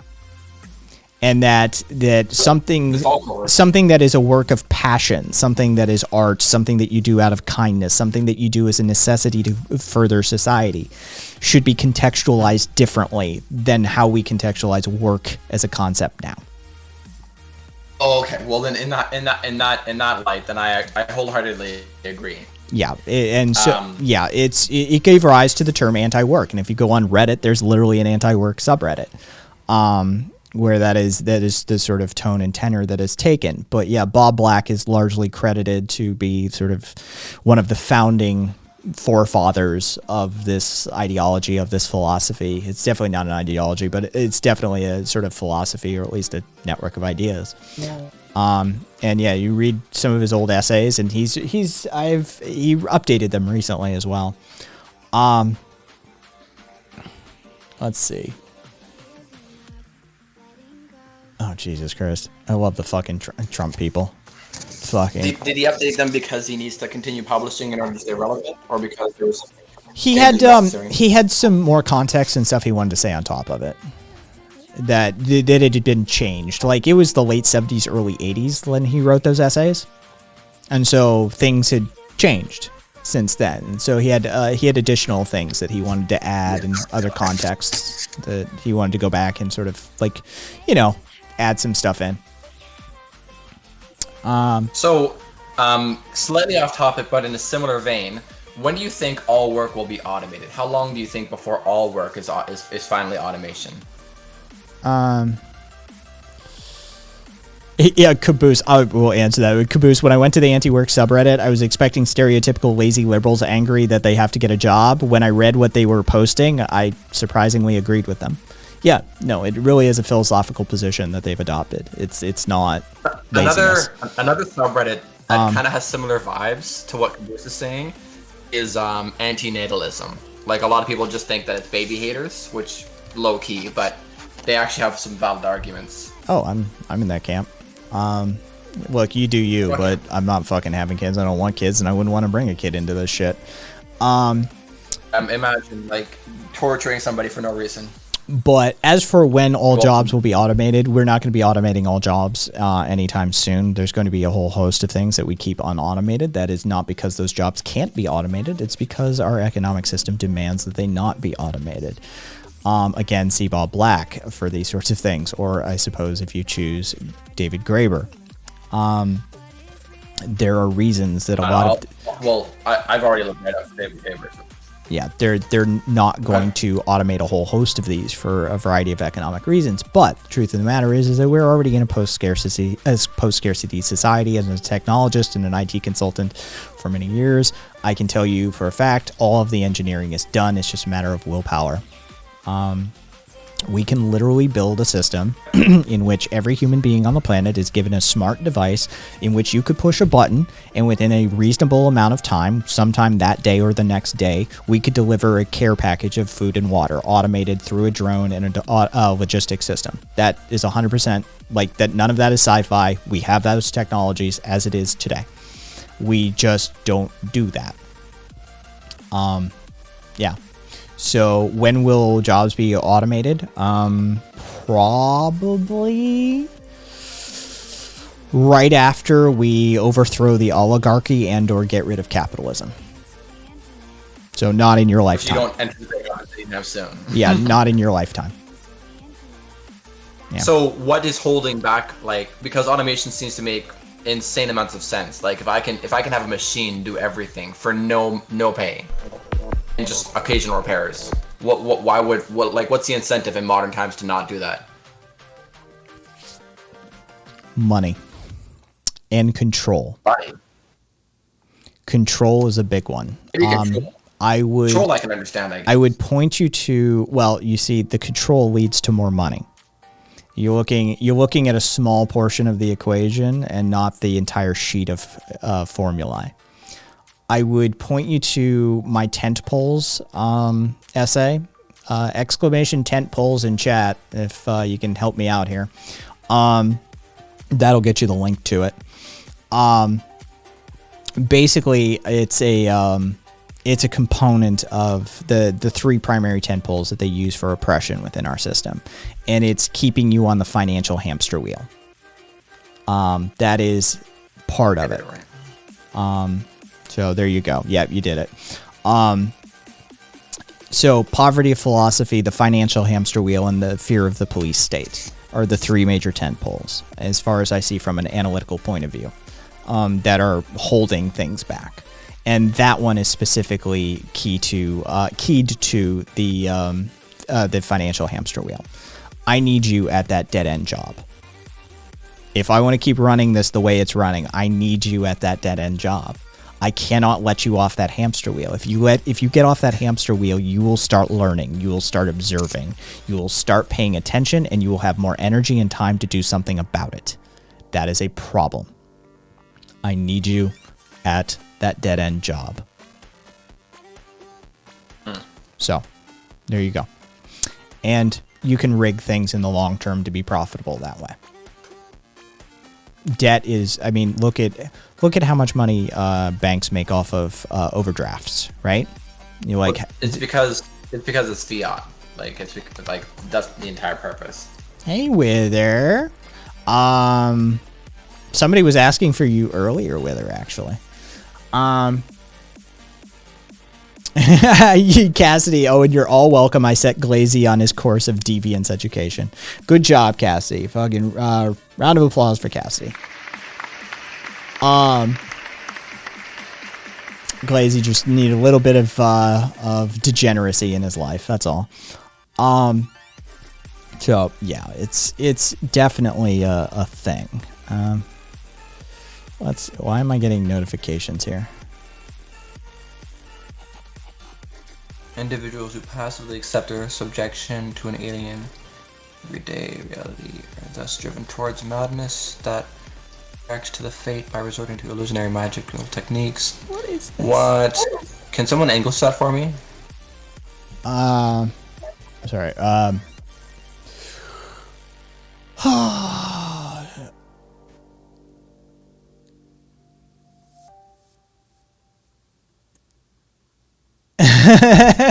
Zen, solid.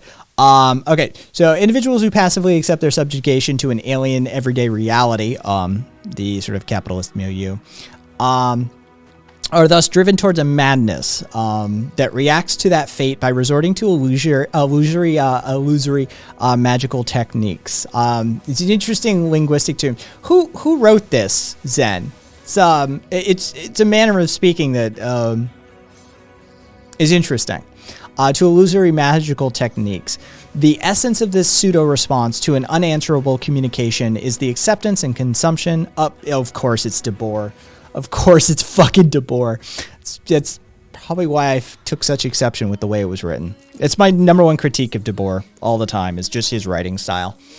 Yeah, it's fucking jargony as hell. Super fucking jargony. Holy shit. I don't have... if you do read Michel-Luc Bellemare, it's rough. Is he also jargony? It's rough. He won't even define some shit for you.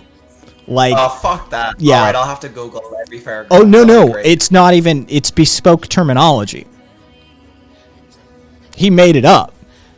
You have to contextually be able to follow along. It's rough. But he made up a language and did not provide any reference for the reader. Yeah, Michel is... he's an interesting dude.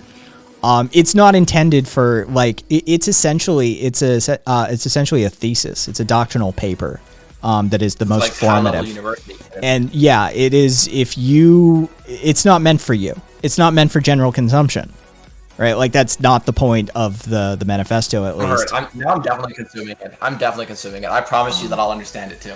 Hang on.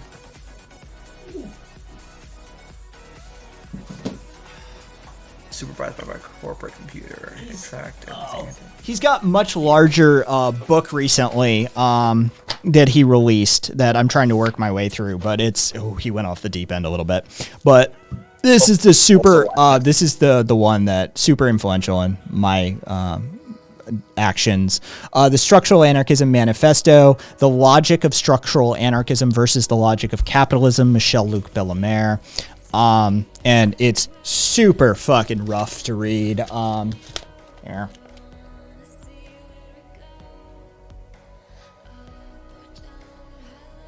It's not a great font choice. It's fucking brutal to read.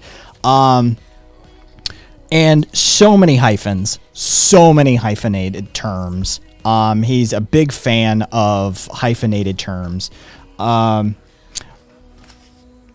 Microfascism pragmatically constructs a reality based on nihilism, self-absorption, self-entitlement, self-aggrandizement, and most importantly, private property, radical individualism, profit, and money. All in all, microfascism advances endless facsimiles, endless televised repetitions of its false consciousness examples to follow, heroes of the bourgeois capitalist status quo, emblems of the corporate technocracy, and the redundant pedagogic hierarchies of bourgeois state capitalism. That's an easy one for him. The only two things that I didn't understand was pedagogic. Everything else made sense, and also micro capitalism. Yeah. I don't know. What It's kind of a whole fucking thing. And here's a fun one: conceptual commodity value management. It's all one word. It's just hyphenated. Why? Why? Because he means a specific thing with it's difficult to fucking read, and I almost would say that it's near intentionally so. What? But some of it is absolutely like I own that Kai. I reformatted it into Word, 12-point font, and ran spell correct on it too. Dude, Mixecular, it's fucking rough, right? The font is brutal. In fact, microfascism is against all forms of knowledge development and creative power, as knowledge development and creative power, by the way, creative power is a hyphenated word, are a threat to the supremacy and stability of bourgeois state capitalism, hyphenated as well, because they represent radical social change. As a result, microfascism champions and celebrates restatements and reassertions of traditional and bourgeois status quo. In contemporary art, this boils down to the celebration and the recreation of past outmoded art forms, i.e. neo-abstract expressionism stuck in 1950s abstractionism, recreating 1950s abstractions in the 21st century, yet hailed as innovators and leaders of contemporary neoliberal bourgeois art by the administrative bourgeois institutions of contemporary art, despite being, in reality, retrogressive, conservative, artistically conformist, and utterly outdated. In a way, microfascism engenders cultural and historical amnesia, reintroducing the same old as new revolutionary via the shiny new branding and packaging designs and mechanisms of post-industrial, postmodern bourgeois state capitalism. That's just one bullet point. Well then, it's a rough read. Mixed Secular, but it's great. If Mixed Secular could upload that as a Google document, I would super appreciate it. So he'd hate if I put on a greaser leather jacket. And Mitre, yeah, no, he is right. Honestly, there's very few contentions I have with what Bellamare's the results of Bellamare's analysis. And like I said, hugely influential on Thucydian incrementalism. For me, like he is one of the formative thoughts in my mind for the creation of Thucydian incrementalism, that you have to focus on those microstructures rather than the macrostructures, because you can't impact the macrostructures. You just can't do it. So you might as well understand the microcosmic structural, you might as well have a microcosmic structural analysis of those grander structures. That way, if you understand how they're constructed, if you understand the Lego bricks that go into building the fucking tower, then you can start to work on it. Well, how about this for a pipe dream? My ideal lead to anarchism would be that the people recognize the power that they hold collectively and They all go to their jobs. They go actually to their places of work and stand there so as to obstruct scab workers and do nothing. Then you want to read Saul Newman's Post-Anarchism. It's a quick read. It's an easy read. Pretty thin. You want to read Saul Newman's Post-Anarchism.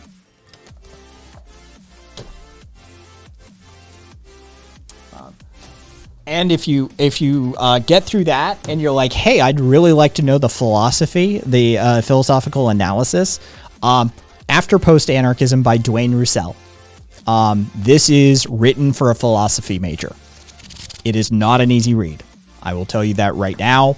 It is intentionally... Is it really jargony or is it just... Oh, yes. Oh, okay. You need to speak philosophy before you read this one. Or else you're just going to be looking every third word up. You'll be like, what the fuck do they even mean by this? The name again? After Post-Anarchism by Duane Roussel. Rousselle. But definitely start with Post-Anarchism by Saul Newman.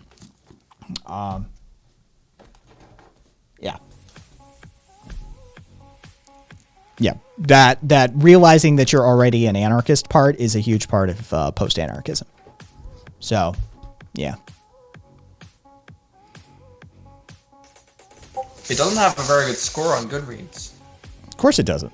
Goodreads is full of fucking like neolibs and shit like that, right? Like, what are you gonna do? I'm just gonna look at the reviews. Oh, I'm supposed to do that with the other book. But yeah, give it a read. Okay. Add it to my bookmarks. Fucking blah blah blah. I think that incrementalism is definitely a viable point. Considering the fact that we I don't live in the United States. Just gonna declare myself. You're Canadian, right? Considering that, you're Canadian, right? How do you think's Canadian actually? Because you had a couple of O and U pronunciations that made it a little suspect. Oh, okay. I was like, probably Canadian. Huh. I am, yeah. Yeah. We've got plenty of Canadians in our community, and I used to live in Vermont, for fuck's sake. You think I can't spot a Canadian? Your accent's fucking worse than mine if you're from Vermont. I've lived all over this country: Vermont, New Hampshire, Maine, Tennessee, Arizona, Nevada. Like, well, your accent's not actually terrible, but people in Vermont, they're thick. I used to work at a call center. I've lost Vermont my people. Yeah, I don't have a Vermont accent anymore. If anything, I default to a Southern accent sometimes. Sometimes I get into that y'all territory. What? You haven't said y'all once in this entire couple of hours. It's one of my favorite too. Y'all is a good fucking word, but yeah. Proxy Canadian there. Karina's Canadian. Fucking oh god, I'm forgetting a bunch of people. I'm sorry. There's Duffy's Canadian, Karina's Canadian, fucking OMG's Canadian, Proxy's Canadian. Yeah. I can smell the maple syrup from here. He's fucking jealous. Axel, you're jealous, aren't you? James, Ontario. Vermont maple syrup is superior to Canadian maple syrup anyway. Yeah, just like your fucking beer is, isn't it? It actually has to do with the commodification of maple syrup industry in Canada. That's the result of why Vermont maple syrup is actually better, because Vermont maple syrup isn't commoditized. It isn't there isn't a singular vat that we pump it all into and then pump it out of. So you get artisanal makers, whereas Canada, it's literally a commodity form of maple syrup, and so there's thousands of different producers that go into homogenized vats of Canadian maple syrup. And so it's capitalism basically ruined Canadian maple syrup. Yeah, you could still get some smaller local ones, and when you do, it's good. But yeah, if you look on the store shelf, like Canadian maple syrup, it's all basically the exact same product. It's kind of ridiculous. Absolutely. Yeah. I definitely I prefer to go to the farmer's market, one, because support local, and two is because, well, it just tastes so much better and feels better. Oh, nice, Axel. Nice. It is more expensive. Story girl, yeah. Story is Australia. Her Majesty's disloyal subjects repri fucking Zent. Oh, Devil is Canadian as well. Sorry, Devil. Yeah, we got a fucking contingent of Canadians. We have a contingent of Aussies. We got a contingent of Canadians. Yeah. Oh, yes, James. Dude, Sugar Shacks are amazing. And anybody who grows up in those regions ends up going to Sugar Shacks as a school trip, inevitably. But let's see. It is, oh, geez. It is 9:49, and frankly, I kind of need to get some food in me. Buddy, I'm at 2 o'clock. Relax. I'm 2 in the morning. Yeah, well, the last night's stream went till 5:25 in the morning. Nice. That's so. All right. Well, it was fun talking to you, though. I'll let you go get your food. Well, what we will do is we'll probably, yeah, that's what we'll do. Sorry, Wither, you got here late. We're gonna read out to Left Bank. Left Bank is an Australian leftist streamer. Nice. I don't know what he's doing these days. Story Girl would like to know before we go, OMG, what's your coffee chain of choice? No, fuck Tim Hortons. Absolutely fuck Tim Hortons. They're absolute garbage. Burnt coffee. It's fucking gross. As it would be obvious from what I said earlier, I actually buy from local coffee restaurants. Although, to be honest with you, I prefer teas. I like chai lattes and London fogs. But if I am gonna go for a coffee, I'm probably gonna go for some Starbucks level shit. Don't call me a Karen, but I'll get it local and tip them. So I think it's okay. Okay, Botchla, I'm sorry you just got here. I'm sorry you were good fun last night. Tomorrow's stream is the late night stream, so you'll probably be able to catch more of it tomorrow. I'm sorry, Botchla. And for those that just got here, I'm sorry. But, yeah, Kai needs to go feed himself. OMG, it's been good hanging out. It's been good talking to you. Everybody else, be nice to Left Bank. Yeah, take care of yourselves. I'll catch you guys tomorrow. Yep, later. Take care. Okay.